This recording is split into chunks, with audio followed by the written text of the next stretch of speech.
Hello everyone and welcome back to Old Man Stories. I'm aware that many of you use these videos to fall asleep, so before you doze off, I thought it would be a fun idea if each of you could leave a comment letting me know which part of the world you're listening from. Also, give a like and subscribe to the channel if you're enjoying the episodes, okay? Let's get comfortable, relax, and begin. I've never actually shared this experience with anyone outside my family before. I'm still not entirely sure what happened that night, but it's something that stayed with me for years. This happened when I was about 10 or 11 years old, living in our old family home. It was a pretty normal suburban house, nothing fancy or historic, just your average place with 3 bedrooms, a living room, kitchen, and 2 bathrooms. I shared the house with my parents and my older brother, who at that time had his girlfriend staying over quite often. That particular day started like any other. It was during summer break, so I had spent most of my time watching videos online. I went down a rabbit hole on YouTube and ended up watching these creepy videos. You know how the algorithm works. You start with something innocent, and before you know it, you're watching something that probably isn't age appropriate. One video in particular featured this eerie old woman who was supposedly some kind of ghost or spirit that haunted people. I remember thinking it was scary, but also kind of cool in that way. Kids find scary things fascinating. By evening, I wasn't even thinking about those videos anymore. I had dinner with my family, played some video games, and then got ready for bed. My parents had this rule where I could have my TV on, but with a timer, so it would shut off automatically after I fell asleep. I set it for an hour, got under my covers, and started drifting off while some cartoon played in the background. I don't know exactly what time it was when I woke up. The TV was off, so it had been at least an hour. My room was dark except for the glow of my digital alarm clock, which I think showed something like 1 or 2 in the morning. What woke me wasn't a sound or a nightmare. It was this strange reddish glow coming from under my bedroom door. At first I thought maybe it was the headlights from a car passing by outside. Our street wasn't busy, but occasionally cars would drive by late at night, and their lights would shine through the windows and create weird shadows. But something felt off about this light. Car headlights are usually white or yellow, not red, and this light seemed to be flickering slightly, almost like a flame. I sat up in bed trying to rationalize what I was seeing. Maybe someone in my family was up and had turned on a lamp with a red bulb, but we didn't have any lamps with red bulbs. Maybe it was the glow from the microwave or some other electronic device. But the kitchen was on the other side of the house. I stared at that thin line of reddish light under my door for what felt like forever, debating whether I should just pull the covers over my head and try to go back to sleep. But I was at that age where I was trying to be brave, trying to prove I wasn't a little kid anymore. So I gathered my courage and decided to check it out. My heart was pounding as I slipped out of bed. The floor was cold against my bare feet, and each step I took toward the door seemed to make the floorboards creak louder than they ever had before.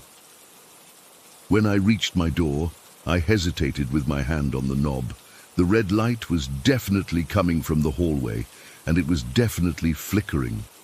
Taking a deep breath, I opened my door just a crack and peeked out. What I saw made my blood freeze. Standing in our hallway was an old woman, not just any old woman. She looked exactly like the one from that YouTube video I had watched earlier. She was wearing what looked like an old-fashioned nightgown, her grey hair hanging loose around her shoulders. But the worst part was what she was holding, a small red candle that cast that eerie glow I had seen under my door. I couldn't move. I couldn't breathe. I couldn't even blink. She was just standing there, maybe 15 feet away from my room, near the entrance to our living room. She wasn't looking at me. Her face was turned slightly away, but something told me that if I made any noise, she would turn and see me. After what felt like an eternity, but was probably only seconds, I managed to close my door as quietly as possible, My hands were shaking so badly I could barely turn the knob. Once the door was closed, I ran back to my bed and dove under the covers, pulling them up over my head like I used to do when I was younger. My mind was racing. Who was that woman? How did she get into our house? Was she really the woman from the video? Or did my mind just make that connection because I was scared? Was I still dreaming? I pinched myself hard enough to leave a mark, but nothing changed. I was definitely awake. I could still see the red glow seeping under my door, which meant she was still out there. Should I scream for my parents? But their bedroom was on the other side of the house. I'd have to go past the old woman to get to them. I remembered that my brother's room was closer, just a few doors down the hallway. If I could make it to his room, I'd be safe. But to get there, I'd have to go into the hallway where the old woman was standing. I stayed under my covers, watching the red light under my door through a tiny opening I'd made to peek through. At some point, I don't know how long I waited, I noticed the light had moved. It seemed to be coming from a different angle now, as if the old woman had walked further down the hallway toward the living room. This might be my only chance to make it to my brother's room. I got out of bed again, moving as silently as possible. This time, when I opened my door, I only opened it enough to stick my head out and look down the hallway. The old woman wasn't directly in the hallway anymore. The red glow was coming from around the corner, in the living room. She had moved. My brother's room was in the opposite direction, from where the red glow was coming from. If I moved quickly and quietly, maybe I could make it without her noticing me. I took a deep breath and stepped into the hallway. The floor seemed to creak with every step I took, and each creak sounded like a gunshot in the silent house. I was trying to be quiet, but fear made me clumsy. About halfway to my brother's room, I risked a glance back toward the living room. My heart nearly stopped. The old woman was now standing at the entrance to the living room, looking in my direction. I couldn't see her face clearly in the dim light, but I could feel her eyes on me. The red candle in her hand cast strange dancing shadows on the walls around her. I panicked, all attempts at being quiet forgotten. I ran the rest of the way to my brother's room and started pounding on his door. I was crying now, tears streaming down my face as I begged him to let me in. Please, please, there's someone in the house. Please let me in. After what seemed like forever, the door opened. It was my brother's girlfriend, looking confused and sleepy. "What's going on?" she asked. But I was already pushing past her into the room, babbling about the old woman with the red candle. My brother turned on his bedside lamp, sat up and tried to calm me down. "Slow down," he said. "What old woman? What are you talking about?" Between sobs, I explained what I had seen, the red light under my door, the old woman in the hallway with the candle, how she looked just like the woman from the video I'd watched. As I spoke, I realized something that made my skin crawl. When I had run into my brother's room, the hallway behind me had been completely dark. There was no red glow, no sign of the old woman. My brother, being the typical teenager, thought I was just having a nightmare or making things up. His girlfriend was a little more sympathetic, but also didn't believe me. "You probably just had a bad dream from watching those scary videos," she said, patting my shoulder. But I knew what I had seen.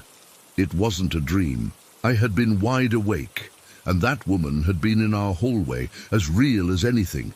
They let me sleep on the floor of my brother's room that night, giving me a spare pillow and blanket. I didn't sleep much, though. I kept expecting to see that red glow coming under my brother's door, kept imagining the doorknob slowly turning. The next morning, I told my parents what had happened. They checked the house, but found no signs of any intruder. All the doors and windows were locked from the inside. They suggested, like my brother had, that I must have had a vivid nightmare, or that my imagination had gotten the better of me after watching scary videos. Maybe they were right. Maybe it was just my imagination playing tricks on me, creating a hallucination based on that creepy video I'd watched. Maybe the red glow was from something else entirely. and my scared mind filled in the rest. But here's the thing that still bothers me to this day. When I went back to look for that YouTube video the next day, I couldn't find it anywhere. I searched for hours using every keyword I could think of, but it was like it had never existed. And when I described the old woman to my family in detail, her wrinkled face, the specific pattern on her nightgown, the unusual shape of the red candle holder, they all got this strange look, like they weren't sure what to make of my description. I never saw the old woman with the red candle again. We moved out of that house a few years later for unrelated reasons. Sometimes I try to convince myself it really was just a dream or an overactive imagination. But deep down, I know what I saw that night. And sometimes when I wake up in the middle of the night, I still check for that red glow under my door. Yeah. Story 2. I've never been the type to believe in ghosts. At least, that's what I told myself for years. But what happened while I was living with my Aunt Val has made me question everything I thought I knew about the world. Even now, typing this out, my hands are shaking a bit. I moved in with my Aunt Val during my sophomore year of college. My parents had just divorced, money was tight, and Val offered me a place to stay rent-free as long as I helped with chores around her farmhouse. The place sat at the very end of Birch Hollow Road, this long gravel drive flanked by, you guessed it, birch trees that looked like pale sentinels in the moonlight. The house itself was beautiful in that old, weathered way that farmhouses often are. 2 stories, white siding that had seen better days, a wraparound porch with a swing that creaked in the wind. Nothing about it screamed haunted when I first arrived. Val was great. She worked as a nurse at the county hospital, kept to herself mostly, and didn't mind that I stayed up late studying. She'd inherited the house from her parents, my grandparents, who had both passed within a year of each other when I was just a kid. Val never married, never had kids, and seemed perfectly content with her quiet life in that big old house. At first. Look, I need to be clear about something. The house always had quirks. Nothing that would send you running for the hills. Just little things that Val casually mentioned when I moved in. Don't worry about the cold spot on the stairs, honey. Just step around it, or if the door to the pantry won't stay shut, just wedge a towel underneath it. I figured these were just the normal oddities of a house built in 1910. There was this one room at the front of the house. We called it the sitting room, though nobody ever really sat there. It had these gorgeous bay windows facing the road, but even on the sunniest days, it always felt a few degrees colder than the rest of the house. Val kept a bunch of old family photos in there, some antique furniture, and this collection of ceramic angels that had belonged to my grandmother. The room always had this heaviness to it, like the air was a little harder to breathe. I avoided it when I could, and I noticed Val did too. For about 6 months, things were completely fine. I'd hear the occasional unexplained creak or thump in the night, but I chalked it up to the house settling or the wind. Sometimes I'd come downstairs in the morning and find a door open that I was sure I'd closed the night before, but again, old house, drafty windows, nothing to get worked up about. Then Val met Greg. Greg was, well, there's no nice way to put this. Greg was a complete tool. He worked as a contractor, drove this massive truck he clearly couldn't afford, and had this habit of talking over everyone, especially women. He'd correct Val about things in her own house, mansplain her job to her, and constantly push her to sell the farmhouse and move closer to town. This place is falling apart, Val. You're sitting on valuable land. Why waste your life out here in the sticks? I overheard him say that at least once a week. I couldn't stand him, and I got the distinct impression the house couldn't either. It started small. Greg would leave his keys on the kitchen counter, and they'd somehow end up in the bathroom or on the back porch. He'd hang his jacket on the hook by the door, and we'd find it crumpled on the floor the next morning. Val would laugh it off. Must have fallen. But I noticed these things only ever happened to Greg's stuff. About 3 months into their relationship, Greg started staying over more frequently. That's when things really ramped up. The first night he officially spent the night, all three of us were woken up around 3 in the morning by a loud crash. We rushed downstairs to find one of the dining room chairs on its side in the middle of the kitchen, a good 15 feet from where it had been when we went to bed. Greg immediately accused me, thinking I was trying to scare him off. "Your niece clearly doesn't want me here, Val," he'd said, glaring at me like I was some mischievous child. I swore I hadn't done it, and Val believed me. She knew I'd been asleep. My textbooks were still spread across my bed where I'd dozed off studying. "The house has always been a little active," Val had explained to Greg, who looked at her like she'd grown a second head.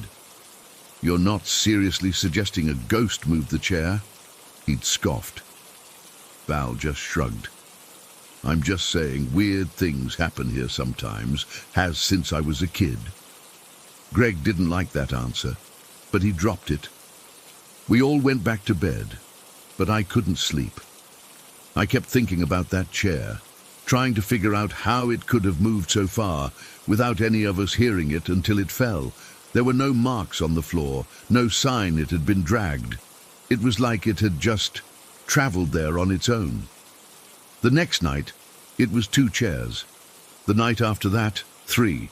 Always between 3 and 4 in the morning, always arranged in different positions. Once, we came down to find all 4 dining chairs stacked in a perfect tower in the middle of the living room. Greg was livid, convinced I was gaslighting him, but I swear on my life, it wasn't me. By the end of that week, Greg had moved some of his things into Val's room. A duffel bag of clothes, his toolbox, and this ornate standing mirror he'd inherited from his mother.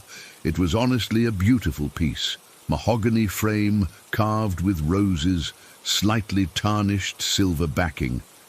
He set it up in the corner of Val's room, angled so he could check his appearance before leaving for work. 3 days later, the mirror crashed to the floor while Greg was showering. Val and I heard the glass shatter and ran upstairs. The mirror hadn't just fallen over. It had somehow launched itself from its stable position against the wall, flown about 6 feet across the room, and smashed into the opposite wall, leaving a dent in the plaster before crashing to the floor. The glass was spiderwebbed with cracks, but somehow still intact in the frame. Greg came running in with just a towel around his waist, water still dripping from his hair. The look on his face when he saw that mirror, I'll never forget it. Pure white shock, then darkening to this deep red anger. He accused me again, but I'd been downstairs with Val the whole time, making breakfast. There was no way I could have done it. "This house is trying to drive me crazy," he muttered, carefully picking up the broken mirror. He cut his finger on a piece of glass and let out this string of curses that made even Val wince. That night I heard them arguing in Val's room. Greg wanted to sell the house, said it was structurally unsound and probably full of mold, causing us to hallucinate. Val defended her family home, saying he was overreacting to a few strange occurrences. I silently cheered her on from my room across the hall. The next week, things escalated even further. The crocheted afghans that had been carefully folded on the backs of the couches for as long as I could remember, blankets my grandmother had made, would be found in the morning thrown across the floor, sometimes in completely different rooms from where they'd been. The rocking chair in the sitting room would be found rocking on its own, with no breeze or vibration to explain it. Lights would turn on and off. The radio in the kitchen would switch stations on its own, always to static. But the front sitting room, that was where it got really bad. After Greg moved in, that heaviness I mentioned earlier, it got 10 times worse. Walking into that room became like pushing through invisible molasses. The air felt thick, charged with some kind of energy that made the hair on my arms stand up. The temperature dropped so much that you could see your breath in there, even in the middle of summer. Greg refused to set foot in that room after a while, claiming it gave him migraines. One particular incident stands out. It was a Sunday afternoon. and Val had gone into work for an emergency shift. Greg was watching football in the living room, being obnoxiously loud about it as usual. I was trying to study in the kitchen, but couldn't concentrate with his constant yelling at the TV. So I decided to brave the sitting room, thinking its eerie quiet would be better than Greg's commentary. I settled into one of the old armchairs with my textbook, trying to ignore the heaviness in the air. About 10 minutes in, I heard Greg get up and head toward the kitchen, which meant passing by the open doorway of the sitting room.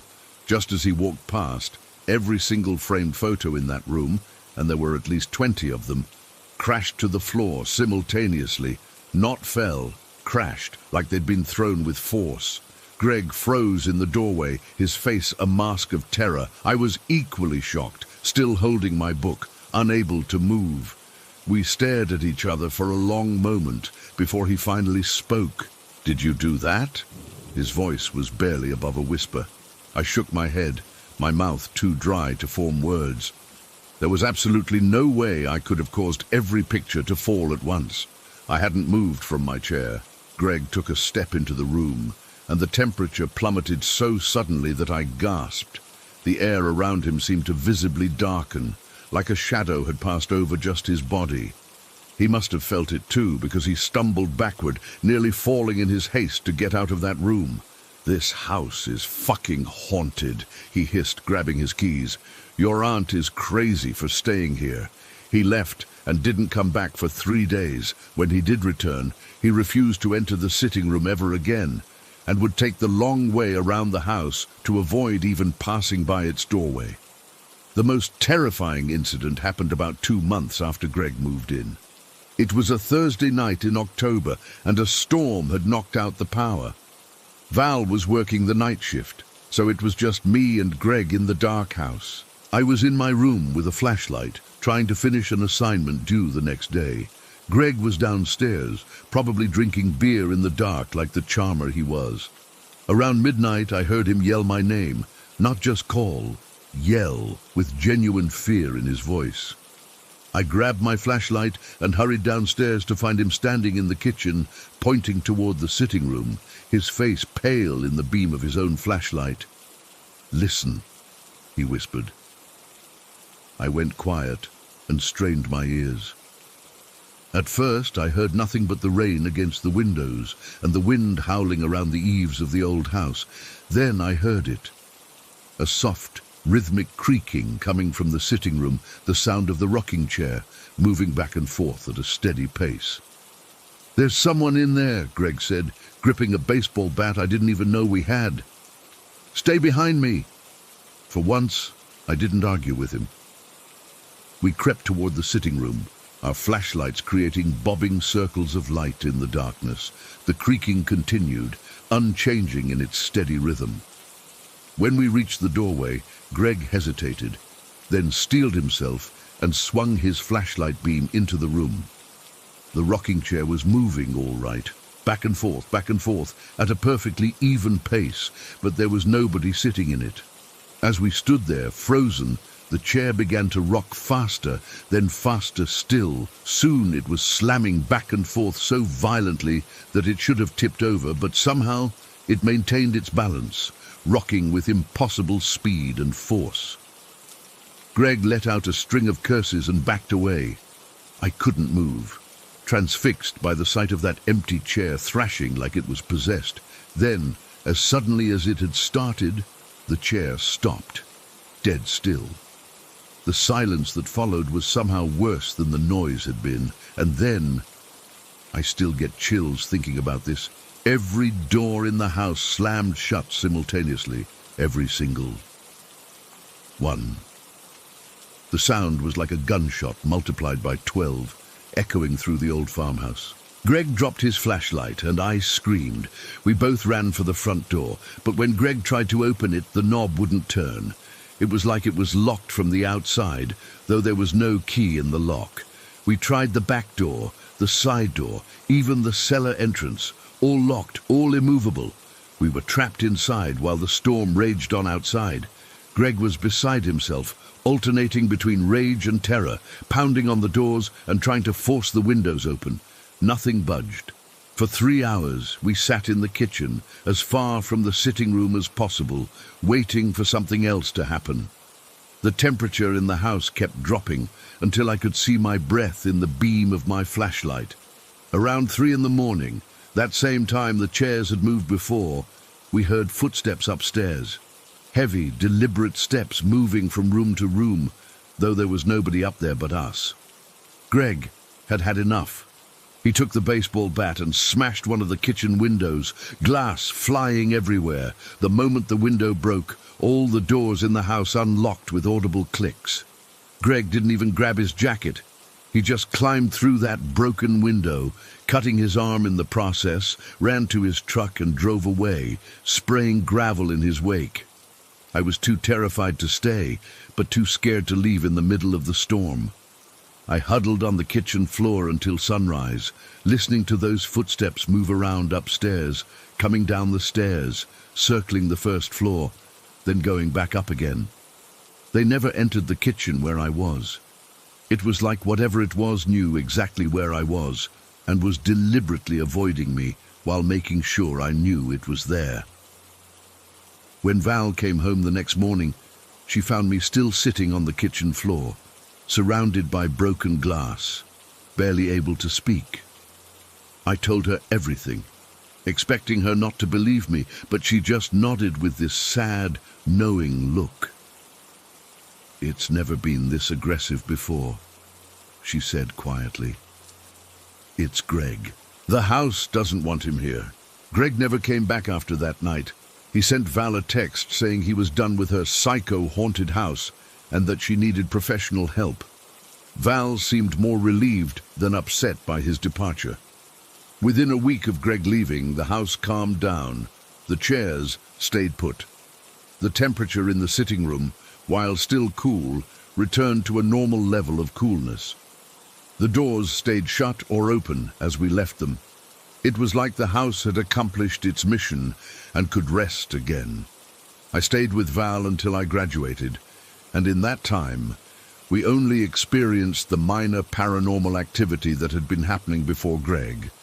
The occasional cold spot, a door that wouldn't stay closed, the odd unexplained noise in the night. Nothing that scared us. Val still lives in that house today. She's never had another serious boyfriend move in.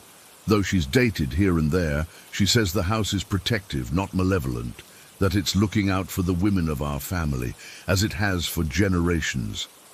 I don't know if I believe that completely, but I do know what I experienced. I know what I saw.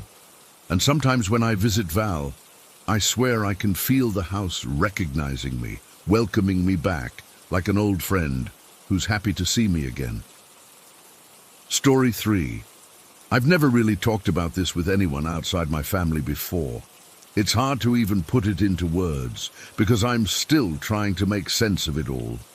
But maybe writing it down will help somehow. So I guess it all started when I was really little, around 3 years old. My parents noticed something was off because I would apparently talk in my sleep about the little girl. I don't remember this part myself. My mum told me about it years later. She said she would sit in my bedroom rocking my baby sister, who was only 1 at the time, to sleep, and I'd just start mumbling about this little girl in my sleep, the really creepy part. When I was awake, I started telling my parents about seeing a little girl sitting at the end of my bed, just sitting there, watching me. I remember bits of this, not the full picture, but I remember the feeling of being watched. I remember being afraid to look toward the foot of my bed at night. I'd pull my blanket up to my eyes and try not to look. My parents were pretty freaked out. They tried to play it cool around me, but I could tell by the way they'd exchange glances that they were worried. They decided to move my sister and me into a different bedroom in the house. I guess they thought maybe there was something wrong with my room, or that a change of scenery would help. It didn't. Things actually got worse after we moved rooms. One of the weirdest things, and this is something my whole family experienced, was this music that would randomly start playing from the living room at night. My parents would hear it and go check. only to find this plush toy I had sitting there, lit up and playing music by itself. No one had touched it, no one had pressed any buttons. It would just start. My dad has always been super practical. He doesn't believe in ghosts or anything supernatural, but even he couldn't explain why this kept happening. I remember him turning the toy off, checking the batteries, even putting it away in a closet, and somehow it would still make noise in the middle of the night. When I turned 4, the nightmares started. There were 2 that kept coming back over and over. The first one wasn't as bad, but the second one, it still makes my skin crawl thinking about it. In this nightmare, I'd wake up in my bed, except I wasn't really awake, I was still dreaming. But in the dream, I couldn't move, not a single muscle. I was completely frozen, just my eyes could look around. And then I'd watch as my nightlight would start to flicker. At first just a little, like maybe the bulb was going out, but then it would get brighter, too bright, and suddenly catch on fire. The flames would start small, just around the nightlight, but they'd spread so fast, down the wall across my sheets. I could feel the heat getting closer and closer to my skin. The worst part, I still couldn't move. I'd try to scream, but no sound would come out. I'd watch the flames crawl up the blanket toward my face, getting hotter and hotter until I'd wake up for real, screaming my head off. My parents would come running in, and I'd be sweating and crying. This happened over and over, at least once a week for almost a year. My mum started keeping a glass of water by my bed because I'd wake up so dehydrated from crying. Then, just before I turned 5, something happened that was way worse than any nightmare. It was during a really bad thunderstorm, the kind where the lightning is so bright it lights up the whole house, even with the curtains closed. I'd been taking a nap on the couch in the living room because I was afraid to sleep in my bedroom that day. I remember the thunder was so loud it shook the windows. I woke up suddenly, not from the thunder, but from this feeling. It's hard to explain, but you know when you can just sense someone is watching you. It was like that, but 100 times stronger. I opened my eyes and there it was. This massive white figure was leaning over me, just hovering there. It wasn't like a person-shaped ghost or anything like that. It was more like a tall, shapeless mass of white, but somehow I knew it was looking at me. I could feel it focusing on me. I was so terrified, I couldn't even scream. I just yanked my blanket over my head and curled into the tightest ball I could. My heart was pounding so hard, I thought it might burst out of my chest. I was shaking, holding my breath, praying for it to go away. I don't know how long I stayed like that. Felt like hours, but was probably just minutes. Eventually I gathered enough courage to peek out from under the blanket. The figure was gone. I ran screaming to my dad, completely hysterical. I couldn't even get the words out properly to tell him what I'd seen. He grabbed a baseball bat and searched the entire house, every room, every closet, under every bed. He checked all the doors and windows. Everything was locked from the inside, no signs that anyone had broken in. There was no explanation for what I'd seen. The weird thing is, after that incident, the nightmares stopped for a while. It was like whatever that thing was had accomplished something by showing itself to me. But the peace didn't last. In 2006, we moved to a new house. I was so relieved when we moved. I thought we'd be leaving all those scary things behind. I actually remember helping pack up my toys and thinking, the little girl can't follow us to the new house. I was wrong. The nightmares came back worse than before. The fire dream returned, but now there were new ones too. I'd dream about being chased through dark hallways by something I couldn't see. I'd dream about voices calling my name from empty rooms. Sometimes I'd dream that I was floating out of my bed, up toward the ceiling, unable to get back down. These continued for about 3 more years. 3 years of waking up screaming, of being afraid to go to bed, of my parents taking turns sitting with me until I fell asleep. 3 years of checking under my bed, of leaving lights on, of sleeping with stuffed animals arranged around me like some kind of protective barrier. And it wasn't just the nightmares. Weird things would happen around the house during the day too. The Christmas ornament bells would start ringing by themselves, even in the middle of summer when they were packed away in the attic. Objects would move, not dramatically flying across the room or anything, but you'd put something down and turn your back, and when you looked again, it would be in a slightly different place. There were shadows too, quick movements just at the edge of my vision, and voices, whispers that seemed to come from nowhere. My parents heard them too sometimes, which was almost worse than if it had just been me. If only I heard them, maybe I could convince myself I was imagining things. But when my dad would suddenly look up and ask, "Did you hear that?" I knew it wasn't just in my head. The strangest part about all of this is how it ended. When I finally moved out into my own apartment, everything just stopped. No more nightmares. No more strange sounds or moving objects. Nothing. It was like whatever had been following me since I was 3 years old couldn't follow me to my own place. Sometimes I wonder if something about my childhood home, or maybe even about my family dynamic, was attracting these experiences. Or maybe whatever it was simply lost interest in me as I got older. I don't know. My family doesn't talk about it much anymore. It's like they've forgotten a lot of the details, but they remember enough. My screams in the night, the bells ringing, things moving on their own. My mom still gets a weird look on her face if I ever bring it up, like she's afraid talking about it might make it start again. I still avoid driving past my old childhood home when I visit my parents' neighborhood, and I absolutely refuse to look up at what used to be my bedroom window. It's been over 15 years, but I still get this cold feeling in my gut when I think about that room, about the little girl at the end of my bed, about the white figure leaning over me during the storm. I don't know what it was that followed me through my childhood. I don't know why it chose me or what it wanted. All I know is that for years I lived in fear of something I couldn't understand or explain. And sometimes, even now, when I'm alone in my apartment late at night and the shadows seem a little too dark or a little too still, I find myself wondering if it's truly gone or if it's just waiting. Story 4. I can't believe I'm finally writing this down. It's been 6 years since that night in Blackroot Valley, and I still wake up in cold sweats sometimes. My old companion Rusty is gone now. He passed 3 years ago at the ripe old age of 15, but I remain convinced he saved my life that night. I've always been the solitary type. Growing up in Montana, I developed a deep love for the outdoors and would often disappear into the wilderness for days at a time. My parents thought I was nuts, but there's something about the isolation that just centers me.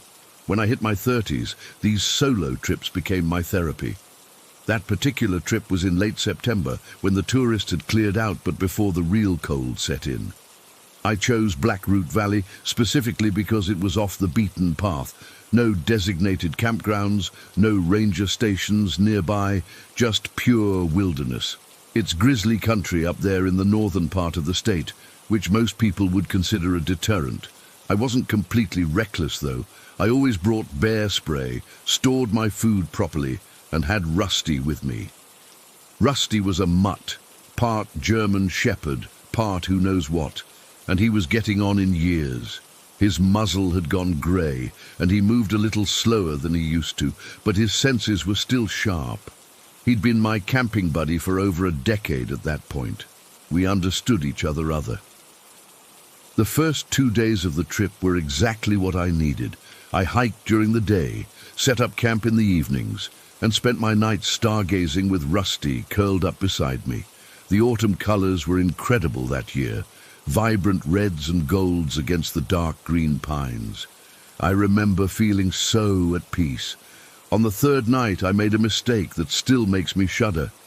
It had started to drizzle as I was setting up camp, so I rushed through my usual routine. The tent was a small 2-person north face that I'd had forever. Nothing fancy, but reliable. It had a small vestibule area at the entrance, just big enough to store my pack and cooking gear. I was tired and hungry after hiking all day, and the rain was picking up, so instead of cooking away from camp like I normally would, I fired up my small camp stove right in the vestibule. I made a simple meal, just some dehydrated chili, but the smell must have lingered.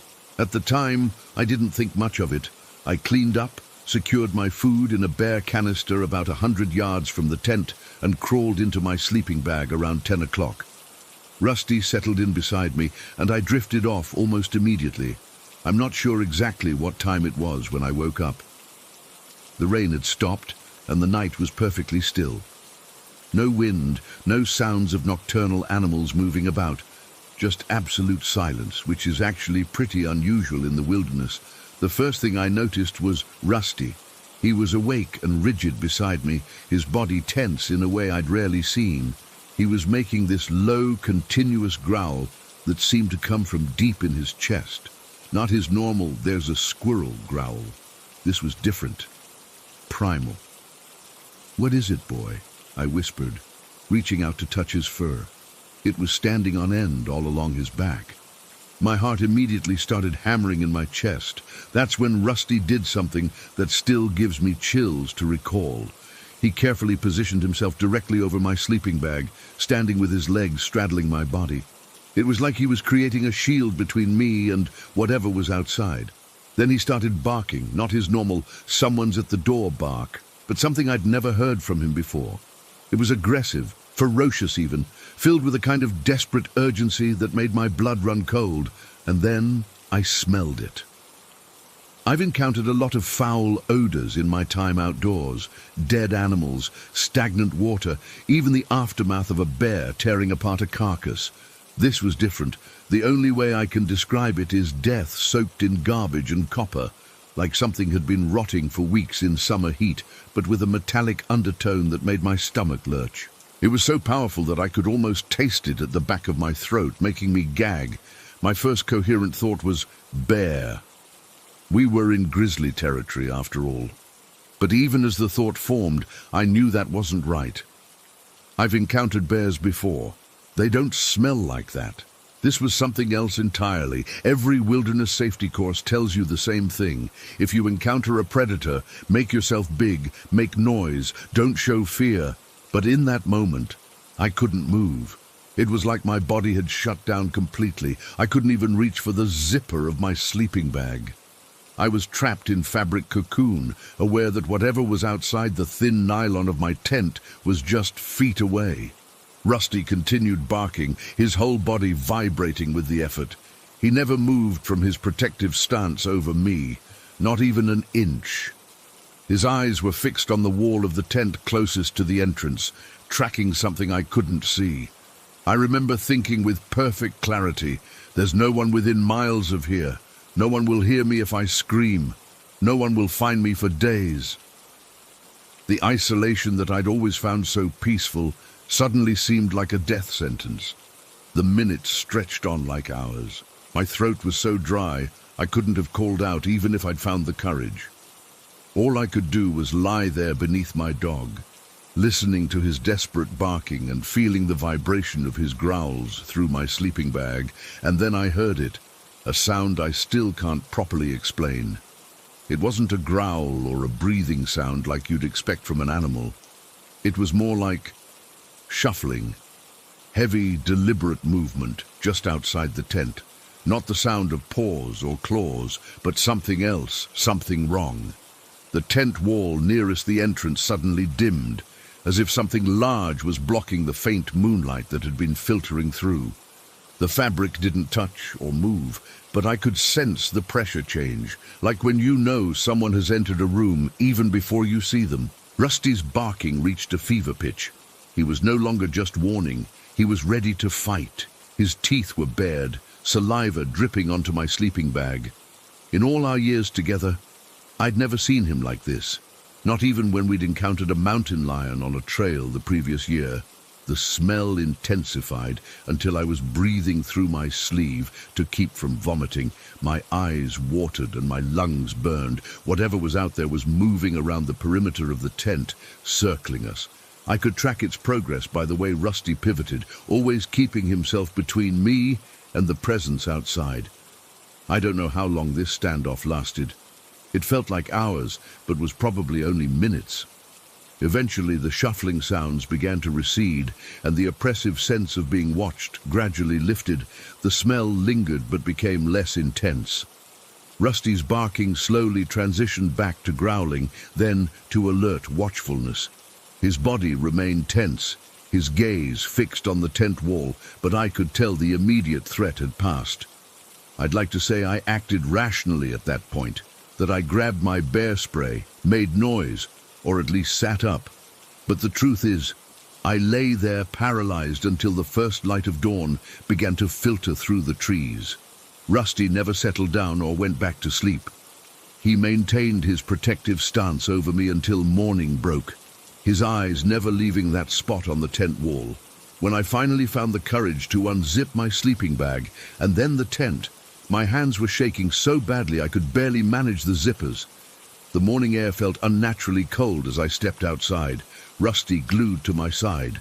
What I found, or rather didn't find, was almost more unsettling than the night's events. There were no tracks in the soft earth around my tent, no claw marks on the fabric, no disturbance at all. The bear canister where I'd stored my food was untouched, still securely closed exactly where I'd left it. If it weren't for Rusty's continued alertness and the lingering trace of that ungodly smell, I might have convinced myself it had all been some vivid nightmare. But I know what I experienced. I broke camp in record time, stuffing gear into my pack without bothering to fold anything properly. The entire time, Rusty remained vigilant, his eyes scanning the tree line. He didn't relax until we were miles away, back on the main trail. For years, I've tried to rationalize what happened that night. Maybe it was a bear that somehow left no tracks.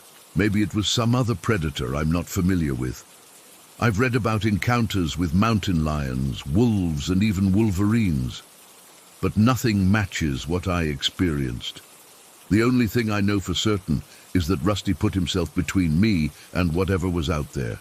He was ready to fight something that terrified him to protect me. He was 13 years old, arthritic, with dulled teeth, but he stood his ground. Rusty's been gone for 3 years now. I scattered his ashes at his favorite hiking spot, a beautiful overlook not far from my house. I've continued camping and hiking since that night, but never alone and never again in that part of Black Root Valley. Sometimes when I'm on the edge of sleep, I catch a faint whiff of that smell and my body goes rigid with remembered fear. In those moments, I still find myself reaching for Rusty, expecting to feel his reassuring warmth beside me. I've never found an explanation for what happened that night. Park rangers I've spoken with have suggested everything from bears to my own imagination, but none of them were there. None of them felt the absolute wrongness of whatever circled my tent. All I know is that an old dog with a grey muzzle and creaky joints stood between me and something terrible. And I remain convinced that without him there, I wouldn't be here to tell this story. Story 5. I've never actually gone to school in Vail, Oregon. My brothers did, though. Both of them went to Vail Middle School, and I spent a lot of time there because of their band practices and school events and stuff. My mom would drag me along since I was too young to stay home alone. The first time I noticed something was off, I was about 8 years old. My oldest brother Jake was in 8th grade, and my other brother Ethan was in 6th. Mom was talking with Jake's math teacher after school, and I was bored out of my mind, so I wandered down the hallway to look at the trophy cases. That's when I saw them, a group of kids hanging out by the water fountain, but they looked wrong. Their clothes were old-fashioned, like from the 50s or something. The girls wore these poofy skirts that went past their knees, and the boys had their hair slicked back. They were laughing and talking, but I couldn't hear what they were saying. I didn't think much of it at first. I figured maybe they were dressed up for a play or something. But when another student walked right through one of them to get to the fountain, I felt my entire body go cold.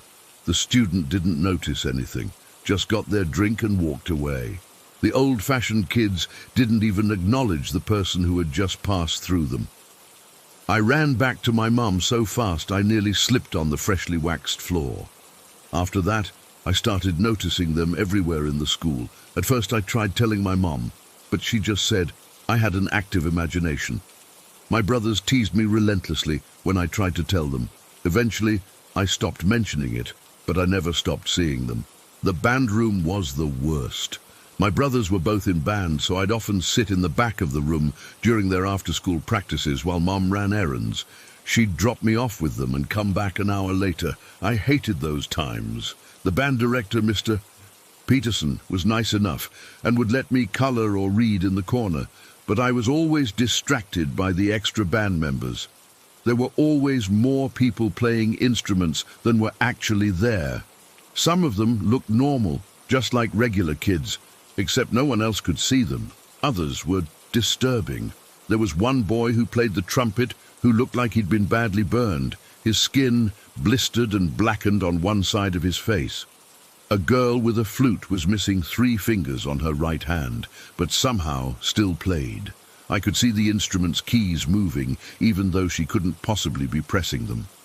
The weirdest part, when the band played, I could hear all of them, the real students and the ones who weren't there. It made the music sound fuller, richer, but also wrong somehow, like 2 recordings playing slightly out of sync. One time during a winter concert when I was 9, my brothers basically abandoned me in what the school called the greenhouse, this big open area with a glass ceiling where they held events. I was sitting alone in the back while my parents were talking to some other adults. The band was setting up, and I could see at least 7 ghost kids with instruments mingling among the real students. Some of them were showing off, playing complicated riffs that no one else could hear. What freaked me out most was how they hovered about 6 inches off the ground, not flying exactly, but just not touching the floor, like gravity worked differently for them. I remember one ghost, a boy with a saxophone who wore a letter jacket, who kept floating up a little higher whenever he hit a high note, like his music was lifting him. I tried to distract myself by counting the ceiling tiles, but then I noticed there were ghost adults too. They sat in empty chairs or stood against walls, watching the students with expressions ranging from pride to sadness. One elderly woman kept trying to straighten a ghost boy's tie, but her hands passed right through him. During a parent-teacher conference when I was 10, I saw the ghost of a little kid, probably no older than 6 or 7, playing hide-and-seek by himself in the hallway. He'd cover his eyes, count out loud, though I couldn't hear him, and then run around looking in classrooms and behind doors. He was almost completely see-through, more transparent than any of the others I'd seen. I got the sense he'd died during a game of hide-and-seek, or maybe right after, and came back to where he was happiest. Every few minutes he'd peek around a corner and look right at me, smile, and then put his finger to his lips like he was telling me to keep quiet about where he was hiding. But there was no one looking for him. There hadn't been for a very long time, I think. The most terrifying incident happened when I was 11. We were at the school for some kind of parent meeting about the upcoming school year. Ethan was going to be starting high school, and Jake was already there, but Mum still wanted to talk to some of his old teachers. I got bored and decided to wander upstairs to see one of Jake's old classrooms he'd told me about, the one with the cool science projects displayed in the hallway.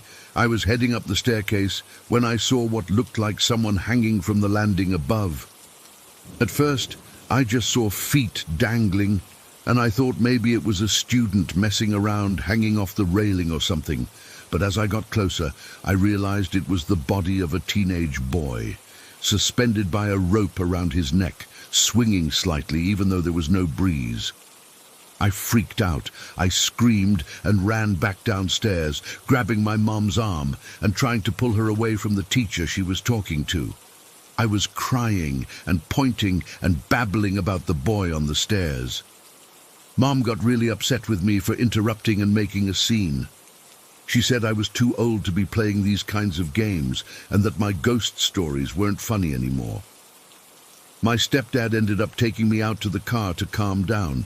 He wasn't mean about it, but he clearly thought I was either making it up or having some kind of episode. He gave me his phone to play games on while they finished up inside. Sitting in the car, I could see both the front entrance of the school and a side door. What I witnessed next made me realize something even more disturbing than seeing ghosts. I was seeing not just long-dead ghosts, but recently deceased ones too. From where I sat, I watched people coming and going from the building. Some were clearly alive, parents and teachers leaving the meeting, a custodian taking out trash. But among them were others. Some ghosts were following families, acting like part of their conversations, responding to things said, even though the living people gave no indication they heard them. Other ghosts just stood and listened to the living talk, with expressions of longing on their faces. I saw a ghost woman following what looked like her husband and teenage daughter. The living pair walked to their car in silence, both looking down at their phones. The ghost woman kept trying to touch the man's shoulder to brush the girl's hair out of her eyes, but her hands passed right through them. She was saying something. I couldn't hear her, but I could see her mouth moving frantically, desperately. The man and girl got in their car and drove away, and the ghost woman just stood in the parking lot watching them go. That's when a horrible thought hit me. Some of these ghosts might not know they're dead. Some might have died so recently that they're still trying to live their normal lives. I scanned the parking lot again and noticed a teenage boy sitting on the hood of a car not far from ours. He looked solid enough, wearing jeans and a Vail middle school sweatshirt, staring at his phone, but there was something off about him. The way the streetlight didn't quite reflect in his eyes, how he didn't blink enough. Then a car drove right through the spot where he was sitting. He didn't move or react, just continued staring at his phone as the car passed through him and parked a few spaces down. A family got out, parents and a girl about my age. The ghost boy finally looked up from his phone and called out to them, waving. They walked right past him into the school. The boy's face fell and he looked back down at his phone. That's when I noticed the small memorial on the edge of the parking lot. Flowers, photos, a couple of candles. I couldn't read the name from where I sat, but I knew it was for him. He probably died in a car accident right there in the school parking lot, and he didn't understand why his family couldn't see him anymore. I haven't been back to Vail Middle School since that night. I flat out refused to go, no matter how much my parents tried to make me. They eventually gave up and started leaving me with my grandmother instead. I'm 17 now, and I still see them sometimes. Ghosts walking around town, sitting in restaurants, standing at bus stops, but never as many as there were at that school. I don't know why that place had so many spirits trapped there. Maybe schools hold more emotional memories than other places, or maybe something about the land it was built on attracts them. What keeps me up at night isn't just the memory of what I saw. It's the realization that someday I might become one of them. A ghost who doesn't know they're dead, trying desperately to communicate with loved ones who can't see or hear me. And maybe some scared kid will be the only one who notices me, only to be told they have an overactive imagination. Story 6. I've never really talked about this before. Not sure why I'm sharing it now. I guess I just need to get it off my chest. Maybe someone out there has experienced something similar. This all started back in 2014. I was in 7th grade, and we'd moved into this new house a few months earlier. Nothing special about the place, just a regular suburban home in a quiet neighborhood. My mom, stepdad, and I were still getting used to the new space, unpacking boxes and making it feel like home. I remember noticing it for the first time on a Tuesday after school. I was in my mom's room borrowing her phone charger when I saw it, a perfect circle on her closet door. It was about the size of a baseball, drawn in what looked like pencil, but when I touched it, there was no graphite residue. The circle was perfectly round, like it had been drawn with a compass. I figured maybe my mom was measuring something or doing some kind of craft project. "Hey, Mom!" I called out. "What's with the circle on your closet door?" She came in, looked at it and shook her head. "I didn't draw that." My stepdad denied drawing it too. We all just sort of shrugged it off. Maybe one of them had done it absent-mindedly and forgotten, whatever. 2 days later, there was a second circle on the door, slightly overlapping with the first one. Then a third appeared by the weekend. Each one was identical. Perfect circles that seemed to have appeared out of nowhere. We tried wiping them off with cleaning spray, but they wouldn't come off. They weren't drawn on the door. They seemed to be in the wood somehow. That's when things started to get weird. The circles began appearing on my closet door too. Same size, same perfect shape. I started feeling uncomfortable in my own room. I'd check my door before school and after, and sometimes new circles would appear during the day when nobody was home except my mum, who stayed at home while my stepdad was at work. The living room was under minor renovation at the time. We'd taken down part of a wall to fix some electrical issues and put up new sheetrock that hadn't been painted yet. One morning I came out for breakfast, and there they were, the same circular patterns on the bare sheetrock. My mum was freaking out by this point, though she tried not to show it. "It's probably just settling in the house," she said. "New houses make weird marks sometimes, but I knew better. New houses don't draw perfect circles." About 2 weeks after the first circle appeared, I came home from school to find my mum sitting in the living room, staring at the wall with the sheetrock. Her face was pale. "Come look at this," she said quietly. I went over and saw that the circles on the wall had multiplied.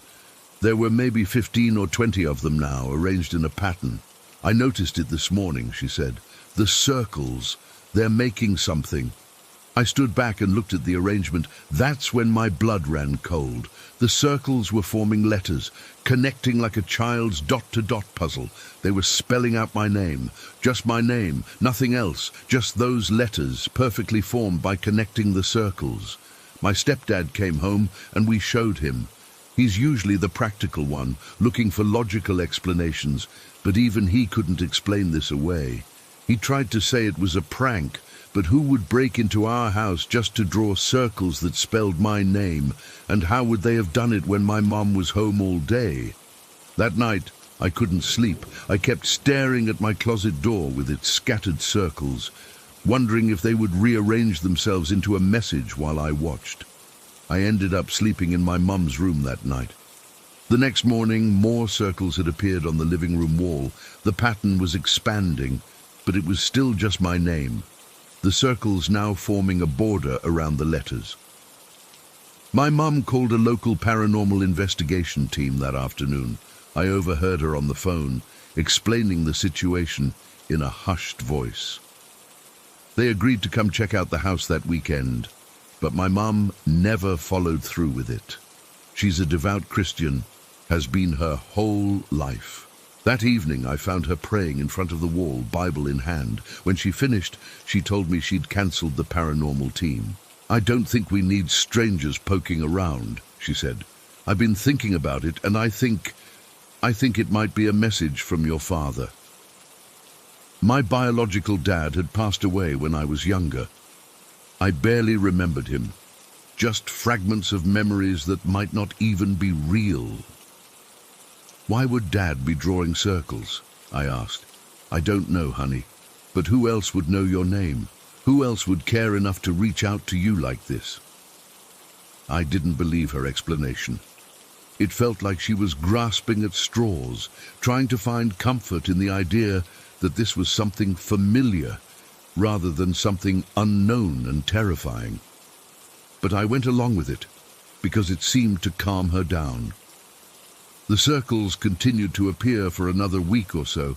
Sometimes new ones, sometimes the old ones, would fade slightly and then become more pronounced again, as if whatever was drawing them was touching them up. My stepdad tried painting over the ones on the sheetrock, but they bled through the paint within hours, appearing even more distinct against the white background. Then, as suddenly as they started, they stopped. No new circles appeared. The old ones gradually faded over the next few months until they were barely visible. Life went on. We didn't talk about it much. What was there to say? We had no explanation. and discussing it just brought back the fear. I almost managed to convince myself it was some weird one-time thing. Maybe there was a logical explanation we'd never figured out. Maybe the house had some strange property that caused the wood to mark in perfect circles. Maybe someone had been playing an elaborate prank. Fast forward a few years. I was in high school by then. We'd moved to Louisiana to live with my grandmother. My mum and I were going through a rough patch. You know, typical teenage stuff. I thought she was controlling. She thought I was rebellious, the usual. One night we had a massive argument. I don't even remember what it was about now. Probably something stupid like my grades or staying out too late. It was around 3 in the morning and we'd gone for a drive to cool off because we were both too angry to sleep. We ended up parked by this lake, still arguing but with less energy now. It was cold outside and the car windows were starting to fog up from our breath. We'd reached that point in the argument where we were just going in circles, too stubborn to back down, but too tired to keep fighting with the same intensity. Then I noticed something on the windshield in front of me. At first I thought it was just an unusual pattern in the condensation, but as I looked closer, I realized it was a handprint forming in the fog on the inside of the glass. But this wasn't a normal handprint. It wasn't like someone had pressed their palm against the glass. This was forming on its own, directly in front of my face, and it wasn't human-looking. The fingers were too long, too thin, bony, like a skeleton hand. The fingertips tapered into points almost like claws. "Mom," I whispered, not taking my eyes off the windshield. She must have heard the fear in my voice because she stopped mid-sentence and looked where I was staring. I heard her sharp intake of breath. The handprint was now fully formed, just inches from my face. It looked like it had been pressed from the outside, but we were parked facing the lake. There was nobody out there, nothing but darkness and water. We sat there frozen, neither of us speaking or moving. I was afraid that any movement would somehow make things worse, like whatever was making that handprint would notice us noticing it. After what felt like forever, but was probably only 30 seconds or so, the handprint began to fade. Not like condensation naturally evaporating, it was more like it was being pulled away, the impression gradually lifting from the glass until it was gone. The argument was forgotten instantly. My mom started the car with shaking hands, and we drove home in complete silence. When we got back, we both went to our rooms without saying goodnight. I think we were both trying to process what we'd seen. The next morning, neither of us mentioned it. It was like we had some unspoken agreement to pretend it never happened, but things were different between us after that night. Our arguments became less frequent, less intense. It's like we both realized there were scarier things than being mad at each other. I've tried to rationalize both experiences over the years. The circles could have been some kind of weird house-settling thing, though that doesn't explain how they spelled my name. And the handprint. Maybe it was just a strange condensation pattern that our scared minds interpreted as something supernatural. But deep down, I know better. Those circles were drawn by something. That handprint was made by something. And whatever that something is, it knows my name. It knows how to find me, even years apart and hundreds of miles away. I still get chills thinking about that skeletal handprint forming right in front of my face. Sometimes when it's cold and windows fog up, I catch myself holding my breath, waiting to see if those bony fingers will appear again. I don't know what it wants from me. I don't know why it chose me. All I know is that I'm never going to forget the sight of those perfect circles spelling out my name, or that inhuman handprint reaching out from nowhere. And I can't shake the feeling that someday I'll see it again. Story 7. I've always considered myself pretty grounded. Not much of a believer in the paranormal, honestly. Growing up, I'd roll my eyes at ghost stories and change the channel when those ghost hunting shows came on. I was the skeptic who needed hard evidence before believing in anything supernatural. That all changed about 2 years ago. It started with small things I could easily dismiss, items not being where I left them, cold spots in certain areas of the house, that feeling of being watched when I was alone. You know the drill, the kind of stuff you convince yourself is just your imagination playing tricks. Then I started noticing her. The first time was when I was doing dishes one evening. I felt this weird sensation crawl up my spine, and when I turned around, I saw a woman standing in the doorway of my kitchen. Just for a split second, she was about 5'8", wearing blue jeans and this bright long-sleeve shirt. I want to say it was red or orange, something vivid. She had dark shoulder-length hair and this distinctive longer nose. Before I could even process what I was seeing, she was gone. I remember dropping the plate I was washing. It shattered all over the floor, and my boyfriend came running in from the living room asking what happened. I told him I thought I saw someone, and we searched the house together but found nothing. He assumed it was just my nerves, and honestly, I wanted to believe that too. But then it happened again, and again. She'd always appear in the same way, standing behind someone, usually in doorways or hallways. Sometimes she'd open her mouth like she was trying to speak, or point at something, but there was never any sound, never any clear message, just her appearing and disappearing. What's weird is that I never felt threatened by her, startled, sure, confused, absolutely, but never afraid for my safety. She had this lost look about her, like she was confused about where she was. Sometimes I'd catch myself talking to empty rooms, asking her what she wanted, but I never got a response. My boyfriend thought I was stressed or needed more sleep. Fair enough. We'd just moved in together 6 months before, and I was adjusting to a new job, but I knew what I was seeing. The confirmation came on my boyfriend's birthday last year.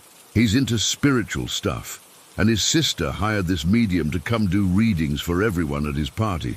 I was skeptical, obviously, but I played along to be polite. When it was my turn, I sat down with the medium, this older woman with grey hair pulled back in a bun. I hadn't told her anything about my experiences, hadn't told anyone at the party, actually, because I didn't want to come across as the crazy girlfriend. She took my hands and immediately said, "There's a woman who follows you." My blood went cold. I just stared at her. "She's lost," the medium continued. "Very sad. She's uncertain why she's with you or if she knows you. She's trying to communicate but doesn't know how." I must have looked like I'd seen a ghost, because the medium asked if I was okay. I finally found my voice and asked her to describe this woman. Medium height, dark hair to her shoulders, distinctive nose. She wears casual clothes, jeans and a colorful top. I felt dizzy. There's no way this woman could have known that. No possible way. The medium told me the spirit wasn't harmful, just confused. That she was probably attached to the house rather than to me specifically. She suggested I try to communicate with her, maybe set up some kind of system where she could respond with yes or no answers. I left that reading shaken to my core. It was one thing to think I was seeing things. It was another to have a complete stranger confirm it without any prompting. That night, after everyone left and my boyfriend was asleep, I sat in our living room with just one lamp on. I felt ridiculous, but I started talking quietly to the empty room. "I know you're here," I said. "I don't know why you're here or what you want, but I'm not going to hurt you or try to make you leave. This is your home too, I guess." I asked her to flicker the lamp if she could hear me. Nothing happened. I asked her to make any kind of sound. Still nothing. Either she wasn't strong enough to manipulate physical objects, or she wasn't interested in talking to me, or maybe I really was just talking to myself in an empty room like a crazy person. I decided to just acknowledge her presence moving forward. Sometimes I'd say good morning to empty rooms or explain what I was doing, like I'm just going to take a shower now, or I'm heading out to work. I felt silly, but it also felt weirdly right. For a few months, that was it. Just me and the woman in the colorful shirt, coexisting in a strange sort of roommate situation where only one of us could see the other. Then he showed up. The first encounter with him was drastically different. I was home alone one afternoon. My boyfriend was at work and wouldn't be home for hours. I was in the kitchen making lunch when I heard footsteps upstairs. Heavy footsteps, like a man wearing boots. My first thought was, intruder. I grabbed a knife from the counter and called out, "Hello, who's there?" The footsteps stopped.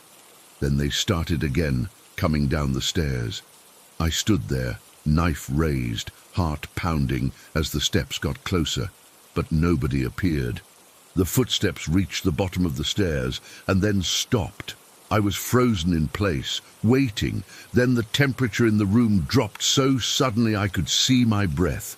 And in the doorway between the kitchen and living room, I saw him, a dark shadow figure, distinctly male, about 6 feet tall. No features, just darkness in the shape of a person. Unlike the woman who gave off this sad, lost energy, this figure radiated anger. I could feel it like heat coming off a stove. He stood there for maybe 3 seconds, then dissolved into nothing. I spent the rest of that day sitting in my car in the driveway, too terrified to go back inside until my boyfriend got home. When I told him what happened, he did his best to calm me down, but I could tell he thought I was being dramatic. And I couldn't blame him. How could I expect him to believe in something he'd never experienced himself? But that changed about a week later. We were sitting on the couch watching Netflix when the TV suddenly shut off. Before either of us could react, it turned back on. But instead of Netflix, it was YouTube, and it was playing some bluegrass country song at maximum volume. I mean maximum. The volume display showed 96, which I didn't even know was possible on our TV. My boyfriend jumped up and grabbed the remote, trying to turn it down, but it wasn't responding. The music was so loud the speakers were distorting. We both covered our ears. "Unplug it!" I shouted over the noise. He ran to the TV and yanked the plug from the wall. The screen went black, the music stopped, and we stood there looking at each other in shock. "What the hell was that?" he asked. Before I could answer, music started playing again, the same song, from our bedroom upstairs. We ran upstairs and found my laptop open on the bed, YouTube playing the exact same bluegrass song. The thing is, my laptop had been closed and in sleep mode on my desk when we went downstairs earlier, and I never listened to country or bluegrass, ever. My boyfriend checked the YouTube history afterward. There was no record of that video being played. He checked for signs of hacking, ran virus scans, the works. Nothing. "Do you believe me now?" I asked him. He didn't answer, but I could see in his face that he did. Over the next few months, the Shadow Man, that's what we started calling him, made his presence known in various ways, almost always involving music. The Bluetooth speaker in the bathroom would suddenly start playing Johnny Cash at 3 in the morning. The car radio would switch to country stations by itself, and about 6 months ago, our Alexa device, completely unprompted, started playing bluegrass music in the middle of dinner. "Alexa, stop," my boyfriend said. The music stopped. "Alexa, why did you start playing that?" he asked.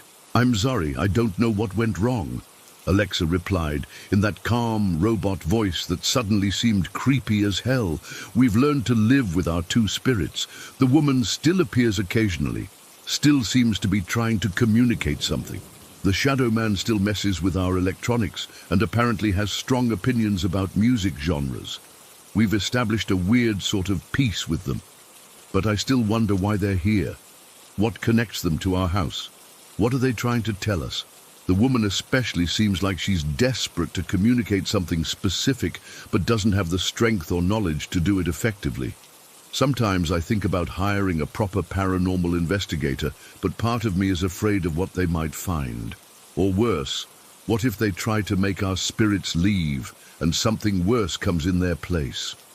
For now, we're just coexisting. Sometimes when I'm home alone, I'll put on some bluegrass music as a peace offering to the Shadow Man, and I always greet the woman when I feel her presence. It's not the living situation I ever imagined for myself, but it's become our strange reality. And the weirdest part, I'm kind of used to it now. Story 8. I still can't sleep properly after what happened at my grandparents' house back in March. I've tried to rationalize it, Googled everything I could think of, even asked a few friends if they've experienced anything similar. Nothing makes sense. My family and I were staying at my grandparents' old house in the countryside for the weekend. It's a single-story place with a wraparound porch sitting on a small hill surrounded by some woods.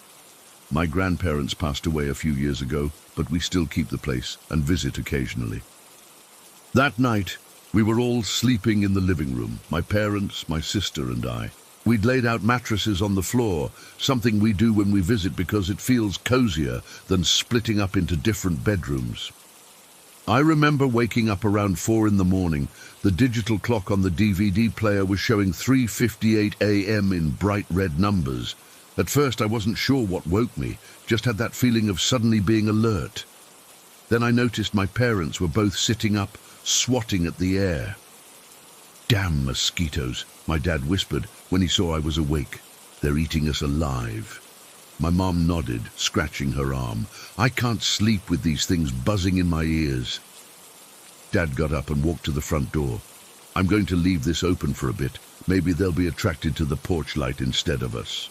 He switched on the porch light and left the door wide open. A rectangle of yellow light spilled across the wooden porch. I could see the yard beyond, just grass, some of my grandma's old flower beds that had gone wild, and darkness beyond that. "Won't that just let more bugs in?" I asked, sitting up. "It's worth trying," Mum said. "Sometimes it works." I was about to lie back down when I first heard it. Chim, chim, chim. Like the delicate sound of anklets. You know, those Indian ankle bracelets with tiny bells. My cousin got married last year and wore them at her wedding, so I recognized the sound immediately. Chim, chim, chim. It was coming from outside, somewhere near the front porch, soft but clear, like someone walking slowly, deliberately. "Do you hear that?" I whispered. My dad froze halfway back to his mattress. My mum's face went completely blank, then drained of color. The sound was moving. Chim, chim, chim. Steady, unhurried steps, moving along the front of the house, past the open door.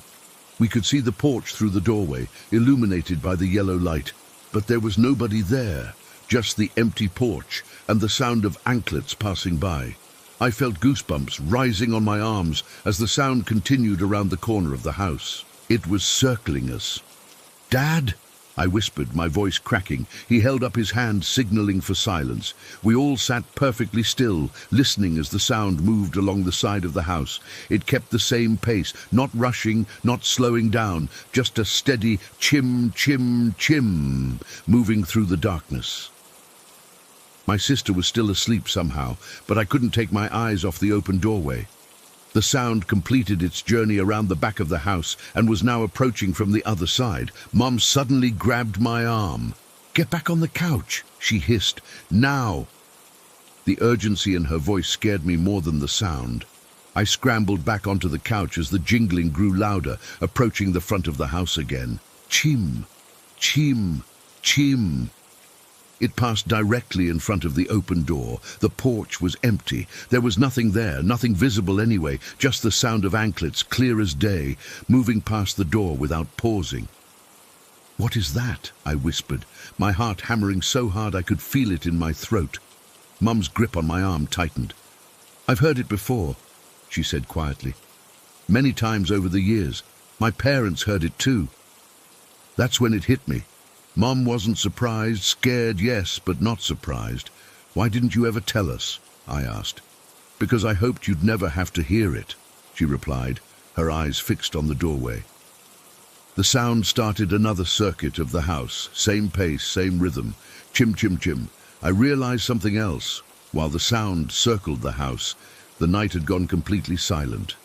No crickets, no distant owl hoots, no rustling leaves. Just the anklet sounds cutting through the silence. Dad stood up and approached the door. "Don't," Mom whispered harshly. He ignored her, stepping right up to the threshold. I held my breath as he looked out into the yard. The porch light illuminated a good 20 feet beyond the steps, showing the flat yard in front before it sloped down the hill. There was nothing there. The sound passed behind him, continuing its circuit. Dad turned, trying to track it with his eyes, but there was nothing to see. "What the hell?" he muttered. I pulled the blanket up to my chin. "Mom, what is it?" She shook her head. "My grandmother used to say it was the spirit of a woman who died on this land long before the house was built, a woman who still walks the boundary of what she considers her property." Dad scoffed, but it sounded forced. "That's just a story." "Then what's making that sound?" I challenged. He had no answer. The anklet sound finished its third circuit and started a fourth. Each time it passed the open door, I felt my skin crawl. It was so close, just feet away from where we sat huddled together. My sister finally stirred. "What's going on?" she mumbled sleepily. "Nothing," Mom said quickly. "Go back to sleep." But as the sound completed another round, my sister sat up straight, suddenly wide awake. "What is that?" "We don't know," I admitted. Dad finally closed the door, but it didn't help. The sound was just as clear through the walls of the house. Chim, chim, chim. Circling, circling, circling. "Has anyone ever tried to, I don't know, talk to it?" I asked. Mom shot me a horrified look. "Number and neither will you." Dad checked his watch. "It's 4:37, he announced. His voice was steady, but I could see sweat on his forehead despite the cool night. The walking sound maintained its pace, never speeding up or slowing down, just a methodical circuit around the house, over and over. I tried to estimate how fast it was moving. It seemed to complete each circle in about 2 minutes. That was way too fast for someone to be walking normally around the house, especially considering they'd have to navigate the hill at the back. "It's moving too fast," I whispered. "No one could walk that quickly around the entire house." "It's not a person," Mom said quietly. We sat in tense silence, listening to the sound make circuit after circuit. I counted 8 complete circles before checking the time again. 4:53. "How long does it usually last?" I asked Mom. "Until dawn," she replied. "Usually around 5. As if on cue, the anklet sound began to fade as it moved away from the front door. Instead of circling back, it seemed to be moving further away, heading down the hill into the darkness. The sound grew fainter and fainter until with one final chim, it was gone. The silence that followed was absolute. I held my breath, waiting, but the anklet sound didn't return. Then, one by one, the night sounds came back. First, a single cricket, then several more joining in. An owl hooted in the distance, the leaves rustled in the breeze. It was as if nature had been holding its breath along with us, and now everything was exhaling in relief. I checked the time, 5:02 a.m. None of us spoke for several minutes. Dad finally broke the silence. Everyone tried to get some sleep, but his voice lacked conviction. I knew I wouldn't sleep again that night. I lay on the couch, staring at the ceiling, listening to the normal night sounds, wondering what had just happened. When morning finally came, Dad went outside to investigate. I followed him, keeping close as we walked the perimeter of the house. The ground was slightly damp with dew, perfect for showing footprints, but there were none. Not a single mark circling the house. At the back, where the hill sloped down steeply, we stopped. Anyone circling the house would have had to navigate this hill. Impossible to do silently, especially at the speed we'd heard. And certainly impossible without leaving footprints in the soft earth. "It could have been an animal," Dad suggested half-heartedly. "An animal wearing anklets?" I countered. He had no response. Mom refused to talk about it during breakfast. When I pressed her, she just said, "This house has its quirks. You learn to live with them." But how do you learn to live with something like that? It's been 7 months, and I still hear that sound in my dreams. Chim, chim, chim, circling, always circling. I've researched local history, trying to find any record of a woman who died on that land. There's nothing conclusive, just vague mentions of an old settlement that existed before my grandparents' house was built in the 1950s. We're supposed to go back for Thanksgiving. Mom acts like nothing happened. Dad pretends he's convinced himself it was some kind of collective hallucination, and my sister simply refuses to discuss it. But I know what I heard. I know something circled our house that night. Something that silenced all of nature, something that moved too fast to be human, something that left no trace behind. And I can't help wondering, was it checking its territory, or was it checking us out? Story 9. I've been hesitating to write this down for years, but I need to get this off my chest finally. What happened that morning in our house in the Philippines still gives me chills whenever I think about it. And my daughter still refuses to talk about it. This happened sometime between 2013 and 2014 when we were living in our 2-story home in Manila. Life was pretty routine then. I'd wake my daughter up at 5 a.m. every morning, make her breakfast, and then head upstairs to take a shower while she ate in the lounge and watched cartoons. Then I'd call her upstairs to get dressed for school. Our driver would come really early to pick her up, because if you've ever been to Manila, you know the traffic is absolutely insane. The morning it happened started like any other. I remember it was particularly humid that day, even for the Philippines. I woke my daughter up and made her some toast and eggs, her favorite breakfast. She was sleepy as usual, but perked up when I turned on the TV. I headed upstairs to take my shower, leaving her happily munching on her toast and watching her morning cartoons. I was in the middle of my shower, probably washing my hair, when I heard it. A scream that made my blood run cold. It wasn't just any scream. It was my daughter's voice filled with absolute terror. I've never moved so fast in my life. I grabbed a towel, barely wrapping it around myself, and ran out into the hallway, water still dripping everywhere. "Come upstairs now," I shouted down to her, my heart pounding so hard I could feel it in my throat. "No, I can't," she called back, her voice small and trembling. "I'm scared." At first I thought maybe she'd seen a cockroach or a gecko. They were common in our house, and she was usually frightened of them. "It's okay, just come upstairs," I called again, trying to keep my voice calm even though I was starting to panic. "No, Mom, I can't, I'm scared." Her voice was different this time, not the usual whiny tone when she was being difficult, but genuinely terrified. I considered running downstairs in just my towel, but was worried about what could have scared her so badly. "What's wrong? What are you scared of?" I called down. She wouldn't answer directly, just kept saying, "I'm scared, I can't." After a few minutes of this back and forth, I was getting desperate. "Please, honey, you need to come upstairs so we can get ready for school. The driver will be here soon." There was a long pause, and I was about to give up and run downstairs, regardless of being in just a towel, when I heard her say in the tiniest voice, "Okay, I'm coming." What happened next is something I'll never forget. From my position at the top of the stairs, I could see the living room layout perfectly. There was a straight path from the couch to the staircase, maybe 15 steps at most, but my daughter didn't take that path. Instead, she got up from the couch and started walking in the strangest way. She made this wide circle around our center table in the lounge, then another wide berth around the kitchen table, essentially taking the longest possible route to reach the stairs. It was like she was deliberately avoiding walking past something that I couldn't see. The way she moved was so deliberate, so careful, like she was tiptoeing around a sleeping tiger.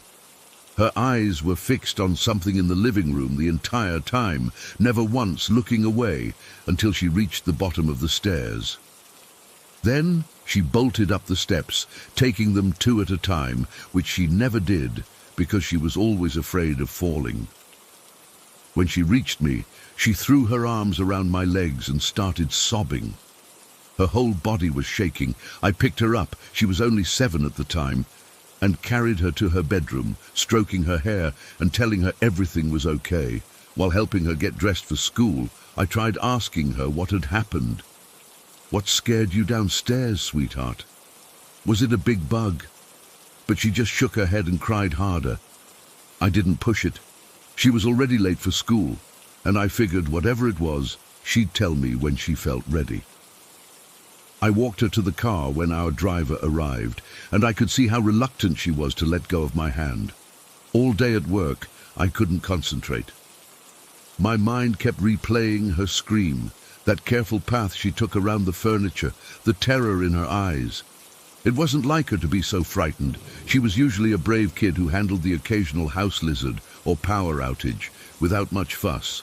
When she came home from school that afternoon, I sat her down with her favorite snack, mango slices and a glass of juice, hoping it would help her open up. "Can we talk about what happened this morning?" I asked gently. At first, she just stared at her juice, swirling the straw around. Then, without looking up, she started to speak. "When I was sitting on the couch, I leaned forward to plug in the TV because it wasn't working," she said softly. "And when I sat back up, there was someone sitting next to me." A chill ran up my spine. "What do you mean someone was sitting next to you? Who was it?" She looked up at me then, her eyes wide. It was a lady. She was wearing a brown dress. But Mom, her nose... Her voice trembled. Her nose was so long, like a witch. I felt my stomach drop. "A witch? Like in your cartoons?" She shook her head emphatically. "No, not like cartoons. She was real. She was looking at me and she was smiling, but it wasn't a nice smile." Her lower lip quivered. "That's why I screamed. And when you called me to come upstairs, she was still there. She was sitting on the end of the couch. That's why I couldn't walk past. I had to go all the way around because I was afraid she would grab me." I tried to rationalize it, telling myself it was just her imagination, maybe influenced by some Filipino folk tales her classmates had shared. But the way she described it, the specific details about the woman's appearance, and most of all, the genuine fear that made her take that circuitous route to the stairs, it all felt too real. "Did you recognize her? Was it someone you've seen before?" I asked, though I don't know why I thought she might know this strange apparition. "No," she said, but she looked like she knew me. She kept staring at me and smiling. That night, I had trouble sleeping. I kept thinking about who this woman could be. We'd moved into the house only about 6 months earlier, and I didn't know much about its previous occupants. The landlord had mentioned an elderly couple had lived there before us, but they had both passed away, naturally, he assured us, and their children had decided to rent out the property rather than sell it. I found myself wondering if the woman my daughter saw could have been the previous owner, or perhaps someone else who once lived in this house. But why would she appear to my daughter, and why with such a frightening appearance? The next morning, I woke up earlier than usual and stayed with my daughter during breakfast. I could see how nervous she was, her eyes constantly darting to the couch where she'd seen the woman. She insisted on sitting at the kitchen table instead of her usual spot in front of the TV. When I asked if she saw the woman again, she shook her head, but I could tell she was still scared. For the next few weeks, she refused to be alone downstairs. If I needed to shower, she would come upstairs with me and wait in my bedroom. It broke my heart to see her so afraid in our own home. We never did figure out who the ghostly woman might have been. I asked around the neighborhood discreetly if anyone knew about the previous owners, but people just knew they were an older couple who kept to themselves. One elderly neighbor mentioned that the wife had been quite ill before passing away, but she didn't elaborate. We lived in that house for another year before my job transferred me to another city. My daughter never again saw the woman with the long nose, but the incident changed her. For months afterward, she would check every room before entering it, and she developed this habit of looking over her shoulder constantly, as if expecting to find someone there. It's been nearly 10 years since that morning, and my daughter is now a teenager. Sometimes when we're reminiscing about our time in the Philippines, she'll suddenly go quiet if that house comes up in conversation. Once, when I directly asked if she remembered the woman incident, she just nodded and quickly changed the subject. I don't know what my daughter saw that day. Was it truly a ghost? Some manifestation of a former resident? Was it her imagination, triggered by a half-dream state in the early morning? Or was it something else entirely? Something tied to the rich spiritual folklore of the Philippines that I, as a foreigner, never fully understood. All I know is that the fear in my daughter's eyes that morning was real. The way she carefully navigated around some unseen presence was real. And sometimes, late at night, when I'm alone, I find myself wondering, if I had gone downstairs instead of calling her up, would I have seen the woman in the brown dress too? Story 10. I'm still not sure if writing this down will help me process what happened, but I need to get this off my chest. It's been almost 2 years since that night, and I still get chills thinking about it. Back then, my wife was working night shifts at the hospital. She's a nurse, and they were short-staffed, so she'd be gone from around 7 p.m. to 7 a.m. I was used to being alone in our house during those nights, and it never bothered me before. We lived in a decent neighborhood, nothing fancy but safe enough that I never worried about break-ins or anything like that. Our cat, Felix, was usually my only company during those nights. He's a lazy orange tabby who would typically just sleep at the foot of our bed, whether my wife was home or not. Never clingy, never needy, just a regular independent cat. That night started like any other. My wife left for work around 6:30 p.m. I remember kissing her goodbye at the door and telling her to drive safe because it had been raining earlier. I heated up some leftover pasta for dinner, watched some TV, and decided to take a shower before bed. It must have been around 10:30 p.m. when I headed to the bathroom. I specifically remember turning on lights as I went. The hallway light, the bedroom light, and finally the bathroom light. It was just something I always did when I was home alone. I don't like walking around in the dark, never have. The shower started normal. Hot water, steam filling up the bathroom. I was probably in there for about 10 minutes when I heard Felix start meowing outside the bathroom door. Not just regular meows. These were loud, desperate sounds I'd never heard him make before. Then he started scratching at the bottom of the door like he was trying to dig his way in. "Felix, what's wrong, buddy?" I called out. But the meowing just got more frantic. I figured maybe he was hungry or something, though I'd fed him earlier. I rushed through the rest of my shower, a bit annoyed but also slightly concerned. Felix had never acted like this before. When I turned off the water, the meowing suddenly stopped. Complete silence. I dried off quickly, threw on my pajama pants and t-shirt, and opened the bathroom door. The hallway was pitch black. I froze. I knew I'd left that light on. I always left that light on. I reached out to flip the switch, but nothing happened when I flicked it up and down. Heart pounding, I stepped into the dark hallway. Maybe a power outage, but no, the bathroom light had been working fine. "Felix?"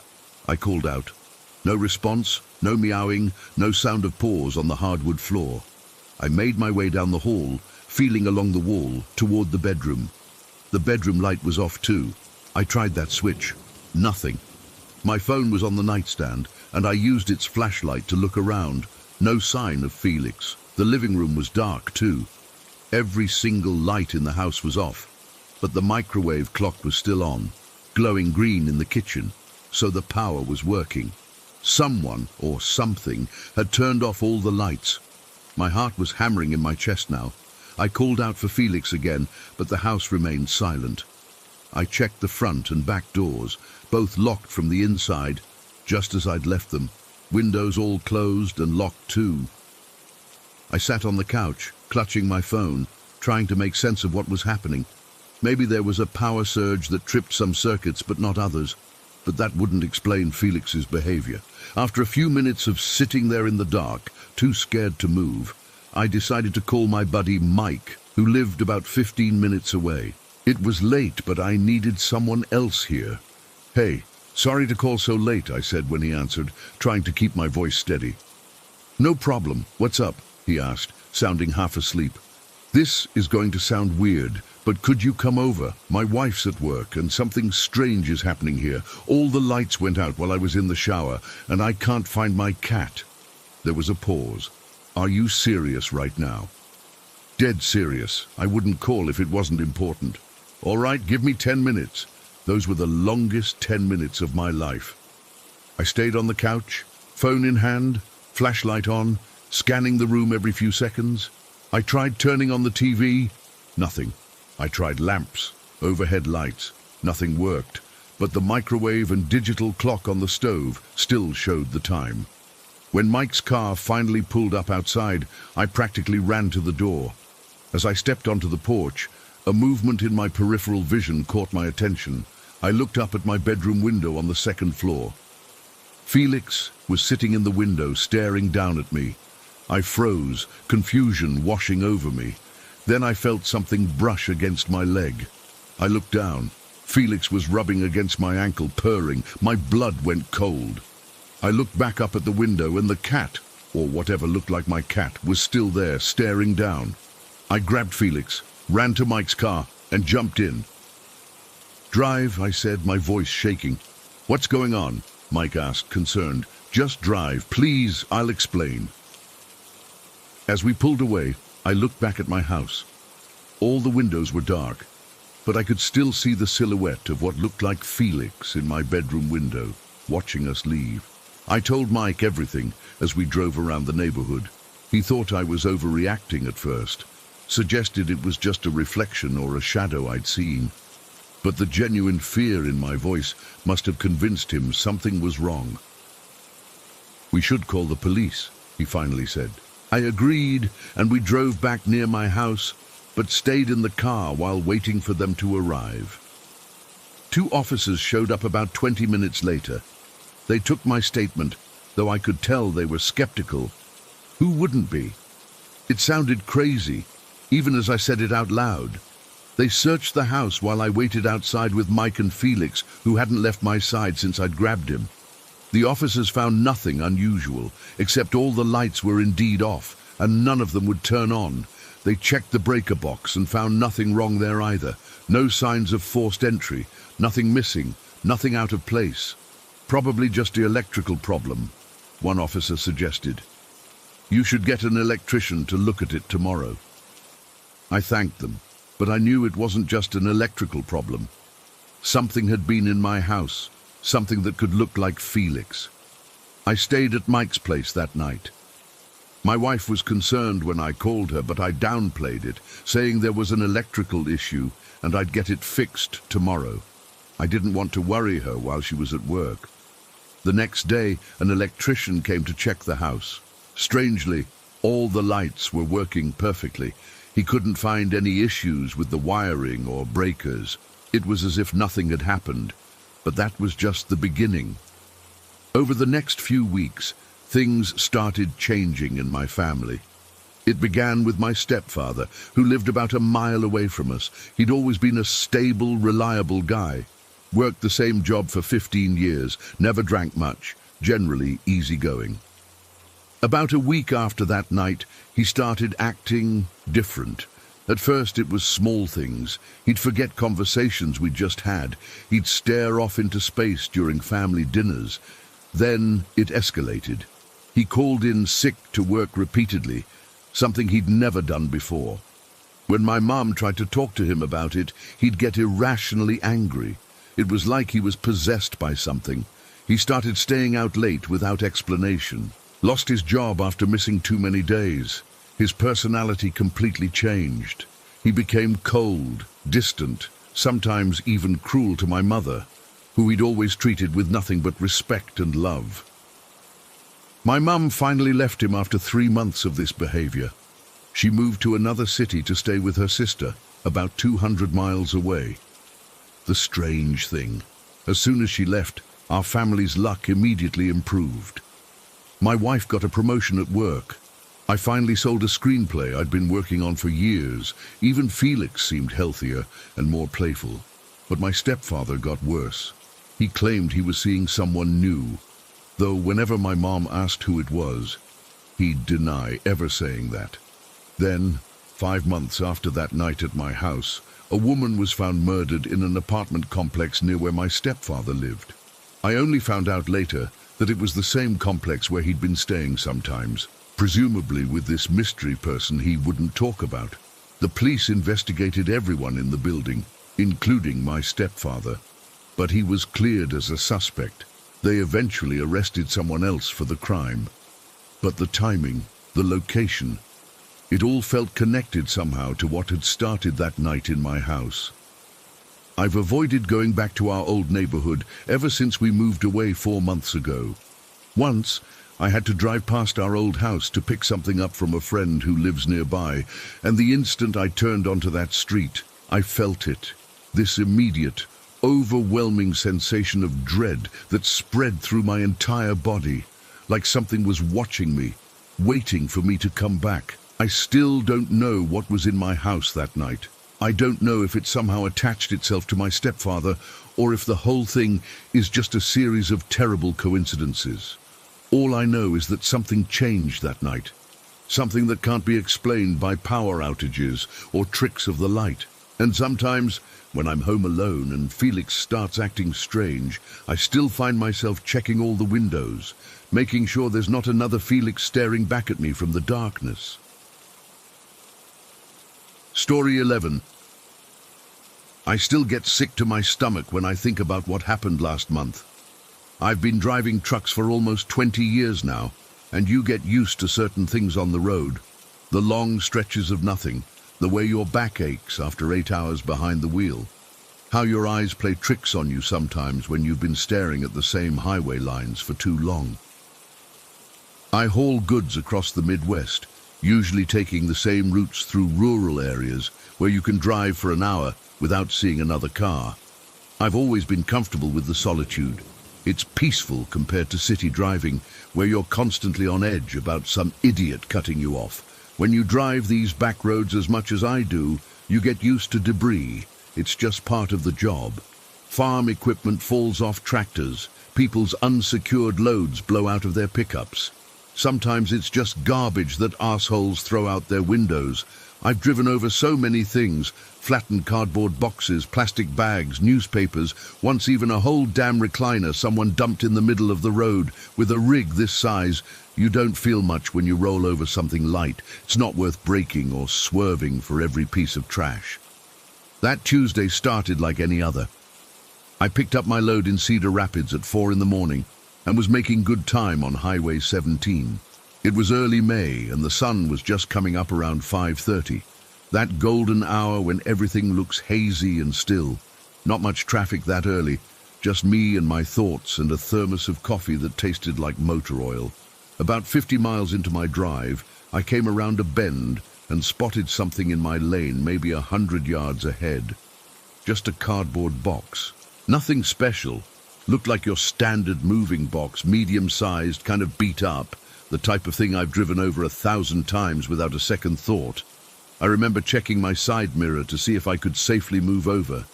But there was actually a car coming up in the passing lane. No big deal. Like I said, I run over debris all the time.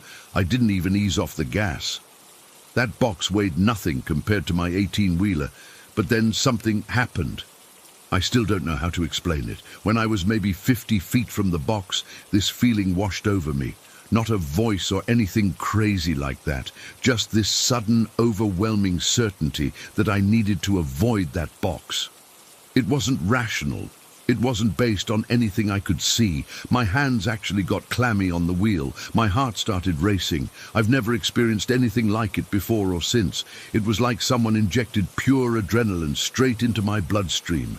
Every instinct in my body screamed at me to not hit that box. The car in the left lane had just passed me.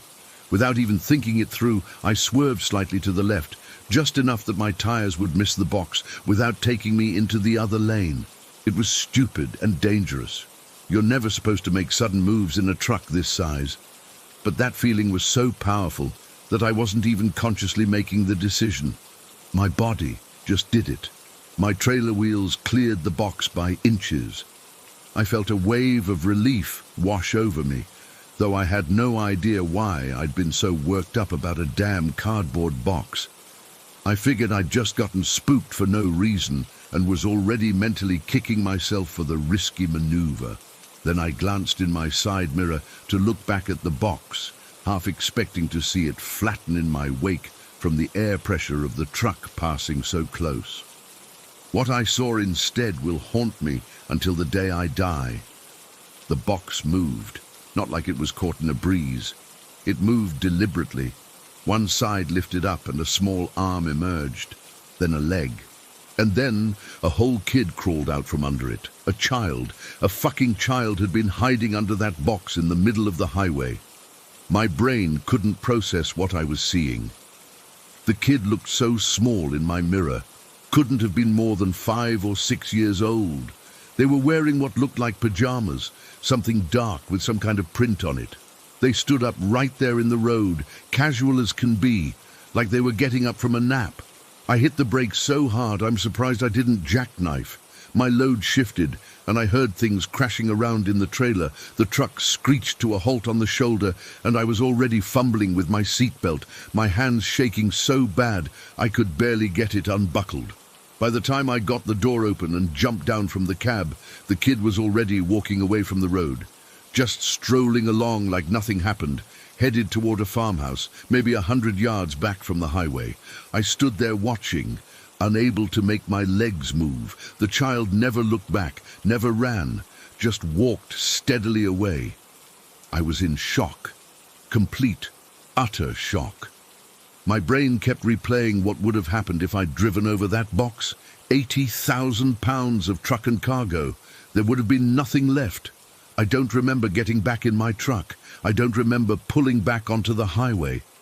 The next thing I clearly remember is being parked at a rest stop about 20 miles down the road, sitting with my forehead against the steering wheel, soaked in sweat and crying like a baby.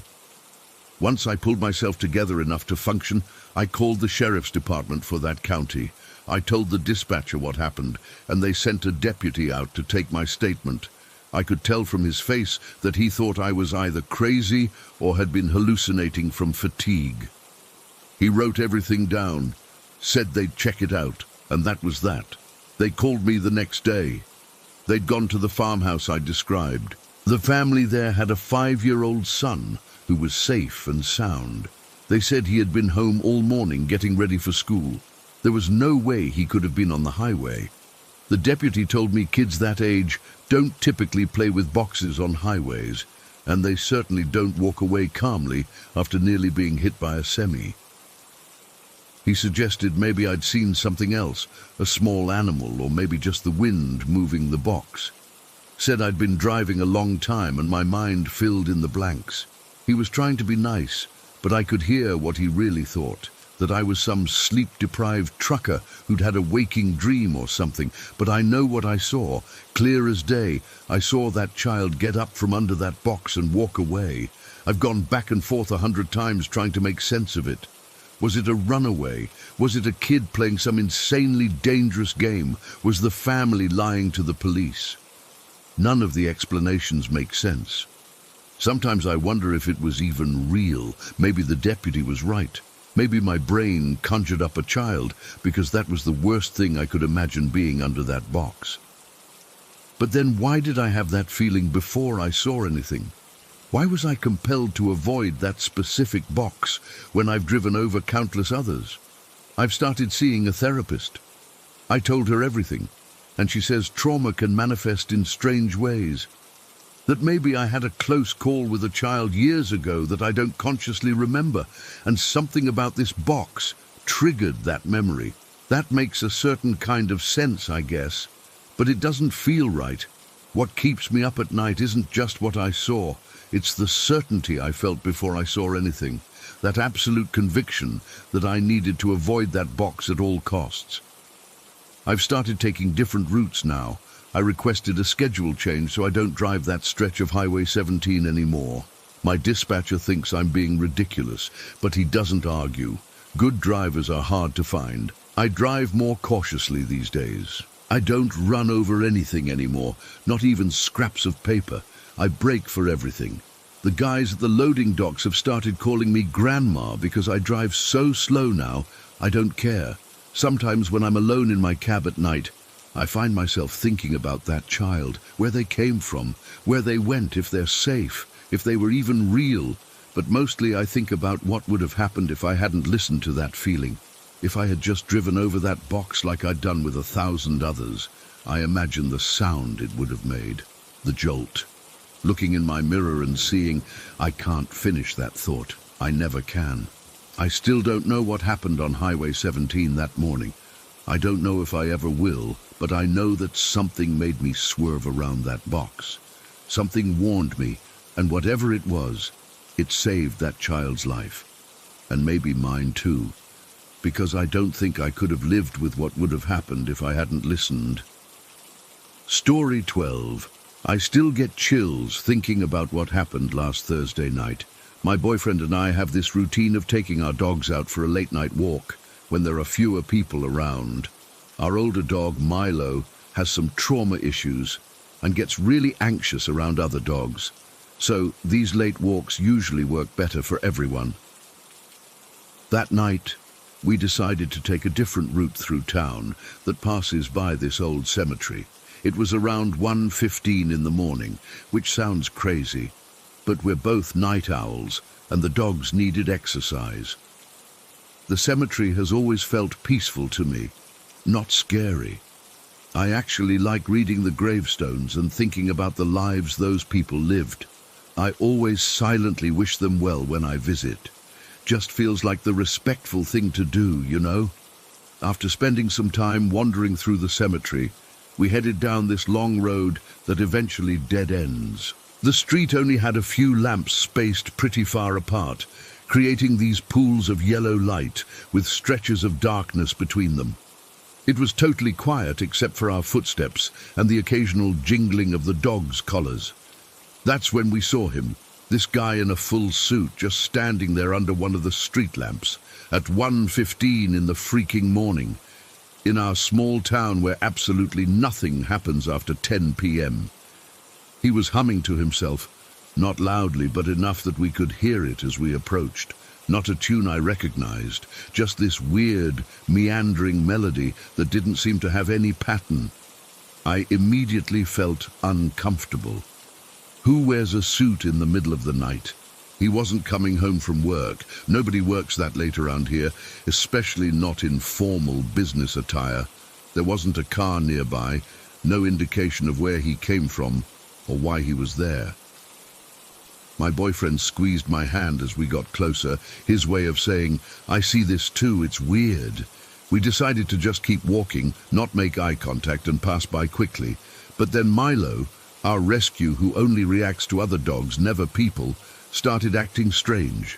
His whole body went stiff, and he began making this whining sound I'd never heard before. He was trying to bark, but it came out all wrong, like he was fighting through fear to make any sound at all. We tugged the dogs closer and picked up our pace. As we passed the man, I could feel him watching us, though I deliberately avoided looking directly at him. The humming never stopped, but it changed slightly as we walked by, becoming more, I don't know how to describe it, more deliberate, like he was humming at us rather than just to himself.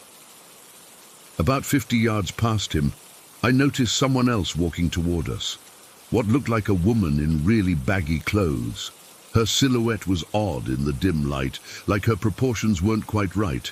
Her walk was off somehow. Not drunk stumbling, but just not how people normally move. I whispered to my boyfriend, "There's someone else coming." We both tensed up even more. Two random strangers at this hour in this normally deserted area? It felt wrong. We continued walking, heading toward the park where we usually let the dogs run. It's completely enclosed with this tall, 6-foot iron fence with bars. You can only enter through a proper gate. It's usually empty at night, which is why we like it. When we finally reached the park about 2 minutes later, I noticed that same woman in baggy clothes was now walking extremely close to the fence, not on the sidewalk, but right up against the bars. And she was staring at us, not just glancing, but full-on, intense staring. The street lamp near the park entrance gave just enough light that I could see her, but not well enough to make out her features clearly. Something about her face seemed blank, or maybe too shadowed. I just remember feeling this overwhelming sense of wrongness. I whispered to my boyfriend that I didn't feel comfortable letting the dogs off leash with her standing there watching us. He agreed, and we pretended to just be walking through the park instead. The whole time, she just stood there staring. After what felt like forever, but was probably only a minute, she finally looked forward and continued walking. I felt my shoulders relax slightly, thinking the weird encounter was over. We walked up the field toward the park entrance, planning to loop around and head back home. That's when I caught something in my peripheral vision that made my blood run cold. That same woman was standing on the pavement outside the park, her face pressed against the bars, completely motionless, just staring at us. I hadn't seen or heard her approach. She was simply there, as if she'd materialized. I froze mid-step. My heart was pounding so hard I could hear it in my ears. I didn't want to look directly at her, but I couldn't help it. When I did, I still couldn't make out her features clearly, even though she was much closer now. It was like my eyes couldn't focus on her face properly. "Babe," I whispered, my voice shaking, "look over there." My boyfriend turned and immediately saw what I was seeing. "What the fuck?" he said out loud, not bothering to whisper. The moment the words left his mouth, the woman turned around, but not like how a normal person turns. It was this jerky, too fast movement, like watching a video that skips frames. 1 second she was facing us, the next she was facing away, with no natural transition between. Then she started walking away from the park. Her walk was all wrong too, stiff and mechanical, like someone mimicking human movement without understanding how bodies work. Each step identical to the last, no natural sway or rhythm. We stood frozen, watching her go. Neither of us spoke until she disappeared into the darkness beyond the street lamps. "Did you see that?" I finally managed to ask, my voice barely audible. My boyfriend nodded, his face pale even in the dim light. That wasn't right. Something wasn't right about her. The dogs were both on high alert, ears forward, bodies tense. Even our younger dog, who's normally clueless and happy-go-lucky, seemed disturbed. We decided to leave immediately, taking the most direct route home. I kept looking over my shoulder every few seconds, convinced I would see her following us. My boyfriend did the same. We practically jogged the whole way back, the dogs keeping pace beside us. As we hurried home, I remembered the man in the suit. Had they been together somehow? Was it just a coincidence that we encountered two extremely odd people in the middle of the night? Neither of them seemed like they belonged in our small town. I've always been more spiritually inclined than my boyfriend. I believe in energies and that there are things in this world we can't always explain. That night, every instinct I have told me that whatever we encountered wasn't fully human. The way they moved, the way they watched us, the unnatural feeling they gave off, it all felt wrong in a way that's hard to put into words. My boyfriend, who's usually skeptical about paranormal stuff, hasn't tried to rationalize what we saw. He just says, "I don't know what that was, but it wasn't normal." I've tried to come up with logical explanations. Maybe the man had just been at some formal event or a costume party. Maybe the woman was on drugs or had mental health issues. But neither explanation feels right. People on drugs don't move like that. Too precisely, too deliberately. And her appearing at the fence without us noticing her approach. The way she turned when my boyfriend spoke. I can't reconcile that with any normal human behavior. We've changed our walking route since then. No more cemetery, no more passing by that street or that park. The dogs still need their exercise, but we drive to a different neighborhood now. I know it sounds ridiculous to be so affected by what could have just been weird coincidences, but I can't shake the feeling that we were being watched, hunted almost, by something pretending to be human. Every time I think about that night, I get this cold feeling in my stomach. I find myself checking the windows at night, making sure they're locked. I've started keeping the hallway light on when we sleep. My boyfriend doesn't tease me about it. He's been double-checking the locks too. I don't know what we saw that night. I don't know if the man in the suit and the woman by the fence were connected. I don't know if they were even people at all. All I know is that sometimes, in the middle of the night, I still hear that tuneless humming in my dreams, and I wake up feeling like someone is standing just outside our bedroom door, waiting.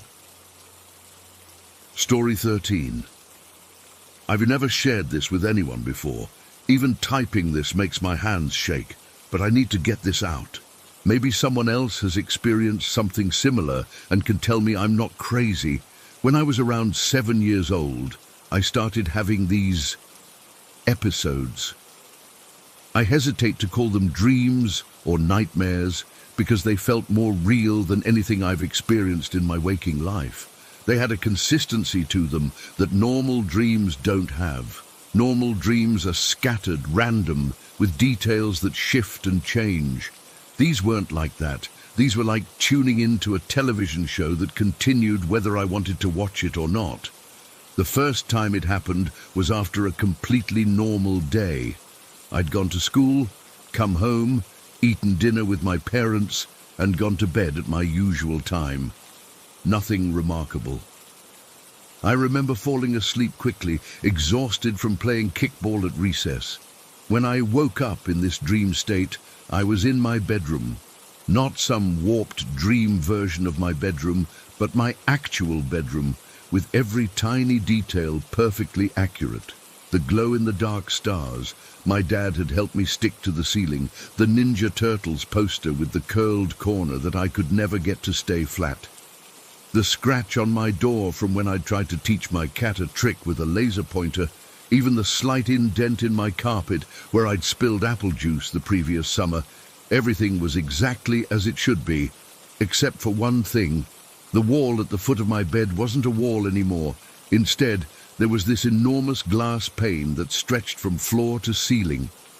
Through it, I could see our front yard, the patchy grass my dad was always trying to revive, the crooked sidewalk with that one section that always collected water when it rained, and the street lamp across the road, casting everything in that sickly orange glow that made shadows look deeper than they really were. I remember feeling confused at first, not scared, just thinking, that's weird, there's supposed to be a wall there. But then came the dread, this overwhelming sense that something terrible was about to happen. It felt like someone had placed a cinder block on my chest. I couldn't move. I tried to wake myself up, pinching my arm, closing my eyes tight, but nothing worked. So I just lay there, staring through this impossible window, waiting. For what, I didn't know. But every cell in my body seemed to understand that something was coming. And then he appeared. He came drifting up the sidewalk, not walking exactly, more like gliding, like his feet weren't quite touching the ground. He moved with this unnatural smoothness that made my skin crawl. As he got closer, I could see him more clearly under the street lamp. And God, I wish I couldn't. He was tall, impossibly tall. His head would have scraped our ceiling if he'd been inside. His skin was this sickly pale color, like candle wax that's just started to cool. Completely hairless, no eyebrows, no eyelashes, nothing, with a head that reflected the orange glow of the street lamp. But what I remember most vividly was his smile. It was too wide for his face, stretching almost ear to ear, with teeth that were just slightly too small and too numerous. It wasn't a happy smile. It was the kind of smile that says, I know something you don't, and you're going to hate finding out what it is. He drifted across our lawn, stopping directly in front of my window. His eyes, I've tried so hard to forget his eyes, were small and dark, like someone had pushed 2 pieces of coal into soft dough, and they were fixed directly on me. His lips never moved, but I heard him anyway. His voice just appeared in my head, clear as a bell. It was soft and slightly raspy, like someone who'd spent years whispering secrets. "Hello, little one," he said, and I felt like throwing up. "I've been wanting to meet you for such a long time." I couldn't speak, couldn't scream, could barely breathe. "Don't worry about trying to talk," he continued. "I can hear your thoughts just fine. Better than fine, actually. I can hear everything." He placed one long, thin hand against the glass. His fingers were too long, the joints bent at odd angles. "I can see you anywhere, you know. Distance doesn't matter to me. Walls don't matter. Time doesn't matter. I'm always watching." I remember thinking about my parents, wondering if they could help me. He laughed, this horrible, dry sound like autumn leaves being crushed. "Your parents can't see me, and even if they could, they wouldn't believe you. Adults are funny that way, aren't they? They only believe in what they want to believe in." I woke up gasping, my sheets soaked with sweat. I told myself it was just a nightmare, a random, terrible nightmare. But deep down, I knew it wasn't. The next night, I fought sleep. I kept myself awake reading comic books with a flashlight under my covers until my eyes burned. But eventually, exhaustion won out, and there I was again. Same room, same glass pane, same dread, and soon enough, same visitor, drifting up the sidewalk with that terrible grin. This continued for weeks. Each time, he would tell me different things. Sometimes he'd describe my day in perfect detail. Things he couldn't possibly know unless he really had been watching me. He'd mention the book I'd been reading at recess, or the argument I'd had with my friend over a toy, or the ice cream flavor I'd chosen after dinner. Other times he'd tell me about the future. Small things at first, like what the weather would be tomorrow, or what my mom would make for breakfast, and he was always right. I started sleeping with my light on. I begged my parents to let me sleep in their room. I made up excuses, nightmares, stomach aches, anything I could think of. Sometimes they'd let me, and those nights were blessed relief, but most nights I had to face him alone. About 2 months into these visits, things changed. His grin seemed wider that night, more excited. He didn't start with his usual "hello, little one." Instead, he launched right into a description of other children. "I saw Emily last night," he said, as casually as if he were talking about running into a friend at the store. "She's got a new puppy. Small thing, brown with white paws. She named it Spot, which I find terribly unimaginative, don't you?" I didn't know any Emily. And then there's Michael. Poor Michael. He's been having trouble at school. The other kids pick on him because of his stutter. He tries to be brave, but he cries himself to sleep most nights. He went on, describing child after child in vivid detail. Their rooms, their toys, their fears. I had never met any of these children, but the way he described them made them feel so real. And the worst part? He spoke about them with this horrible familiarity, like they were all part of some club I had unwittingly joined. That was the night I finally found my voice in the dream. "Stop it!" I screamed. "Just stop! Leave me alone! Leave them alone!" His smile faltered for just a moment. The first and only time I ever saw him look surprised. Then it grew even wider. "Oh," he whispered, leaning closer to the glass until his forehead was almost touching it. "It speaks. How delightful." He pressed his palm flat against the window again, and I swear the glass bulged inward slightly, as if it were suddenly soft. "I have something special to tell you tonight," he said, his voice lower now, more intimate. "Your parents are leaving soon." My heart stopped. My parents hadn't mentioned any trip. "Business trip," he continued, as if reading my thoughts, which I'm sure he was. "Very sudden. Very important. Your father got the call this afternoon while you were at school. They'll be staying at the Westview Hotel in Cincinnati, room 312. I felt sick. "They're leaving on Thursday," he went on. 4 days from now. They'll be gone for the weekend. You'll be staying with your grandmother, but she sleeps very deeply, doesn't she? Takes those little blue pills that make her snore so loudly. I couldn't breathe. "Don't worry," he said, his smile somehow growing even wider. "I know exactly where you'll be. I always know where you are. And when you're all alone." I woke up screaming that night. My parents rushed in, tried to comfort me, told me it was just a bad dream. I tried to tell them about him, about what he'd said, but the words wouldn't come out right. They just exchanged worried looks over my head and told me everything would be okay. 4 days later, my dad got a call during dinner. I watched his face as he listened, saw his expression change from confusion to excitement. When he hung up, he turned to my mom and said, "That was Bob from corporate. They want me in Cincinnati this weekend for an emergency meeting with the new clients." I dropped my fork. My mom was confused. "This weekend? That's so last minute. Where will you stay?" "They've already booked me a room at the Westview," my dad replied. I couldn't move, couldn't speak. The room was spinning. "Well, I'm coming with you," my mom decided. "We'll make a weekend of it.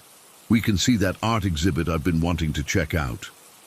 "What about her?" my dad asked, nodding toward me. "My mom can watch her," my mom said. "It's just for the weekend." That night I was terrified to fall asleep, but curiosity and dread pulled me under eventually. He was waiting, of course, standing right at the glass, not even bothering with his usual approach up the sidewalk, as if he knew I'd been expecting him. "Told you," he said, his voice dripping with satisfaction. "Room 312. Did you think I was lying? I never lie. I just tell you things you don't want to hear." His fingers tapped against the glass, one by one, like he was counting down to something. "Do you want to know what else I never do?" he asked. "I never stay on this side of the glass forever. Eventually, I always find a way in. And when your parents are gone this weekend..." The glass began to fog up, as if someone were breathing on it from the inside, my side. I could still see his awful grin through the condensation, but it was blurring, distorting. With one long finger, he began to draw in the fog on his side of the glass. A single word. "Soon." I remember what happened next so clearly. I was so scared that something in me just snapped. I jumped out of bed and ran straight at the glass, intending to break it, to push him away, to do anything but just lie there and wait. But my feet hit solid wall. The impact jolted me awake, and I found myself standing in my actual bedroom, my forehead pressed against the very real, very solid wall at the foot of my bed. No glass, no front yard, no him. My parents heard the thud and came running. They found me sobbing, hysterical, trying to explain about the man, the hotel, the room number. They were worried. I could see it in their faces. But they chalked it up to an intense nightmare and too much sugar before bed. But the next day, I overheard them talking in hushed voices. My mom was on the phone with the hotel, changing their reservation. "Yes, that's right," she was saying. "We need to change from room 312. Any other room is fine. Different floor would be preferred." They never told me they changed rooms. I think they were trying to protect me, to not feed into what they saw as an irrational fear. But I knew. And deep down, I think they knew something wasn't right too. They went on their trip. I stayed with my grandmother. Nothing happened that weekend. No visits from the man in my dreams or in real life. In fact, after that night, the dreams stopped completely. I never saw the glass pane again. Never saw him drifting up the sidewalk with that horrible grin. It was as if changing the room number had somehow broken whatever connection he had with me. But sometimes, even now as an adult, I'll catch a glimpse of something in a window reflection, a tall, thin shape at the edge of my vision that disappears when I turn to look. And on particularly quiet nights, I swear I can still hear his voice whispering in my head, "I'm always watching, always waiting." Distance doesn't matter to me. Walls don't matter. Time doesn't matter. I still don't know what he was, a dream, a demon, a manifestation of childhood fear, but I know he was real. As real as the keyboard I'm typing on right now, as real as the window beside my desk that I keep the blinds drawn on. even during the day, because I know he's still out there, watching. And sometimes when I look at my own reflection in a darkened window, I swear I can see him standing right behind me, smiling that awful smile. Story 14. I still don't believe in ghosts. At least that's what I tell myself every morning when I wake up. But it's getting harder to deny what's happening in my house. This all started years ago with my niece Lila. She was such a special kid, bright, creative, and always telling these elaborate stories. When she was 6, she started talking about her friend, this girl with an umbrella who would follow her around. At first, we all thought it was cute, just a normal imaginary friend phase that kids go through, but there was something different about the way Lila described her. She would suddenly freeze in the middle of dinner and whisper, "She's standing behind you right now, Auntie." The hair on my arms would stand up, and I'd feel this cold sensation on the back of my neck, like someone breathing there. I'd turn around, of course, and see nothing. But the way Lila would track this invisible person with her eyes made my stomach knot up. The really unsettling part was the things Lila would tell us that this umbrella girl had supposedly said. Like the time she announced at breakfast that the girl with the umbrella says, "Grandma's going to call today because she fell down." 2 hours later, my mum called about taking a nasty spill in her bathroom. Or when Lila told my sister that the umbrella girl says Daddy's car is broken and he'll be late. Sure enough, my brother-in-law's car broke down that evening on his way home from work. These weren't vague predictions, they were specific, and they kept happening. I tried to rationalize it. Maybe Lila overheard things, or maybe it was all coincidence, but deep down it felt like something more. When Lila turned 8, the umbrella girl apparently disappeared, just vanished. Lila seemed unbothered by it, like it was the most natural thing in the world for her friend to move on. I remember feeling relieved. The whole thing had started to freak me out more than I wanted to admit. During those 2 years, Lila would constantly draw this girl. She filled notebooks with sketches, always the same figure with an umbrella standing in the rain. But she never, ever drew the face. When my sister asked why, Lila said matter-of-factly, "I tried once, but it made you cry, Mommy." My sister swears she never cried about any drawing, but Lila insisted it happened, not in our timeline, but in some other version of events. That conversation made my blood run cold. As Lila got older, we actually bonded over scary stuff. We'd watch those ghost hunting shows together and read creepy stories online. It became our thing. Her dad, my brother-in-law, couldn't stand it. He'd literally leave the room if we started talking about anything paranormal. The poor guy would get so pale and nervous, which made Lila laugh. She thought it was hilarious how her tough dad could be scared of ghost stories. When Lila turned 12, she begged me to start a ghost podcast with her. She was obsessed with those real-life paranormal experience shows. My sister and her husband put their foot down about posting anything online. They were strict about her digital footprint, which was fair. So we compromised. We'd record our podcast episodes just for ourselves. Every Thursday night, Lila would come over for dinner, and afterward, we'd sit in my living room with a digital recorder and talk about ghost stories we'd found or paranormal theories. She was so serious about it, even made a little intro jingle and everything.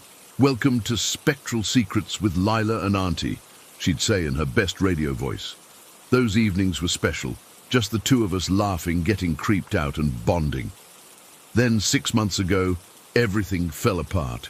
It was a rainy Tuesday afternoon. My sister called, hysterical. There had been a car accident. A truck driver fell asleep at the wheel, crossed the center line. Lila and her father were gone. Just like that. The funeral was a blur. I remember holding my sister up as she collapsed by the caskets. I remember the rain. It poured all day like the sky was grieving with us. And I remember looking at Lila's little sisters, Hannah and Rose, 9 and 7, standing there in black dresses, looking lost and confused. My sister couldn't function after that. She'd stare at walls for hours, wouldn't eat, couldn't sleep. After a few weeks, it became clear she needed serious help. My boyfriend Matt and I offered to take Hannah and Rose while she checked into a residential grief therapy program. We converted our home office into a bedroom for them, bought bunk beds, stuffed animals, nightlights, anything to make them feel safe. During the day, I kept it together. I made lunches, checked homework, drove to soccer practice, and told bedtime stories. But every night after they went to sleep, I'd sit in the bathroom with the shower running so they wouldn't hear me sob. Matt would sit outside the door, just waiting, giving me space to fall apart before putting me back together again. About 3 months after they came to live with us, I started noticing Hannah and Rose whispering to each other. They'd stop talking when I entered a room. At first, I thought they were just processing their grief. But then I overheard Rose say, "But Lila said we shouldn't tell Auntie yet." My heart stopped. I waited until bedtime that night, then sat on the edge of Hannah's bunk. "Hey, sweetie," I said, trying to sound casual. "I heard you guys talking about Lila earlier. You know you can tell me anything, right?" Hannah and Rose exchanged a look. "Lila told us not to say anything," Hannah finally whispered. "She said it would make you sad." "What do you mean, honey?" I asked, my mouth going dry. "Lila's still here," Rose blurted out. "She follows you and Mommy around. Sometimes she stands behind you when you're cooking." I felt that familiar chill run down my spine. "Is this a game you're playing?" Hannah shook her head firmly. "No, she has her umbrella. Even when it's not raining, she says she's making sure we're all okay." I didn't believe them. I couldn't. Because Lila and I had made a pact years ago during one of our ghost podcast sessions. We'd found this ancient record player in my grandfather's attic, and I jokingly said that if either of us ever crossed over, we'd make it play as a sign. She had been deadly serious when she pinky promised me. I'd even left it set up in the corner of my living room as a memorial to her after the accident. It never played, not once. Last week, everything changed. Matt is an artist. He teaches at the community college and does commission work on the side. He'd been sketching me as I waited at the bus stop with the girls one rainy morning. When he showed me the finished drawing that night, my whole body went cold. There I was, standing with Hannah and Rose under the bus shelter, but behind me, slightly blurred as if caught in motion, was a figure holding an umbrella. A girl. "Why did you draw that?" I whispered, my fingers trembling as I pointed to the figure. Matt looked confused. "Draw what?" "The girl with the umbrella, behind me."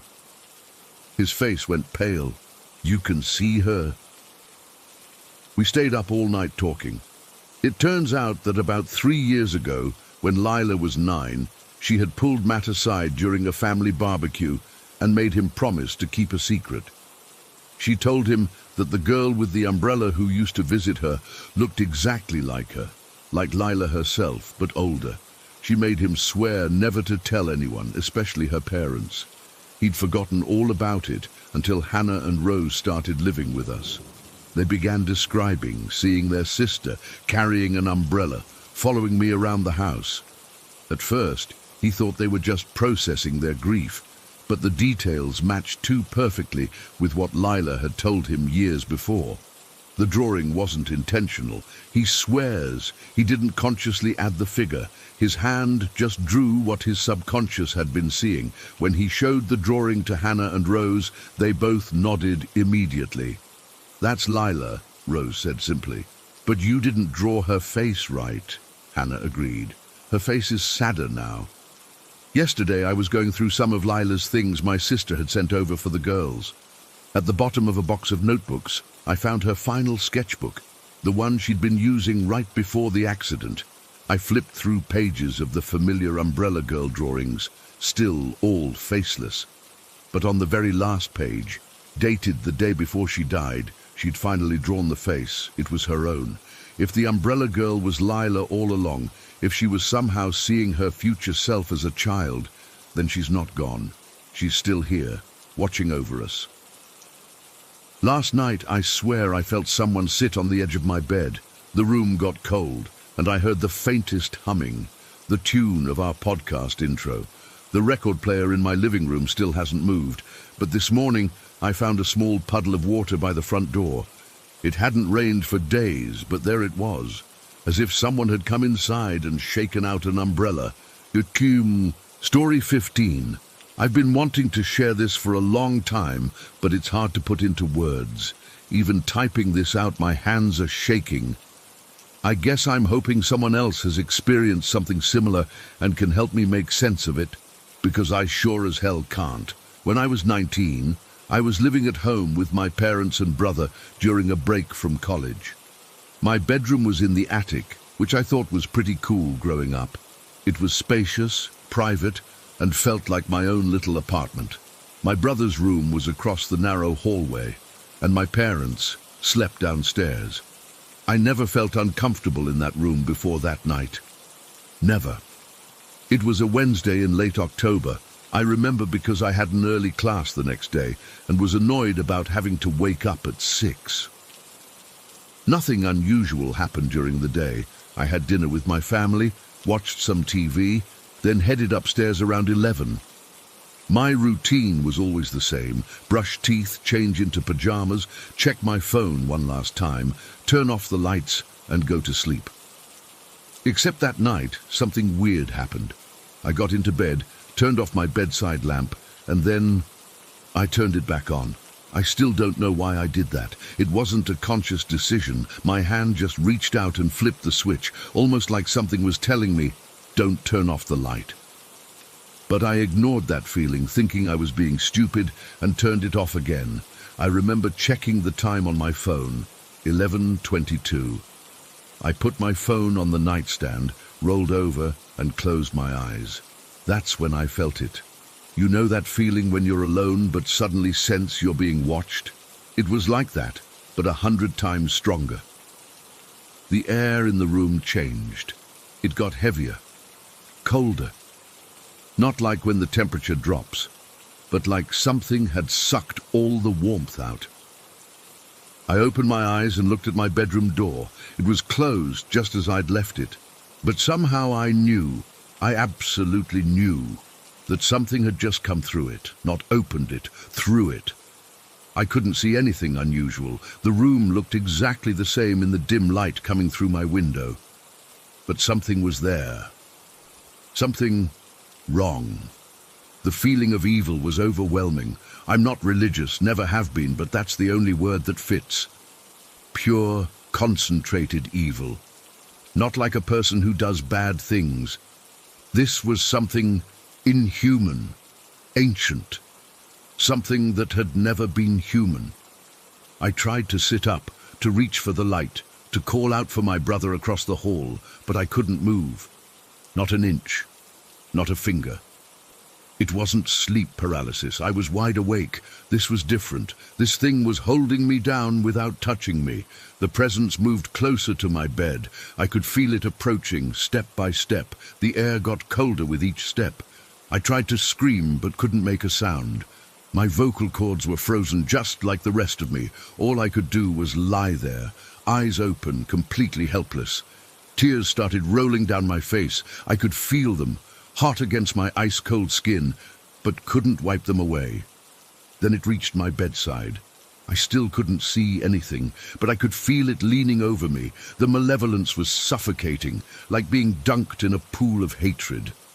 My heart was pounding so hard I thought it might explode. Then I felt it touch me. A hand, at least it felt like a hand, but wrong somehow, grabbed my chin. The fingers were too long, too cold, too strong to be human. They forced my head to turn forward, to stare straight up at the ceiling.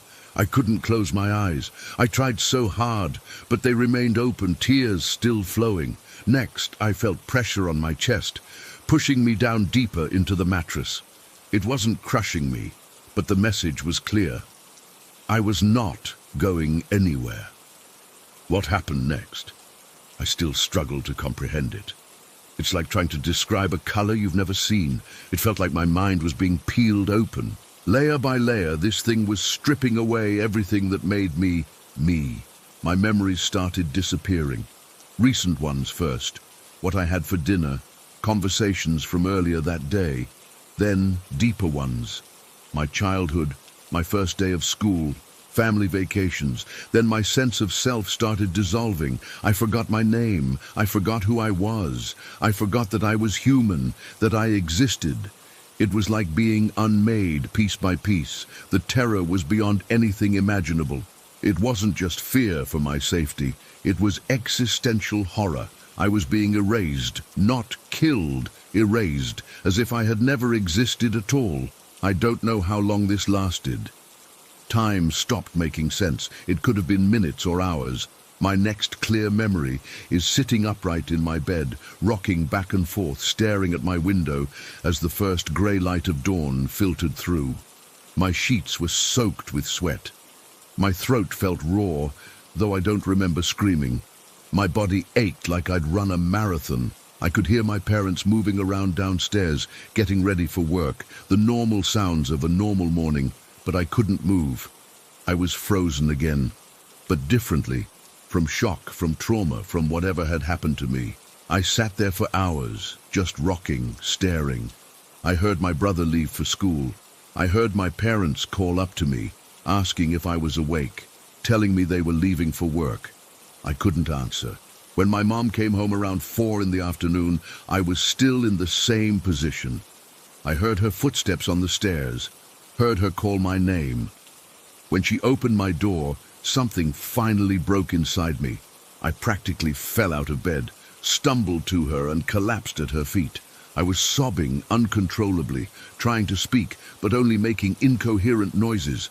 She kept asking what was wrong, if I was hurt, if someone had done something to me. She later told me my eyes were what scared her the most. My pupils were so dilated you could barely see the color of my eyes. They stayed that way all day, even in bright light. Eventually, I calmed down enough to tell her I was just sick, that I'd had a terrible nightmare. I couldn't tell her what really happened. How could I? I barely understood it myself. Plus, I was terrified that talking about it might somehow bring it back. My friend came over that evening to drop off notes from the class I'd missed. Later, she told me she almost left as soon as she saw me. Said I didn't look like myself, that there was something off about me that made her deeply uncomfortable. She actually texted another friend while in my house, saying she was scared. It's been years now. I've never slept in that room again. When I visit my parents, I stay in my brother's old room instead. They think it's because of the nightmare I had. I've never corrected them. I've always been sensitive to things, places with bad energy, houses where something feels wrong. But this was different. This wasn't just stumbling into something supernatural. This was targeted, personal. It came from me, specifically. I've spent countless hours researching similar experiences, looking for answers. Was it a demon, some kind of entity that feeds on fear or identity? Was it trying to possess me? Why me? The worst part is the gaps in my memory. There are chunks of that night that are just missing. I have this terrible feeling that more happened than I remember. Sometimes I get flashes, images or sensations that don't make sense, that feel like they might be fragments of memories from that night. One thing I know for certain, whatever it was, it didn't just happen to pass through my room. It came for a reason. And sometimes, usually when I'm falling asleep, I get this overwhelming feeling that it's not finished with me. That's why I'm sharing this. I need to know if anyone else has experienced something similar. I need to know if there's a way to protect myself if it comes back, because deep down I have this terrible feeling that someday it will, and next time I might not come back from it. Akasadisturchin, Story 16. I still have trouble talking about what happened at the old military camp next to our elementary school. It's been years, but even now, I get chills thinking about it. I've tried explaining it to people, but most think I'm making it up, or that my mind was playing tricks on me. I know what I saw, though. I know it was real. Our school was right next to this abandoned military camp. It wasn't completely deserted. There was still some personnel around occasionally, but most of the area was just sitting there unused. Rows of old military trucks and equipment were parked in neat lines, starting to rust and collect dust. The school fence had this gap where we could slip through during lunch break. Teachers always told us to stay away, but you know how fifth graders are. Telling us not to go somewhere only made it more interesting. Me, Mike, Gabriel, CJ, and a few other kids from our class would sneak over there almost daily. We'd climb on the trucks, pretend we were soldiers, and just mess around for the 30 minutes we had before the bell rang. It was our secret playground. About 3 weeks into the school year, I started noticing something weird. There was this tapping sound coming from one of the trucks near the back row. Tap, tap, tap. Pause. Tap, tap, tap. It was rhythmic, almost like someone was deliberately making the sound. At first I thought maybe it was just the metal expanding in the sun or an animal, but it was too consistent. "Do you guys hear that?" I asked the others one day. Gabriel nodded. "Yeah, I hear it every time we come here." "Weird, right?" CJ just shrugged. "Probably just the wind or something." We didn't think much of it at the time. Kids aren't exactly known for their caution, and the tapping sound became just another part of our playground. Then, about 2 weeks after we first noticed the tapping, Mike came running over to us, out of breath and wide-eyed. "Guys, there's a lady over there." He pointed toward the last row of trucks. "What lady?" I asked, skeptical. There were rarely any people here, especially not women. "Come see. She's wearing this long white dress. She's really pretty." We all followed Mike to where he had seen her, and there she was, standing between 2 trucks, looking out toward the field beyond the camp. She had long black hair flowing down her back, and she was wearing exactly what Mike described, a white dress that went all the way to her ankles. "Who is she?" Gabriel whispered. "Maybe she works here," CJ suggested. I squinted, trying to get a better look. The weird thing was, I couldn't really focus on her face. It was like my eyes kept sliding away whenever I tried to look directly at her. "I don't see anything," I said, even though everyone else was clearly seeing something I wasn't. "Are you blind?" Mike laughed. "She's right there. Look, she's waving at us." All the other kids started waving back, but I still couldn't see what they were seeing. I felt a cold shiver run down my spine, though I didn't understand why at the time. The bell rang, signaling the end of lunch, and most of the kids started heading back. Gabriel, CJ, and I stayed behind for a few more minutes, curious about the mysterious woman. "Let's go talk to her," CJ suggested. "I don't think that's a good idea," I said, still feeling uneasy. "You're just scared," Gabriel teased. "Come on, I want to know why she's here." We started walking toward where they had seen the woman. The tapping sound grew louder as we approached. Tap, tap, tap. Pause. Tap, tap, tap. "Where did she go?" Gabriel asked, looking around. "She was just here." "Maybe she went behind those trucks." CJ pointed to the back row. We cautiously approached the trucks, the tapping getting louder with each step. My heart was racing, though I still didn't understand why I felt so afraid. The tapping was coming from under one of the trucks now. I got down on my hands and knees to look underneath, and CJ followed suit. The space under the truck was dark, but as my eyes adjusted, I could see to the other side. That's when I saw them. A pair of feet, wearing white shoes, standing perfectly still on the other side of the truck. The bottom of a white dress swayed slightly, even though there was no wind. CJ saw it too. He grabbed my arm so hard it left marks. "Run!" he whispered, his voice cracking with fear. We scrambled to our feet and bolted. I've never run so fast in my life. We didn't stop until we reached the schoolyard, gasping for breath, our hearts pounding in our ears. "Did you see that?" CJ panted.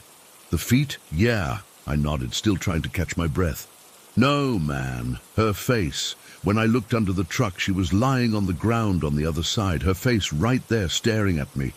Her eyes were wrong. Gabriel looked confused.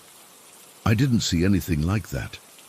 I didn't see a face either, just the feet and the dress, but the terror in CJ's eyes was enough to convince me he'd seen something horrible. When I got home that afternoon, I was still shaken up. My grandmother was in the kitchen cooking dinner. She'd been living with us since my grandfather passed away the year before. "What's wrong with you? You look like you've seen a ghost," she said, as I dropped my backpack by the door. I hesitated before answering. My grandmother was superstitious, always talking about spirits and omens.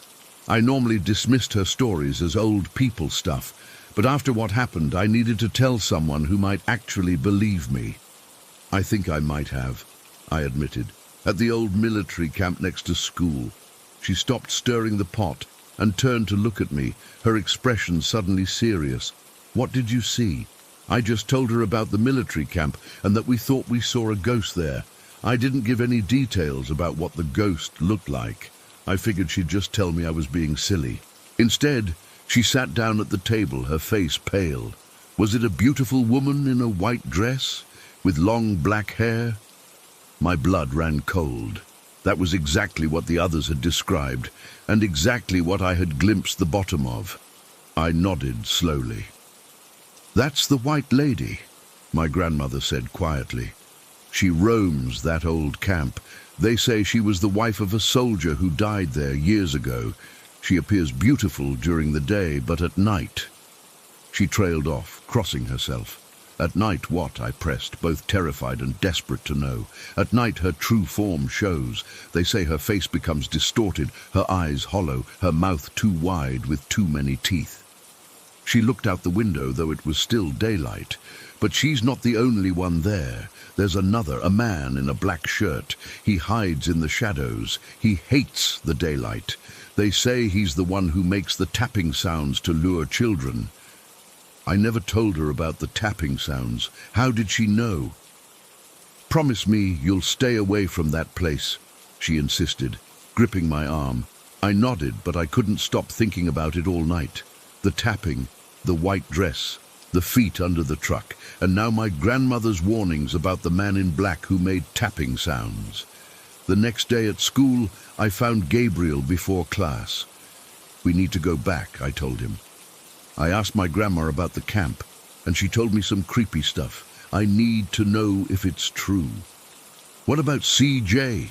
Gabriel asked. "He told me he's never going back there. He's still freaked out about whatever he saw under that truck." Gabriel looked nervous, but nodded. "Okay, but we stick together, right? No wandering off alone." We agreed to meet at lunch by the fence. When lunchtime came, we slipped through the gap and headed toward the trucks. It was a cloudy day, the sun occasionally peeking through only to disappear again, casting the camp in shifting shadows. "What did your grandma say?" Gabriel asked as we walked. I told him everything about the White Lady, her transformation at night, and the man in black who made tapping sounds. "How did she know about the tapping?" Gabriel whispered, looking around nervously. "That's what I want to find out," I said, trying to sound braver than I felt. We reached the row of trucks where we'd seen the woman the day before. The tapping started almost immediately. Tap, tap, tap. Pause. Tap, tap, tap. "It's coming from over there." I pointed to a truck a few vehicles down. "I don't like this," Gabriel said, hanging back. "Just stay here. I'll check it out and come right back." Before he could protest, I started walking toward the sound. The tapping grew louder as I approached, almost eager, like it was calling specifically to me. I reached the truck where the sound was coming from. It was an old transport vehicle, bigger than the others, with a canvas covering over the back. The tapping was definitely coming from underneath. I remembered what happened to CJ and decided not to get down on my hands and knees this time. Instead, I crouched down a few feet away, just close enough to see under the truck from a distance. At first, I saw nothing but shadows. Then my eyes adjusted. There was something hanging from the underside of the truck. It was black, like a piece of cloth or a bag, swaying slightly. Tap, tap, tap. The sound came with each gentle sway. I leaned forward, trying to make out what it was. That's when it turned. It wasn't a piece of cloth. It was a figure, human-shaped but wrong somehow, hanging upside down from the truck's undercarriage like a bat. It was entirely black, not like a person with dark skin, but like a shadow-given substance absorbing the light around it. Where its face should have been, there were only 2 pinpricks of light, like distant stars in an empty sky. And it was looking right at me. I couldn't move, couldn't breathe, couldn't scream. Those tiny lights fixed on me, holding me in place with a terror more profound than anything I've ever felt. Then it smiled, a tear in the blackness that opened to reveal nothing but more darkness within. The tapping stopped. Something in me broke free at that moment. I scrambled backward, falling onto my back, then rolled over and ran. I screamed for Gabriel as I sprinted toward him. He must have seen the terror on my face, because he started running too, back toward the school, not even waiting to hear what I'd seen. We didn't stop running until we were back in the schoolyard, surrounded by other kids, the safety of numbers and daylight wrapping around us like a shield. What happened? Gabriel gasped when we finally stopped. I tried to explain what I saw, but the words felt inadequate. How do you describe seeing darkness take form? How do you explain the terror of being seen by something that shouldn't exist? We never went back to the military camp after that, not ever. We didn't talk about it much either, as if speaking about it might somehow summon that thing to us. CJ transferred to another school a month later. I don't know if it was related to what he saw, but I wouldn't blame him if it was. I'm older now, and part of me wants to dismiss it all as the overactive imagination of a scared kid. But I know what I saw under that truck. I know the fear I felt was real, and sometimes when I'm lying in bed at night, I swear I can hear it, that familiar rhythm in the darkness. Tap, tap, tap, pause. Tap, tap, tap, like it followed me home, like it's been with me all along, waiting for me to look underneath the bed and see those pinprick eyes staring back at me again. Story 17. I never believed in ghosts. Growing up, I rolled my eyes at ghost hunting shows and thought people who claimed to see spirits were either attention-seeking or delusional. That all changed when my family moved into this house 4 years ago. The house itself is pretty normal looking from the outside. 2 stories, brick exterior, decent yard. It was a good deal because the previous owners needed to sell quickly. We didn't find out until after moving in that there had been an electrical fire in one of the bedrooms. My bedroom, actually, about 15 years earlier. No one died, but the room had been completely gutted and rebuilt. The first week was fine. Normal moving stuff, unpacking boxes, arranging furniture, arguing over who gets what space. Then weird things started happening. Nothing major at first, just items not being where we left them. Doors we swore we'd closed being open, the kind of stuff you can easily write off. Then we started hearing footsteps when no one was there. My mum would call up to ask who was walking around upstairs, and I'd yell back that I was the only one home and I hadn't moved in an hour. We'd hear cabinet doors closing in the kitchen when everyone was in the living room. After about a month, I saw him for the first time. The skeletal man. He stands in the corner of my bedroom, usually around 3 in the morning. He's tall, impossibly thin, and just stands there, watching. I'd wake up feeling like someone was staring at me, and when I looked toward that corner, there he'd be. I couldn't make out details of his face, just that he was there, a dark, elongated silhouette with a distinctly skeletal quality. I'd blink, and sometimes he'd be gone, but other times he'd remain for minutes before fading away. I told my mum after the 3rd time I saw him, and instead of dismissing me like I expected, she got really quiet and asked exactly where I'd seen him. When I pointed to the corner, she went pale and told me that's where the electrical fire had started years ago. We also have the bathroom boy. He's less creepy than the skeletal man, just a young kid, maybe 7 or 8, who appears in our upstairs bathroom. My brother's seen him peeking around the shower curtain, and my mom swears she's heard a child giggling in there when no one else is home. We've gotten used to these two over time. They're unsettling but seem harmless. The basement lady, though, she's different. She stays on the landing of our basement stairs. We've all seen her. A woman with long, dark, matted hair that hangs over her face. She's the one who messes with the lights and slams doors. The air gets thick and cold when she's around, and there's this feeling of hatred that radiates from her. Pure malice. We try to avoid the basement as much as possible, especially at night. Things were manageable, though. We had our routines and our unspoken rules. Don't acknowledge the presences, don't provoke them, don't go in the basement alone. Then my mum started dating Mark about 2 months ago. Mark's great. Stable job, treats my mom well, good sense of humor. He has a 6-year-old daughter named Evie, sweet kid. But she has some developmental issues. She's verbal, but sometimes struggles to communicate clearly, and she has trouble with social cues. She's in special education classes and seems to be doing well, but she's definitely got her challenges. The first time Mark brought Evie over was about 3 weeks ago. My mom was nervous about how she'd react to a new environment, especially since our house can be a bit unpredictable. What we weren't prepared for was how Evie would react to the things we'd been living with. When Evie first came into my room, she froze in the doorway, staring at the corner where the skeletal man appears. She tilted her head like she was listening to something, then walked straight over to that corner.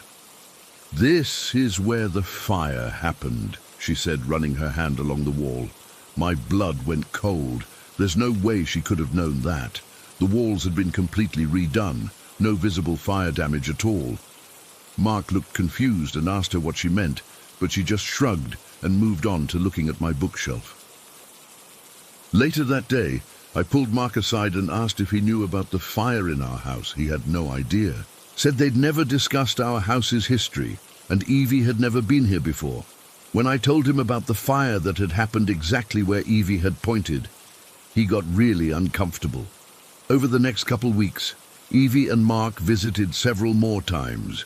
Each time, Evie would do something that made my skin crawl. She'd wave at empty doorways. She'd giggle and say hi to the bathroom mirror. Once, my mum found her sitting on the bathroom floor, having what appeared to be a full conversation with thin air. "Who are you talking to, sweetie?" my mom had asked. "The boy," Evie replied, like it was the most obvious thing in the world. "He's lonely because no one plays with him."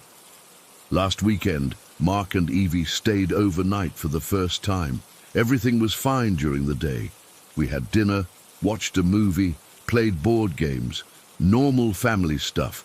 Around 9, Evie started getting tired, so Mark took her to the guest room to get ready for bed. About 20 minutes later, we heard Evie's footsteps on the stairs. She appeared in the living room doorway in her pajamas, looking troubled. "I need to go to the bathroom," she announced. My mom told her where it was, though she'd already used it several times that day. I offered to take her, but she insisted she could go alone. When she hadn't returned after about 10 minutes, I went to check on her. I found her standing in the hallway outside the bathroom, staring at the door, which was closed. "You okay, Evie?" I asked. She nodded. "I'm waiting for him to be done." "Who?" "The boy. He's using the potty." I felt that familiar cold prickle up my spine. "Evie, there's no one in there. You can go in." She looked at me like I was the one not making sense. "Yes, there is. He's almost done." I reached past her and opened the bathroom door. Empty, of course. But the air was unusually cold, and I swear I caught a whiff of something like bubble gum, a scent that didn't belong to anyone in our household. Evie walked in confidently. "See, he's done now." I waited outside the door for her, trying to calm my racing heart. When she came out, she was smiling. "He says his name is Tommy, and he likes my light-up shoes." The next morning at breakfast, Mark mentioned that Evie had always been sensitive, his word, not mine. Said she often talked about people no one else could see, even at their own house, which didn't have any weird activity as far as he knew. But he admitted that her behavior here seemed more pronounced. That night was when things got really bad. Evie, Mark, my mom and I were watching another movie in the living room. My brother was at a friend's house. It was around 8 in the evening, and we were all relaxed on the couch.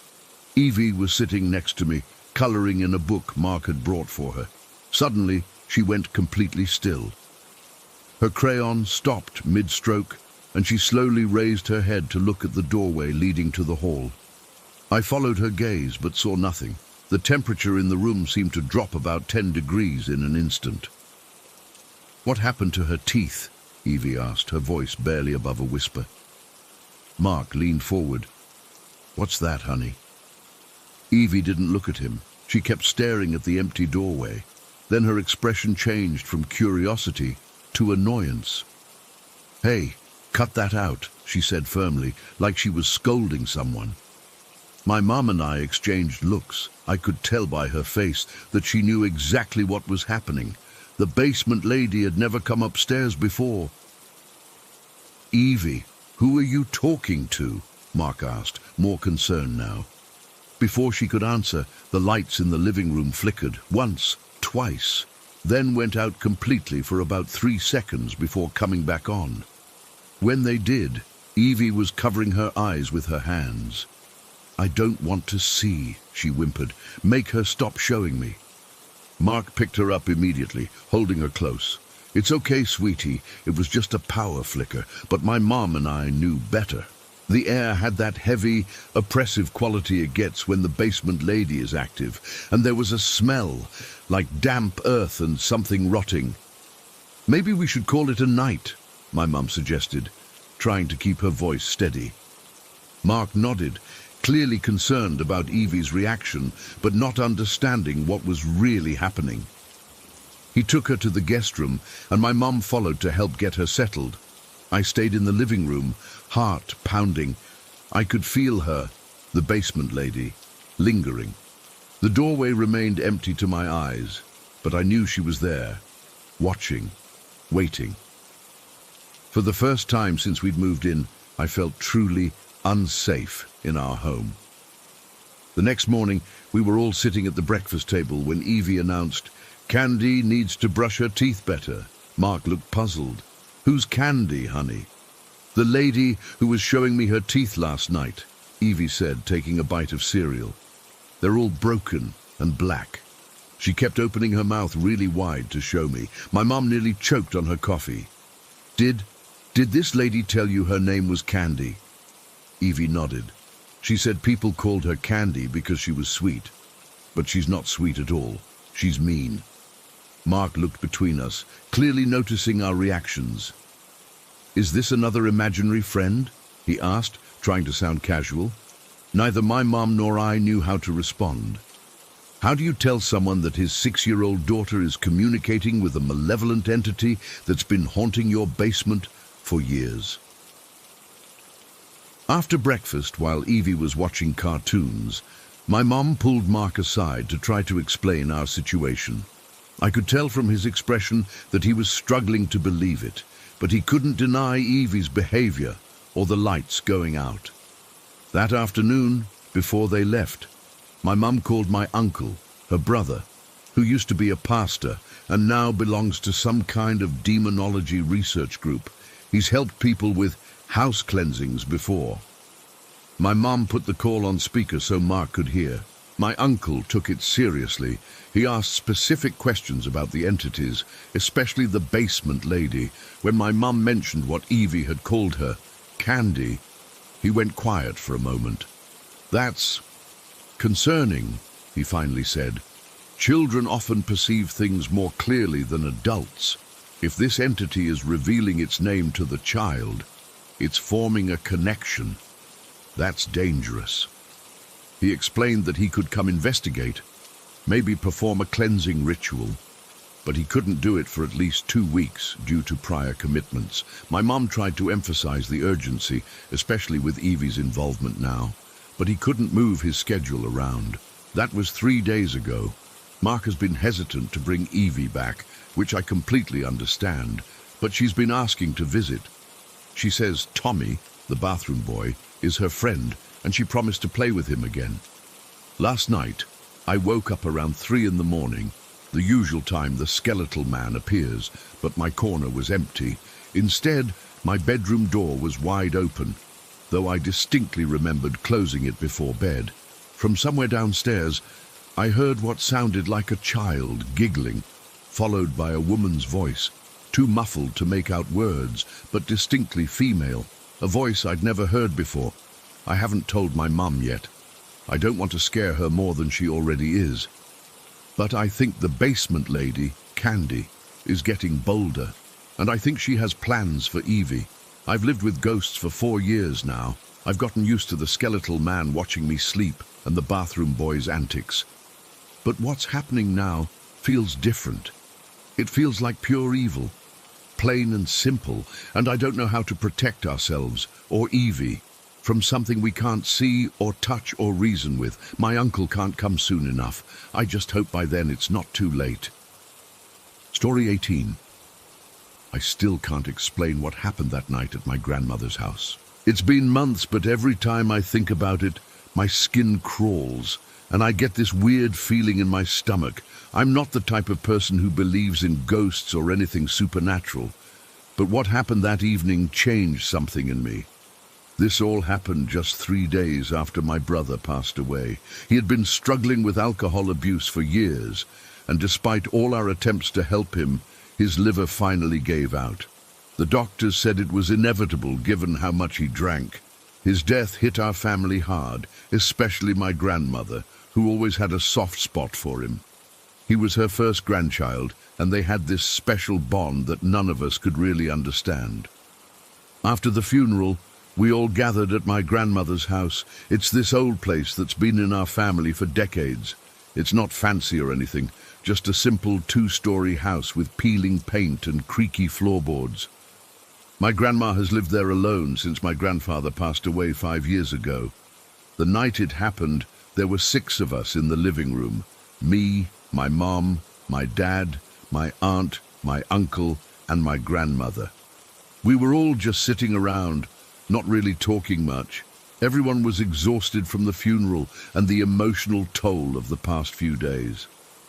I was sitting on the couch, trying to distract myself by playing Genshin Impact on my phone. I had just gotten this new character and was trying to level them up.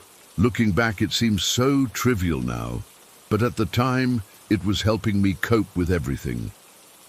The living room has this big window that faces the front yard, and next to it is the front door. There's a main gate in front of the door that we always keep locked, especially at night.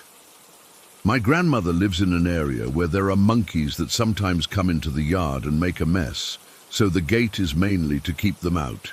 It was around 9:30 in the evening. The sky had already turned dark, and there was a strong wind outside. You could hear the trees rustling and the occasional howl as gusts blew between the houses. Despite the wind, the night felt heavy with silence inside the house. No one wanted to talk about my brother or what had happened. It was as if speaking about him would somehow make his death more real. I remember checking the time on my phone, 9:37, when it happened. There was this sudden, violent bang against the front door. It wasn't like someone knocking. It was like something had slammed into it with incredible force. The door visibly moved inward, even though it was locked. The sound was so loud that everyone in the room jumped. My grandmother, who had been half asleep in her armchair, woke up with a startled cry. Then came the scratching. It was a slow, deliberate sound, like fingernails being dragged down the wooden door. Scratch, scratch, scratch. The sound made the hair on the back of my neck stand up. It wasn't random or caused by something brushing against the door. It had a pattern, an intention behind it. I froze, my game forgotten. Everyone in the room was looking toward the door now. No one said anything for what felt like forever, but was probably just a few seconds. That's when the ventilator above the door started shaking violently. It's this small metal vent that helps with air circulation, and it has these thin slats that move when there's a strong breeze. But this wasn't a breeze. The slats were rattling so hard I thought they might break. It looked like someone was pushing them from the outside, trying to force them open. My uncle was the first to react. He stood up slowly and took a step toward the door, but my aunt grabbed his arm and pulled him back. "Don't," she whispered, her voice barely audible. The fear in her voice made my stomach drop. My aunt is usually the most rational person in our family, always the one who finds logical explanations for everything. Seeing her scared made everything so much worse. My mom had been sitting near the window, and she got up to look outside. There's a small gap between the curtains where you can see straight to the gate. She peered out, then turned back to us, her face pale. "There's nothing there," she said, her voice shaking. "No animals, no people. Nothing." The scratching continued, growing more insistent. Scratch, scratch, scratch. Then another bang, not as loud as the first one, but enough to make us all flinch. My grandmother, who had been silent until now, suddenly started crying. Not loudly, just quiet tears streaming down her face.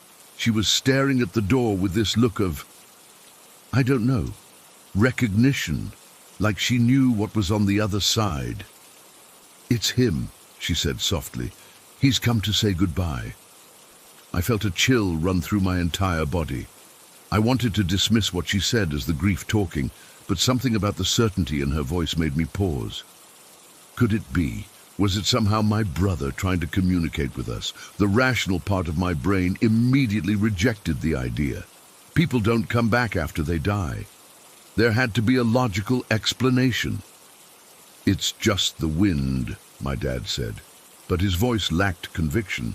We all knew the wind couldn't explain what was happening. Yes, it was windy outside, but what we were experiencing went beyond that. The scratching was too deliberate, too precise. And there was another thing. The main gate was locked. It's made of iron and has a heavy padlock that we always keep closed. For someone to be at the door, they would have had to climb over the gate, and there was no way to do that without making noise or being seen from the window where my mom was looking. The scratching stopped abruptly, and for a moment we all sat in complete silence, barely breathing. Then there was a soft thud, like someone had placed their hand gently against the door. My grandmother stood up suddenly. Before anyone could stop her, she walked toward the door, her steps slow but determined. "Mom, don't!" my aunt called out, but my grandmother ignored her. As she reached for the doorknob, the ventilator stopped shaking. The house fell completely silent. Even the wind outside seemed to have died down. My grandmother's hand hovered over the doorknob for what felt like an eternity. I wanted to tell her not to open it. I wanted to run over and pull her away, but I was frozen in place, my heart pounding so hard I could feel it in my throat. She finally turned the knob and pulled the door open. There was nothing there, no person, no animal, just the empty porch and the locked gate beyond it. My grandmother stood in the doorway looking out into the darkness. Then she said something that still haunts me to this day. "I know you're there," she said softly, as if speaking to someone only she could see. "We miss you too. It's okay to go now." She closed the door gently and turned back to us. Her face looked different somehow, peaceful in a way it hadn't been since we got the news about my brother. The rest of the night was tense. No one wanted to talk about what had happened, but no one could forget it either. My mom and aunt went around the house, closing all the curtains tightly, and even hung an extra piece of cloth over the window in the living room, as if whatever was outside might be able to see us through the glass. I tried to go back to my game, but I couldn't focus. My hands were shaking too much to play properly. Instead, I kept glancing at the door, half expecting the banging and scratching to start again. We ended up all sleeping in the living room that night, no one wanting to be alone. My grandmother was the only one who seemed calm. She went to her bedroom as usual, saying she needed to be in her own bed. Before she left, she paused by where I was sitting and put her hand on my shoulder. "He wasn't angry," she said quietly, so only I could hear. "He just wanted to let us know he's okay now." I didn't sleep at all that night. I kept thinking about my brother, about the door, about the scratching sounds. Was it really him, or was it just my grandmother's grief making her see connections that weren't there? The thing is, my brother and I had this thing when we were kids. Whenever one of us was locked out of the house, we would scratch at the door in a specific pattern rather than knocking. It was our secret code, something only we knew about. I hadn't thought about it in years until that night. The scratching I heard at my grandmother's door, it was the exact same pattern.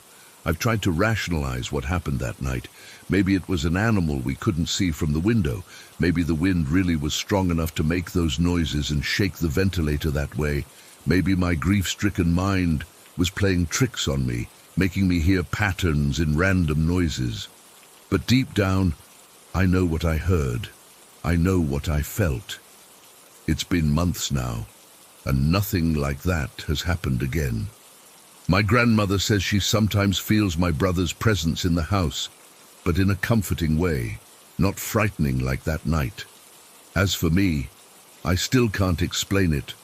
All I know is that something happened that night that I can't understand, something that makes me question what I believe about life and death. Sometimes when I'm alone at night, I find myself listening for that scratching sound, half afraid and half hoping to hear it again, because if it was my brother that night, I never got to say goodbye. Story 19. I've never told anyone this before, not my parents, not my therapist, not even my closest friends. I guess I've been afraid they'd either think I was crazy or just making it up for attention. But it's been eating away at me for years now, and I need to get it off my chest. This happened when I was 14. I was going through a weird phase in my life.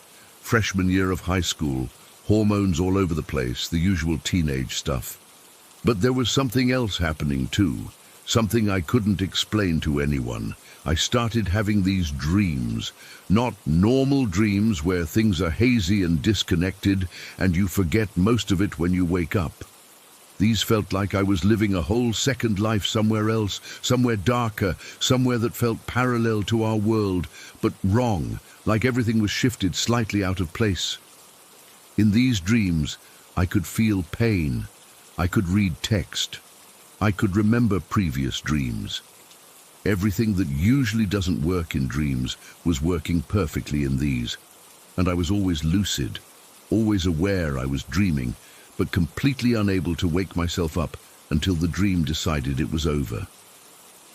The worst one happened on a Tuesday night.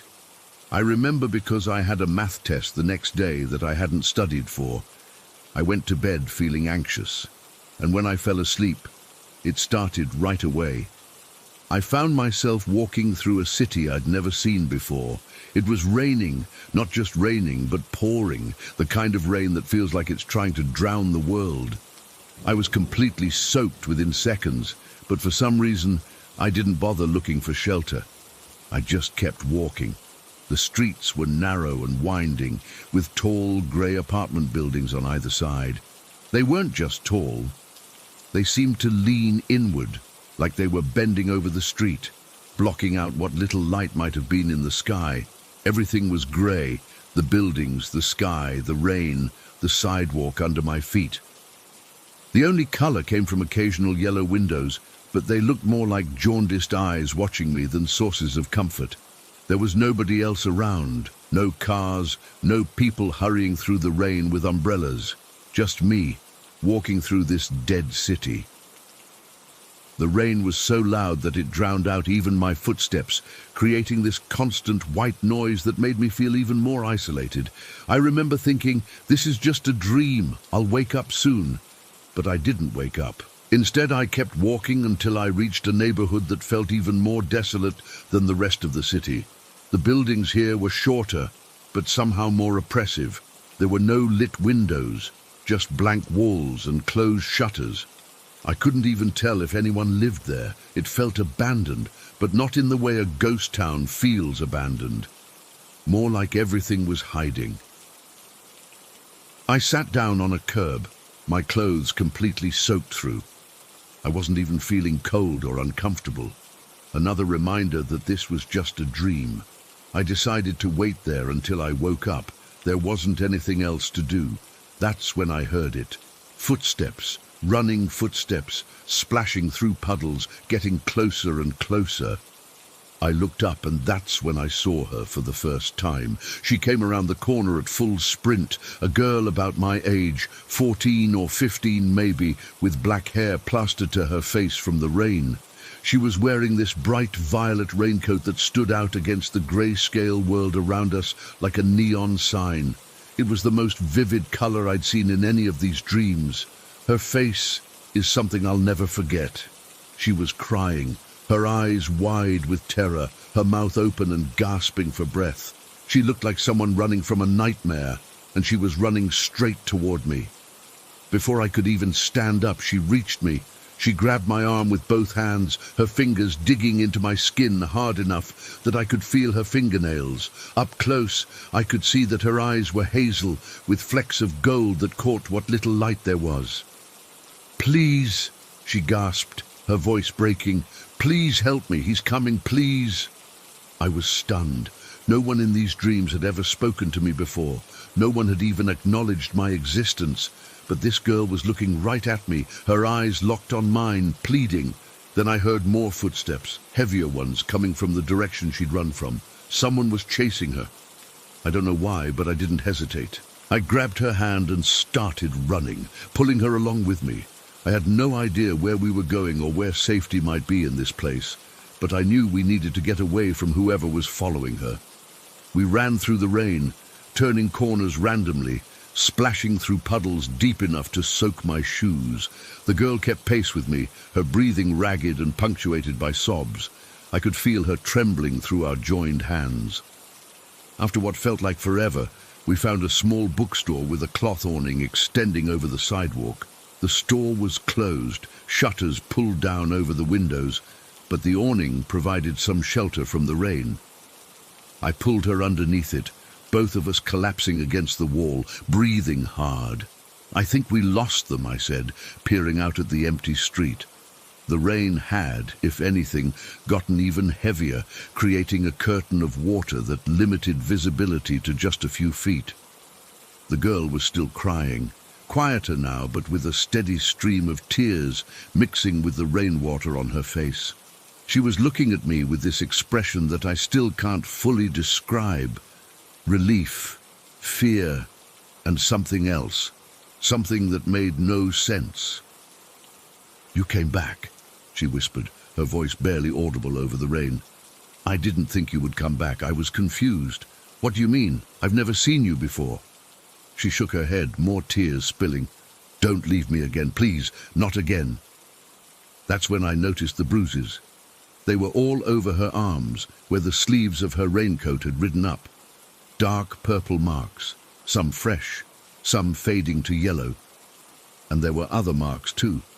Thin, dark lines that looked like I didn't want to think about what they looked like. "Who's hurting you?" I asked, my stomach twisting at the sight of those marks.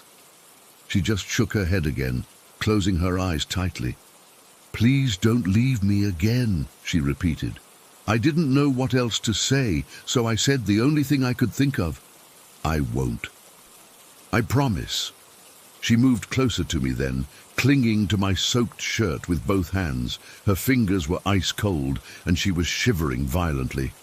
I put my arm around her shoulders, trying to provide some comfort, though I was just as wet and cold as she was. We sat there for what seemed like hours, listening to the rain. At some point, I think we both dozed off, which was weird, falling asleep inside a dream. But that's what happened. Her head was resting against my shoulder, her breathing finally steady and calm. When I opened my eyes again, still in the dream, she was still asleep against me. Her face looked different in sleep, younger, more peaceful. Without the fear twisting her features, she looked like any normal teenage girl. The violet raincoat was vivid against the grey world around us, like she was the only real thing in a world made of shadows. I thought maybe we were safe, that whoever had been chasing her had given up or lost our trail, but then I felt it, that familiar tugging sensation I always got right before waking up from one of these dreams. It felt like someone was gently pulling me backward, away from this world and back into reality. No, I thought, not now. I can't leave her now. She must have sensed something because her eyes fluttered open. She looked at me for a moment, confused, and then her expression changed to one of pure terror. She knew. Somehow she knew what was happening. "No," she whispered, her voice breaking. "No, please, you promised not to leave me again." "I'm sorry," I said, feeling myself starting to fade. "I can't control it. I'm waking up." She grabbed my arms, her fingernails digging in painfully. "You don't understand," she sobbed. "He's going to hurt me again. He does terrible things to me. If you leave, I'll be lost. Please, please try to stay." I was trying. God, I was trying so hard to hold on to the dream, to anchor myself there with her. But it was like trying to hold on to water. I could feel myself slipping away. And that's when I saw a figure emerging from the rain, just a silhouette at first, bulky and menacing. The girl saw it too, and let out a scream that will haunt me forever. "Find me!" she cried, her eyes locked on mine as I continued fading. "My name is—" But I never heard her name. The figure lunged forward, arms wrapping around her like a trap snapping shut. She screamed again, one hand still reaching toward me, tears streaming down her face. Our fingertips touched for one brief moment, and then I woke up. I sat bolt upright in my bed, heart pounding so hard I could feel it in my throat. I was drenched in sweat, gasping for breath as if I'd been running. It took me several minutes to convince myself I was really awake, really back in my bedroom. The image of that girl's face, her reaching hand, her desperate eyes, was burned into my mind. I tried to remember every detail about her, about that place. I grabbed a notebook and frantically wrote down everything I could remember, drawing crude maps of the streets we'd run through, sketching her face as best I could. But no matter how hard I tried, certain details kept slipping away. The exact layout of the streets, the specific buildings we'd passed. Even her face began to blur in my memory, until all I could clearly recall were those hazel eyes and that bright violet raincoat. I promised myself I'd find her again. I tried everything I could think of to get back to that dream world. I tried sleeping at the exact same time, in the exact same position. I tried eating the same foods I'd eaten that day. I even tried looking up lucid dreaming techniques online. Nothing worked. Those dreams, the vivid, realistic ones, stopped completely after that night. I never went back to that rainy city. I never saw the girl in the violet raincoat again. It's been years now, and I still think about her. I still wonder who she was and what happened to her. Was she real? Was she just a figment of my imagination? Or was she something else entirely? Someone trapped in a place between worlds, reaching out the only way she could? I don't know. I'll probably never know. But sometimes, when it rains heavily, I find myself looking out the window, half expecting to see a flash of violet moving through the downpour, and I still feel the weight of that broken promise. I won't leave you. But I did. And wherever she is, whatever she is, I hope she's found some kind of peace, because I never have. Story 20.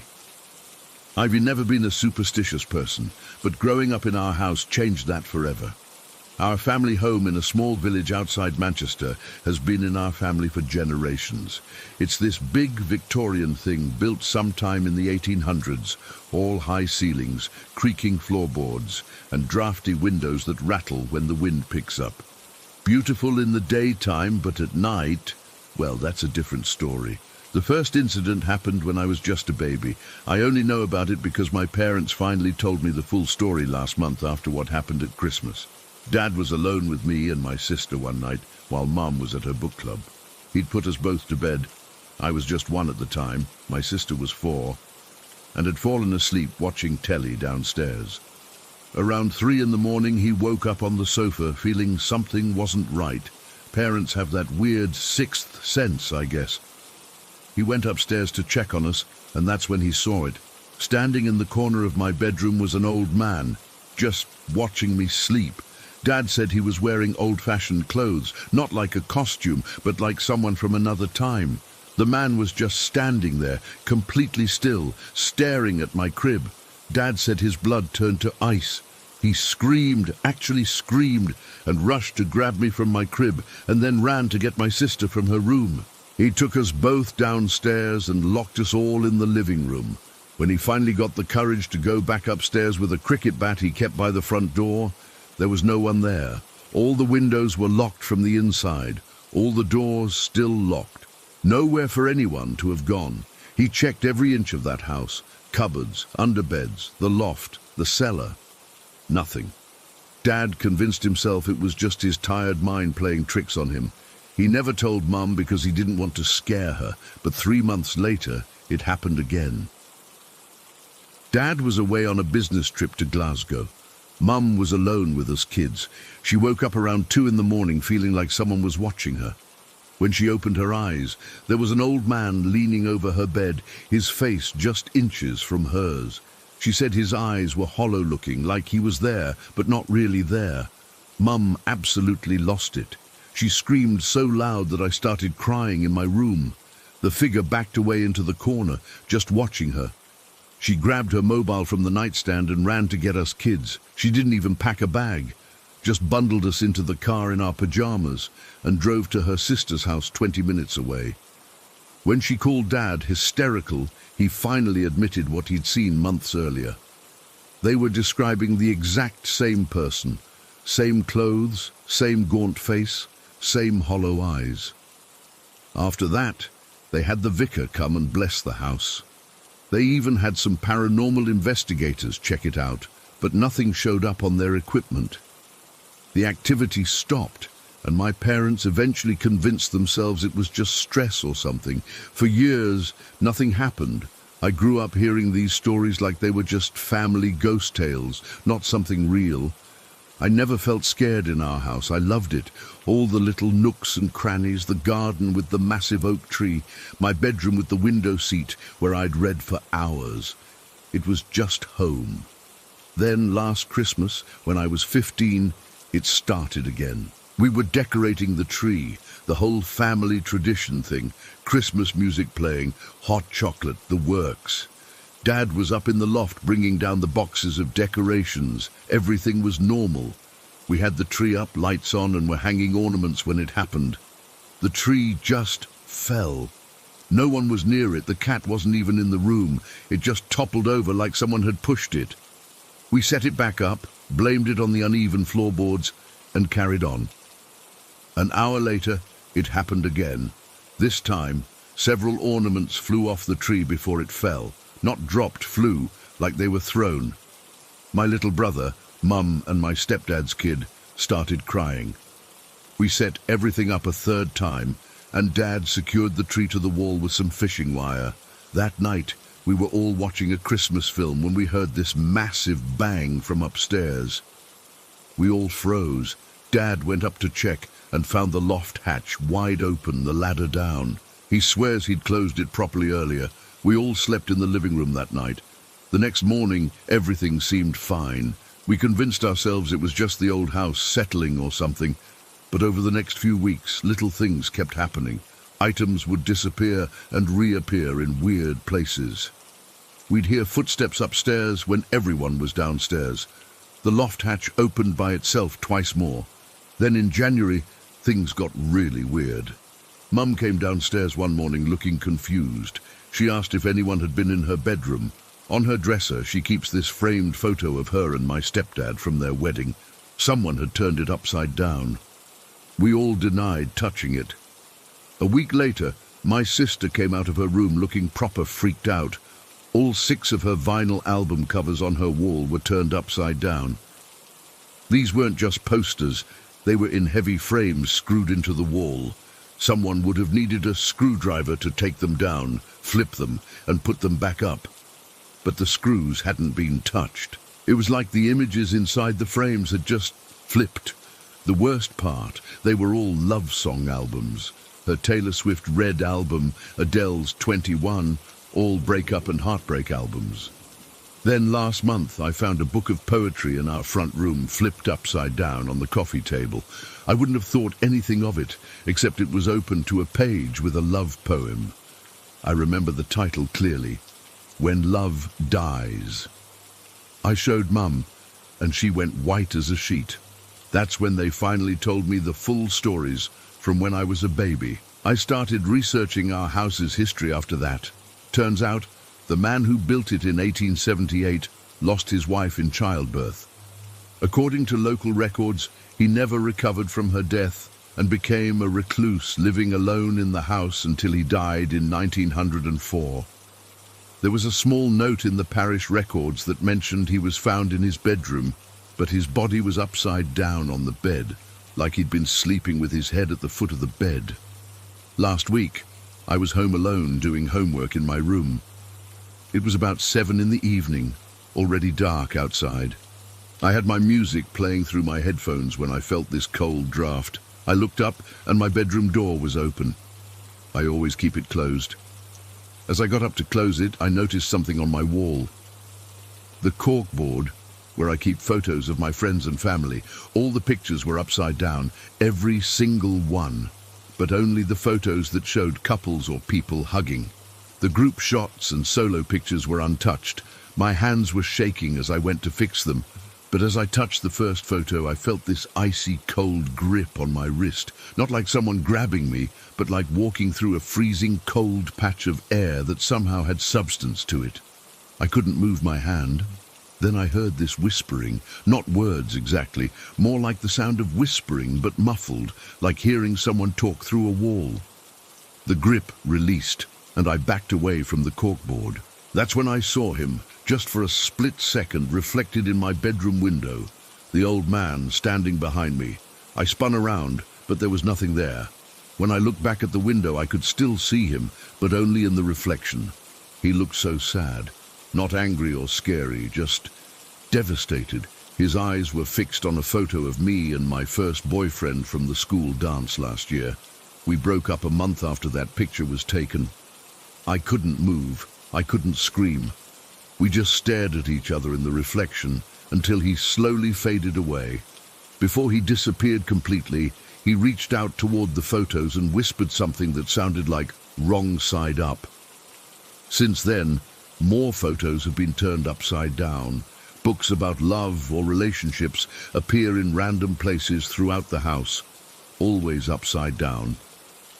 Last night, my sister's boyfriend gave her a promise ring, and this morning she found it on her nightstand, upside down and ice cold to the touch. I'm 16 now, and I'm finally experiencing firsthand the haunting that started when I was just a baby. My parents are talking about selling the house, but I don't think that's the answer. This ghost spirit, whatever he is, he's trying to tell us something about love and heartbreak. I think he's warning us. The worst part is, I keep waking up feeling like someone's watching me. Last night, I woke up at exactly 3:13 in the morning to find all my bed sheets had been flipped. The part that should be covering my feet was up by my head.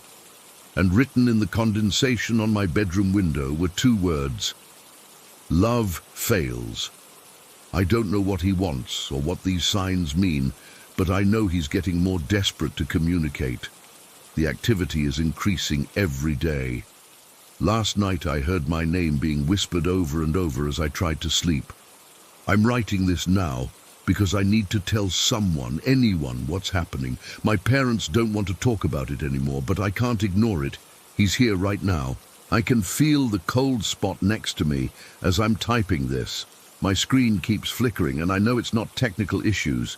He doesn't want me to share this story, but I need help understanding what he's trying to tell us before whatever he's warning us about actually happens. Story 21.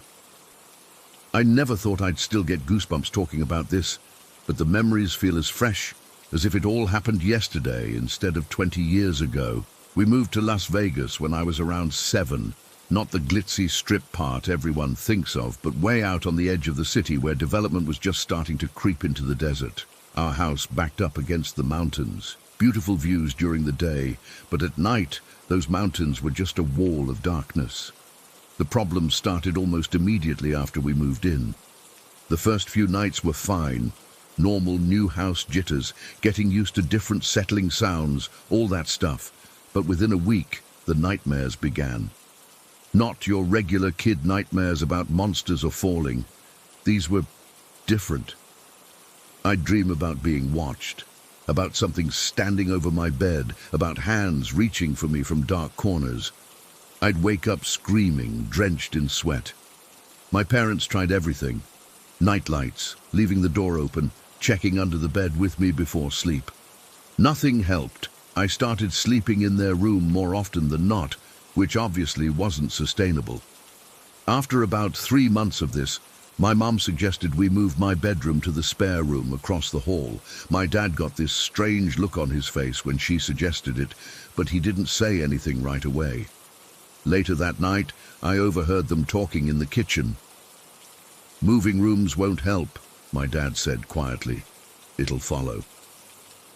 "What will follow?" Mom asked. "You're scaring me." "I don't know exactly, but I can feel it, like I felt it in my grandmother's house." I should mention that my dad had always been sensitive to things. He never called himself psychic or anything dramatic, but he'd know when someone was about to call, or would get uneasy in certain places for no apparent reason. His grandmother had been the same way, and they used to talk about the gift when they thought no one was listening.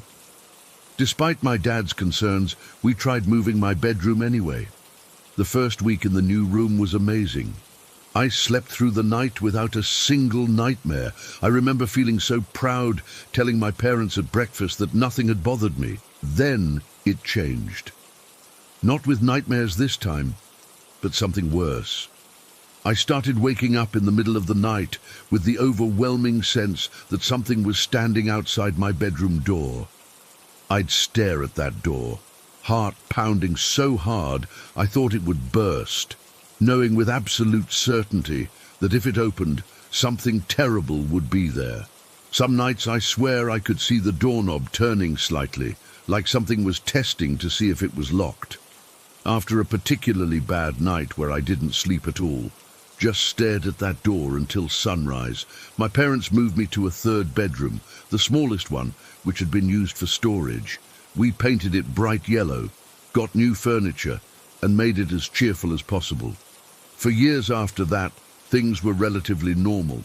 I still had occasional nightmares, but nothing like before. I convinced myself it had all been in my head, just a kid's overactive imagination in a new house. By the time I was 12, I barely thought about those early experiences anymore. Then the dreams started again, not every night, but maybe once or twice a month. I'd dream about a forest I'd never seen before. Dark pines, thick underbrush, and always the sense that people were hiding among the trees, watching me, waiting for something. I'd walk through this forest in my dreams, calling out, but no one would answer, just eyes watching from the shadows. Around this time, I also insisted on getting a captain's bed, one of those beds with drawers underneath and a solid base. When my mom asked why I wanted it so badly, I remember saying, "Because nothing can grab my feet from underneath." She laughed it off as a typical kid fear, but the truth was more complicated. Something deep inside me felt like I needed that protection. The night everything came to a head was in summer, just after school let out. I remember it was hot, even with the AC running. I had kicked off all my blankets in my sleep. The dreams started the same as always, the forest, the hidden watchers. But this time something changed. One of the figures stepped out from behind a tree. He was an elderly Native American man, with deeply lined skin and long grey hair in 2 braids. He wore what looked like traditional clothing, buckskin maybe, with intricate beadwork. His eyes were what struck me most, dark and intense, filled with a mixture of anger and sadness. In the dream, he began walking toward me, and I tried to back away but couldn't move. Just as he reached for me, I jolted awake, only I wasn't fully awake. It was that weird state between sleeping and waking where your brain is conscious but your body isn't quite there yet. I could see my bedroom clearly, the glow-in-the-dark stars on the ceiling, the pile of clothes on my chair, moonlight streaming through the blinds, and I could feel something gripping my ankle. At first, I thought it was just part of the sleep paralysis. Then I felt myself being pulled, actually pulled down toward the foot of the bed. My heart nearly stopped. I managed to lift my head enough to look down. There he was. The same man from my dream, standing at the foot of my bed, his hand wrapped around my ankle, pulling me steadily toward him. I tried to scream, but nothing came out. I tried to kick free, but my legs felt like lead. The paralysis wasn't going away, and I was sliding inch by inch toward the edge of the bed, where he stood waiting. In absolute panic, I suddenly remembered something my dad had told me years before, during the worst of the first nightmares. If something's bothering you, only you can make it stop. It's your space, your mind. You have to be the one to take control. With every ounce of willpower I possessed, I broke through the paralysis enough to speak. My voice came out stronger than I expected. "Let go of me," I said firmly. "This is my room. You need to stop bothering me." To my complete shock, he released my ankle. He didn't disappear or fade away like I thought he might. He just stood there, staring at me with those intense eyes. Neither of us moved for what felt like eternity. Finally, I gathered enough courage to reach over and turn on my bedside lamp. He was still there when the light came on, not a shadow or a trick of the moonlight, a solid-looking figure standing at the foot of my bed. I was beyond terrified, but also strangely calm. Like something inside me knew this confrontation had been inevitable. He stayed there, just watching me, until dawn began to lighten the sky. Then he simply walked through my closed bedroom door like it wasn't even there. I didn't sleep another minute that night. As soon as I heard my parents stirring, I ran to their room and told them everything. My mom looked concerned but skeptical. My dad just listened intently, nodding occasionally. "He'll be back," my dad said finally. "He's trying to tell you something." Sure enough, the elderly man appeared in my room every night for the next week. He never tried to touch me again, just stood at the foot of my bed or by my window watching. Sometimes for minutes, sometimes for hours. After the third night, my dad suggested I try asking him why he was there. If he wanted to hurt you, he would have by now, he reasoned. Maybe he just needs to be heard. The next night when he appeared, I gathered all my courage and asked, "Why are you here? Why are you bothering me?" For a long moment, I thought he wouldn't answer. Then he spoke, his voice deep and rough, like stones grinding together. "This is my land. You don't belong here."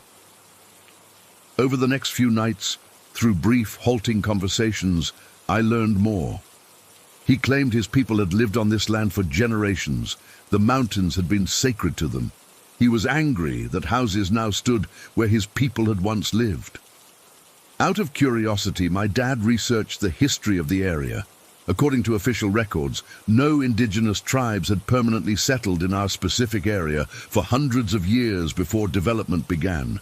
The nearest documented settlements had been miles away. When my dad told me this, I remember feeling confused. But he's so real, I insisted, and so angry about this being his land. "Sometimes spirits get confused," my dad explained, "or maybe the records are wrong. Either way, he believes what he's telling you." After about 2 weeks of these nightly visits, I was exhausted and desperate. One night, I tried a different approach. "This land might have been yours once," I told him, "but my family lives here now. We didn't build the house. We didn't take anything from you. We respect the land and the mountains. Can't we both be here without you scaring me every night?" He stood silently for so long, I thought he hadn't understood. Then he gave a single, curt nod. "I will stay. You will stay. But you will remember whose land this truly is." That was the last time he appeared in my bedroom. The nightmares stopped completely. The feeling of being watched faded. For a while, I thought maybe he was gone for good. Then about a month later, I glimpsed him while playing in the backyard, just standing at the edge of our property, looking toward the mountains. After that, I'd spot him occasionally by the fence line near the old tree in our yard, sometimes just a silhouette against the sunset. The strange thing was, I wasn't afraid anymore. It was almost comforting knowing he was still there, watching over the land he loved. Sometimes I'd even acknowledge him with a nod when I saw him, and occasionally he'd nod back. We moved away when I was 17, and saying goodbye to that house was oddly emotional for me.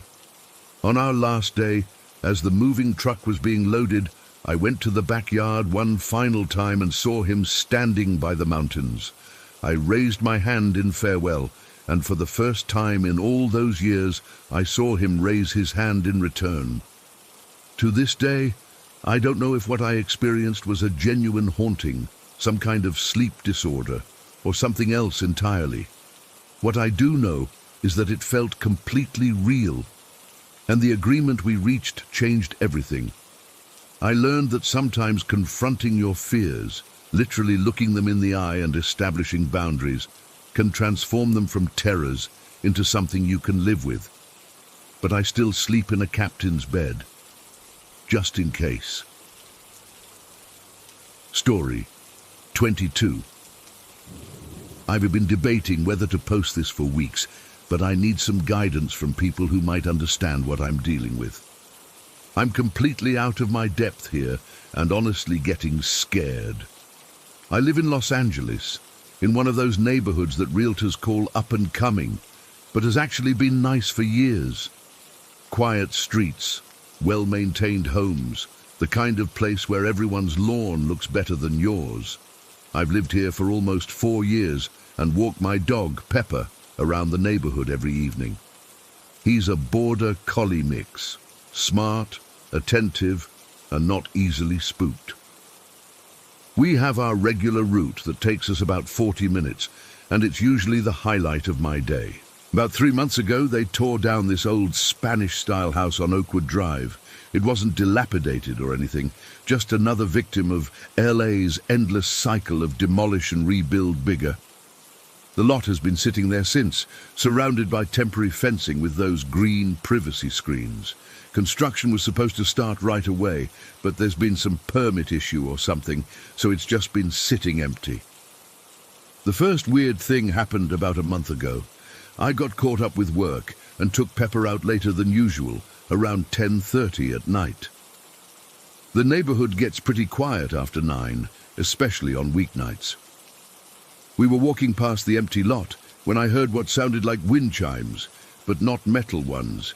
They had that hollow organic sound, like they were made of wood or shells. The strange part was that there was absolutely no breeze that night. None. The air was completely still. The chimes didn't sound like they were gently swaying. They sounded like someone was deliberately shaking them, rhythmically, like trying to get attention. I remember stopping in my tracks, looking around for the source. Pepper stopped too, his ears perked up, and his body went rigid. He started making this low, growling sound I'd never heard from him before. Something about the sound of those chimes set off alarm bells in my head. Not just, "That's weird," but a deep, instinctual kind of warning. You know that feeling when your body reacts before your mind can catch up? That's what happened. I tugged Pepper's leash, and we hurried past. I remember my heart racing and feeling ridiculous for being spooked by wind chimes of all things, but I couldn't shake the feeling. Pepper kept looking back over his shoulder as we walked away. I told myself it was nothing. Maybe a neighbor had wind chimes I'd never noticed before. Maybe the sound carried from further away. I rationalized it and moved on. About 2 weeks later, we were walking the same route, earlier around 8:30. when Pepper started acting strange again. We were passing the lot, and he suddenly stopped walking, hackles raised, and started barking aggressively at nothing, just empty air. We were under a streetlight, and I could clearly see there was nothing there. No person, no animal, nothing. I tried to coax him forward, but he planted his feet and kept barking at this specific spot, about 10 feet ahead of us. His behavior was so unusual that I started feeling uneasy again. Pepper isn't the type of dog to bark at shadows. He's well socialized and even tempered. I finally had to pick him up, all 50 pounds of him, and carry him past that spot. He squirmed the whole time, trying to face whatever he was seeing that I couldn't. Once we were about half a block away, he calmed down but kept glancing back. I began to dread walking past that lot, but it's hard to avoid without completely changing our route. I started crossing to the other side of the street, but even then, Pepper would stare at the empty lot the entire time we passed. Then, 3 nights ago, things escalated in a way that's left me genuinely frightened. We were walking past the lot around 9 in the evening. I was on the phone with my sister, trying to distract myself. The streetlights were on, and there were still a few neighbors out walking or sitting on their porches. It felt safe enough. As we approached the construction site, Pepper suddenly jumped and froze, not in an alert way, but like he'd been startled. His attention was completely fixed on something inside the fenced area. I ended my call and looked where he was staring, but saw nothing unusual, just piles of dirt, some construction materials, the foundation outline, standard construction site stuff. We kept walking, but Pepper was reluctant, pulling back on the leash, which he never does. He's usually the one pulling me forward. That's when I heard it. A whistle. Just 2 notes, like the kind of whistle people use to get someone's attention. You know, that "hey, over here" kind of sound. I looked around, but there wasn't anyone visible on the street. No workers at the site. It was evening anyway. No pedestrians nearby. Just empty sidewalk in both directions. I picked up my pace, telling myself it was probably someone in one of the houses calling their dog or something, but deep down, I knew the sound had come from the direction of the construction site. About a minute later, I heard the whistle again, the exact same 2-note pattern, only this time it sounded much closer, like whoever was whistling was now walking right behind me. I spun around, heart hammering in my chest. Nothing. The sidewalk was empty for at least 100 feet back. Pepper was whining now, pressing against my legs, his whole body trembling. I don't consider myself particularly superstitious or easily frightened, but in that moment, I was terrified. There was absolutely nobody there who could have made that sound, yet it was so clear, so distinct, and so deliberately aimed at me. I scooped Pepper up and practically ran the rest of the way home. The whole time, I had this overwhelming sensation of being followed. The hair on the back of my neck was standing up, and I kept hearing what sounded like footsteps matching my pace, even though I could see there was nobody there. When I got home, I locked the door and checked all the windows. Pepper refused to leave my side for the rest of the night, which is unusual for him. He normally sleeps in his bed in the living room, but that night he stayed pressed against me until morning. The next day, I did some research on the house that had been torn down. It wasn't particularly old by LA standards, built in the 1970s. I couldn't find any record of deaths or tragedies associated with it, just a normal family home that had changed hands several times over the decades. I tried walking a completely different route yesterday and today, adding almost 20 minutes to our walk just to avoid that street. But I can't keep doing that forever, and honestly, I'm worried that whatever this is might not be confined to that location. The thing that bothers me most is how deliberate it all feels. The wind chimes that weren't moving naturally, the whistling that seemed designed to get my attention. It doesn't feel random or residual. It feels intelligent and purposeful. I've never had any paranormal experiences before. I've always been skeptical about ghost stories and urban legends. But I can't explain what's happening, and my dog, who I trust more than most people, clearly senses something too. Last night I was sitting on my patio around dusk, and I swear I heard those same wind chimes faintly in the distance. Pepper immediately stood up, ears forward, staring in the direction of that lot 3 blocks away. I went inside and locked the door. I don't know if this is some kind of haunting or something else entirely. Maybe the construction disturbed something? I've heard stories about sites being built on old burial grounds, but this is a well-established neighborhood that's been around for decades. This morning, I noticed something else that's really freaking me out. There are these strange markings in the dirt of my front garden bed, almost like symbols. They weren't there yesterday when I left for work. They look deliberate, not like an animal was digging. They're these strange curved lines with dots at specific points. I took photos, but I'm hesitant to share them just yet. I'm planning to talk to some of my neighbors tomorrow to see if anyone else has experienced anything strange. The woman across the street has lived here for over 30 years, so maybe she knows something about the history of that property. In the meantime, I'm keeping Pepper inside, except for quick bathroom breaks in the backyard. I've also ordered some security cameras for outside my house. Maybe I'm overreacting, but better safe than sorry. What really scares me is the escalation. First, the wind chimes, then my dog reacting to invisible things, and now whistling that follows me. What's next? I'm afraid to find out. Has anyone dealt with anything like this before? What kind of entity whistles to get attention? And more importantly, how do I protect myself and my dog from something I can't even see? Any advice would be deeply appreciated, because I feel completely out of my depth here. And I can't shake the feeling that something is trying to communicate with me, or worse, lure me towards something. Story 23. I've been hesitating to share this for weeks now, but I need to get it off my chest because it's been messing with my head. This happened about a month ago, and I swear I've gone over it 1,000 times trying to make sense of it. So my girlfriend and I go to this Walmart near her place pretty regularly. It's literally 5 minutes from her house, so it's our go-to spot for pretty much everything. We know the layout by heart at this point. I could probably navigate that place blindfolded. That day started like any other shopping trip. Nothing weird or out of the ordinary. It was a Tuesday evening around 7, and the store wasn't particularly busy. We walked in together, grabbed a cart, and did our usual thing where we split up for a bit to look at different sections before meeting up again. She said, "I'm going to check out some clothes in the women's section. Meet me there when you're done." I nodded and headed over to the men's area to look at some shirts I needed for work. Here's where I need to emphasize something important. My girlfriend is really easy to spot in a crowd.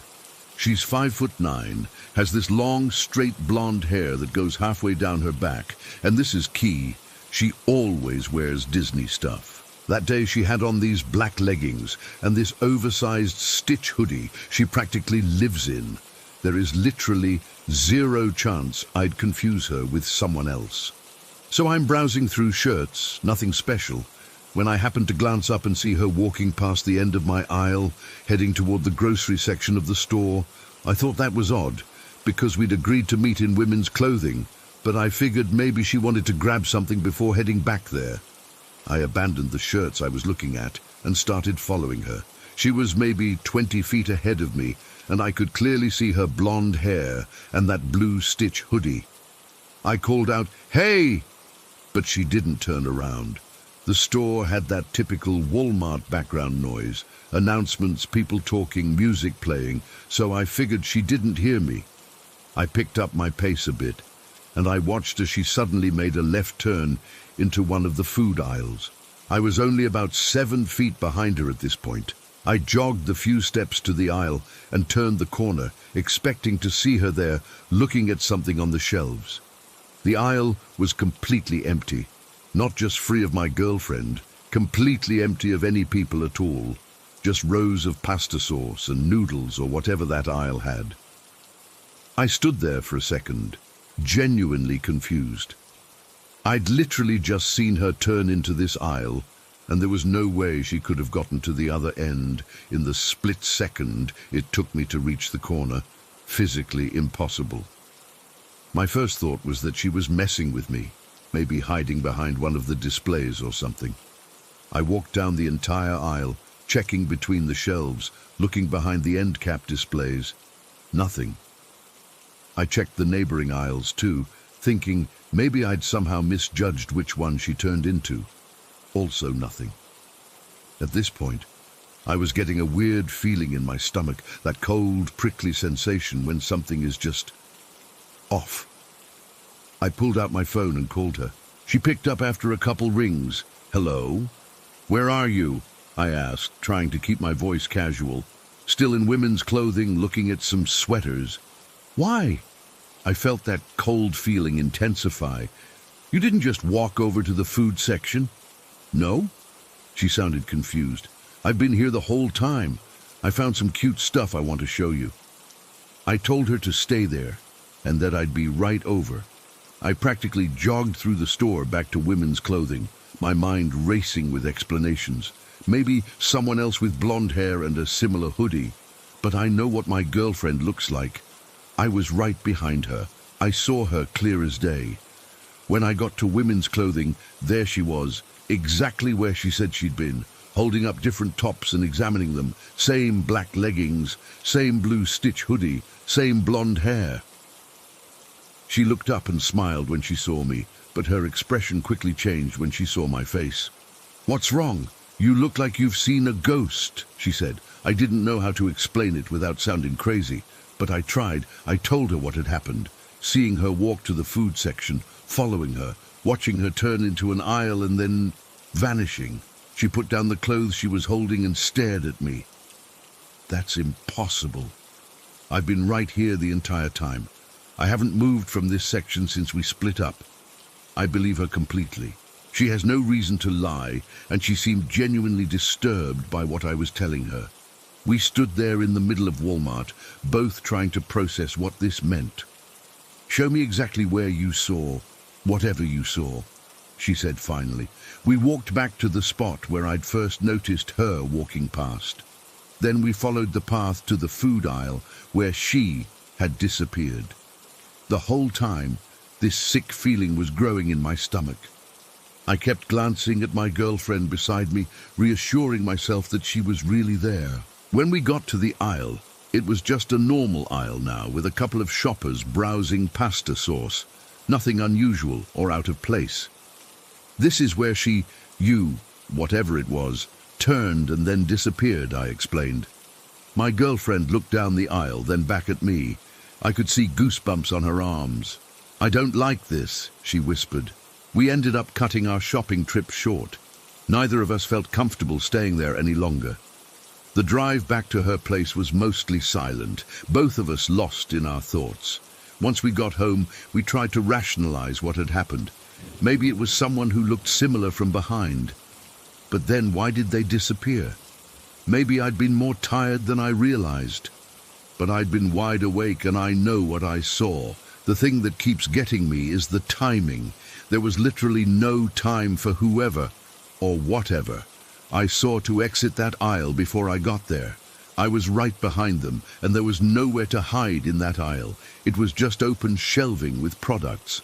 My girlfriend suggested maybe it was a weird reflection from the store lights, and my mind filled in the gaps. But that doesn't explain how I watched this figure walk through the store, turn corners, and navigate around displays and other shoppers. I've been back to that Walmart a few times since then, always with my girlfriend, and always sticking close to her. I find myself constantly looking over my shoulder, half expecting to see her walking somewhere she shouldn't be. The weirdest part is that I'm now hyper-aware of other people who share similar features with my girlfriend. I've caught myself staring at blonde women from behind, trying to convince myself that's what happened. I just saw someone similar, and my brain played a trick on me. But deep down, I know that's not it. What I saw was her, identical in every way, right down to her specific stitch hoodie that she had custom made with a little personalization on the sleeve. We've talked about it a lot since then. At first, we tried to laugh it off as a weird glitch in reality, but the conversation always circles back to the same unanswerable questions. What did I see? Why did it look exactly like her? Where did it go? What would have happened if I had caught up to it? That last question is the one that really keeps me up at night. Part of me is glad I didn't catch up to whatever it was I was following. Because what then? What would I have found if I'd reached out and tapped its shoulder? My girlfriend has been looking into doppelganger legends online, and apparently seeing someone's double is supposed to be a bad omen in a lot of cultures. Neither of us is particularly superstitious, but that hasn't stopped us from being a little more cautious lately. We still shop at that Walmart because it's convenient, but something has changed. There's this unspoken tension whenever we're there, like we're both waiting for something else weird to happen. Sometimes I catch her looking around nervously, like she's afraid she'll see herself walking down an aisle. And honestly, I can't blame her. I've replayed the incident in my head so many times that I've started questioning my own memory. Was the aisle really empty? Did I turn the corner fast enough? But I know what I saw, and I know it doesn't make any sense. The store's security cameras cross my mind sometimes. I've thought about asking to see the footage from that day, but what would I even say? Hey, I need to check your cameras because I saw my girlfriend in 2 places at once. They'd think I was crazy or trying to pull something. It's been a month, and nothing else strange has happened, which I guess is a relief, but that one inexplicable moment has changed how I see things. I find myself questioning reality in ways I never did before. Like, how can we be so sure of what we're seeing? How can we trust our own perceptions when something like this can happen? My girlfriend says she believes that I saw something. She knows I wouldn't make this up, but I can tell she's just as disturbed by it as I am. Sometimes I catch her watching me when she thinks I'm not looking, and I wonder if she's questioning whether I'm really who I say I am. The whole thing has left us with this lingering sense of unease. Not just about that Walmart, but about the nature of reality itself. I know that sounds dramatic, but when you experience something that defies explanation like this, it messes with you on a fundamental level. I don't expect anyone to have answers, but if anyone's experienced anything similar, I'd love to hear about it. Sometimes I think I'm going crazy, replaying this over and over again, trying to find some logical explanation. But I know what I saw. I was 7 feet behind her. I watched her turn that corner, and then she was gone, while the real her was in a completely different part of the store the entire time. What was I following through that Walmart? And more importantly, why did it want me to follow? Anto, Story 24. Adike, I've been debating whether to share this for months now. It's something I can barely talk about with my own family, but I need to get it off my chest because it's eating me alive. Maybe some of you have experienced something similar and can tell me I'm not going crazy. In December 2019, my grandmother lost her battle with cancer. She'd been fighting it for almost 2 years, and toward the end, we all knew it was just a matter of time. When the doctors said there was nothing more they could do, my mom and I decided to bring her to our house instead of leaving her in some cold nursing home. We wanted her final days to be surrounded by family, you know? So we set everything up in my bedroom, since it was the biggest and had enough space for the medical equipment. Those last weeks were difficult. I slept on the couch in the living room while Grandma occupied my room. She was in a lot of pain, constantly medicated, and needed attention almost 24/7. Mum took time off work, and I helped when I wasn't in class. Grandma would call out for us constantly. Sarah, that's my mum, or Sweetie, that's me, even for the smallest things, sometimes just to check if we were still there. I didn't mind. She was scared and we wanted her to feel safe. When she finally passed, it was early morning. I remember the hospice nurse coming to pronounce her, and then the funeral home people taking her body. The whole thing felt surreal, like I was watching it happen to someone else. We kept the door to my bedroom closed afterward because, well, there's no delicate way to say this. Death has a smell. Even with all the windows open, that medicinal, slightly sweet, slightly rotten smell lingered. Mum said we'd air it out and deep clean later, but neither of us had the energy right away. The first weird thing happened about a week after Grandma died. Mum had gone grocery shopping, and I was home alone with our dog Max. I decided to take a shower since I finally had a moment to myself.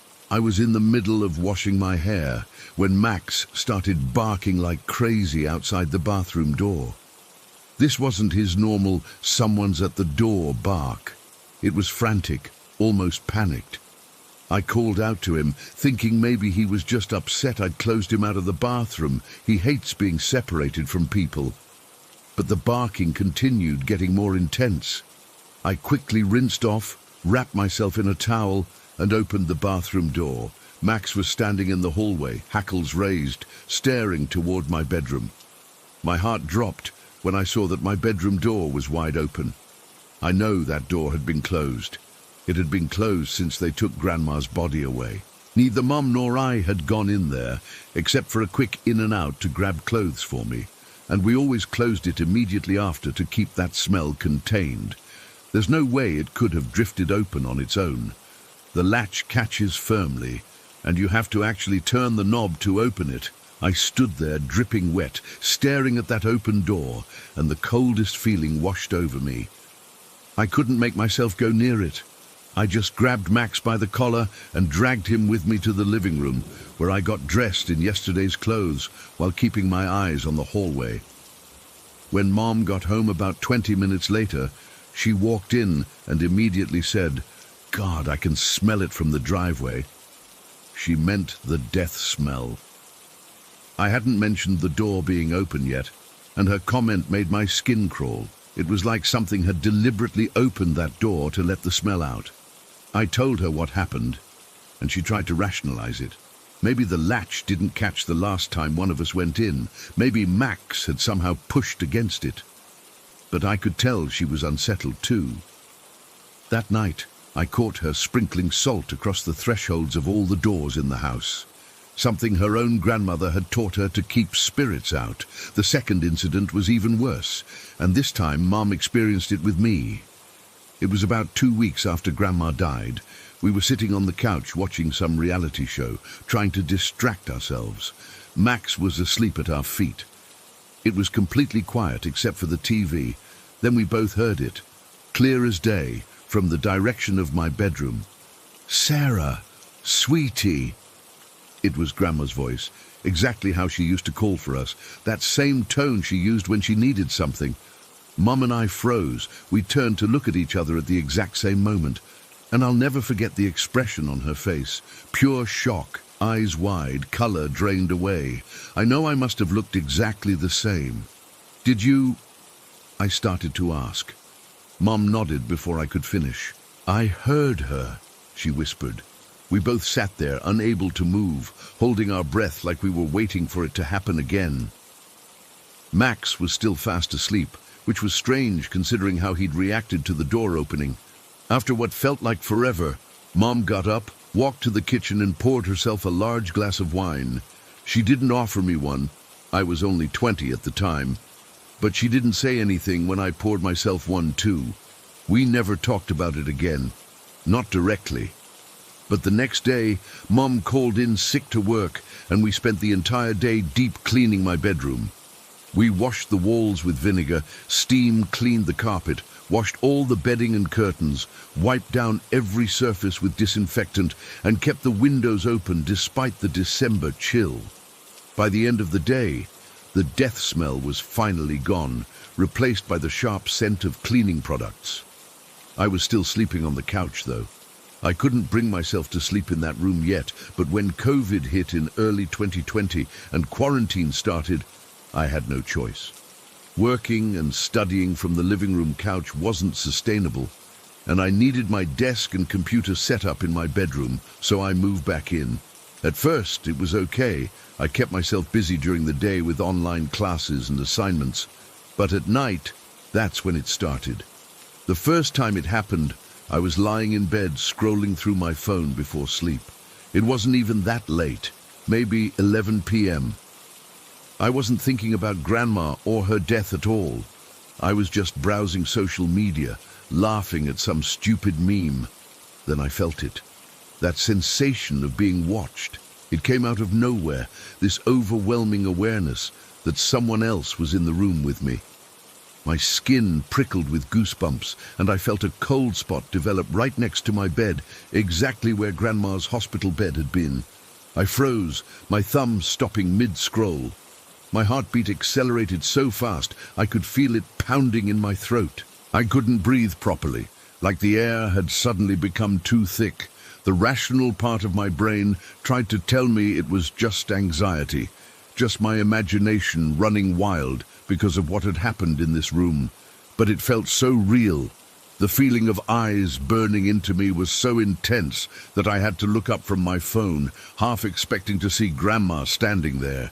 There was nothing visible, of course, just my normal bedroom in the dim light of my bedside lamp. But the feeling didn't go away. If anything, it intensified when I acknowledged it. I don't know how long I lay there, rigid with fear, barely breathing. Eventually, I must have fallen asleep from sheer exhaustion, because the next thing I knew, it was morning. I convinced myself it was a one-time thing. Just my brain processing trauma or something, but it happened again the next night, and the night after that. Sometimes it would start as soon as I turned off the light. Other times it would wake me from a deep sleep, that feeling of eyes on me, of someone standing exactly where Grandma had died, watching me. It's been over a year now, and it still happens at least a few nights a week. I've tried everything. Leaving lights on, playing music or podcasts to distract myself, even sleeping with Max in my bed, though he often seems uncomfortable in my room now and will eventually jump down and leave. The worst part is how unpredictable it is. I can go a few nights with nothing happening, start to relax, think maybe it's finally over, and then bam! That feeling returns, more intense than ever. Sometimes it lasts just a few minutes. Sometimes hours. Sometimes it's just the sensation of being watched. Other times I swear I can hear breathing that isn't mine or Max's. I've never told Mom about this ongoing experience. After those first two incidents, she seemed so eager to move on, to pretend everything was normal again. I didn't want to drag her back into it. Plus, what would I even say? Hey, Mom. I think Grandma's ghost is watching me sleep in the same spot where she died. It sounds crazy when I put it like that, but I know what I'm experiencing is real. It's not sleep paralysis. I can move just fine. It's not just anxiety or grief. It comes even when I'm in a good mood and haven't been thinking about Grandma at all. And it's always in the exact same spot in my room, always with that same intense feeling of eyes boring into me. Last night was the worst episode yet. I woke up around 3 a.m. with that familiar sensation, but this time it was accompanied by the smell. That same death smell we had worked so hard to clean away. It was faint, but unmistakable. And as I lay there trying not to panic, I heard it, just a whisper right next to my ear, "Sweetie." I bolted upright, turned on every light in my room, and sat in my desk chair until morning, refusing to get back in bed. I haven't told Mom. I don't know what to do. Moving out isn't an option right now with the economy the way it is, and I can't afford my own place while still in school. So here I am, dreading nightfall again, wondering if tonight will be another sleepless night of feeling those invisible eyes watching me from the spot where my grandmother took her last breath. I don't know if she's trying to communicate something, if she's stuck here, or if I'm somehow keeping her here by being afraid. All I know is that my bedroom doesn't feel like mine anymore.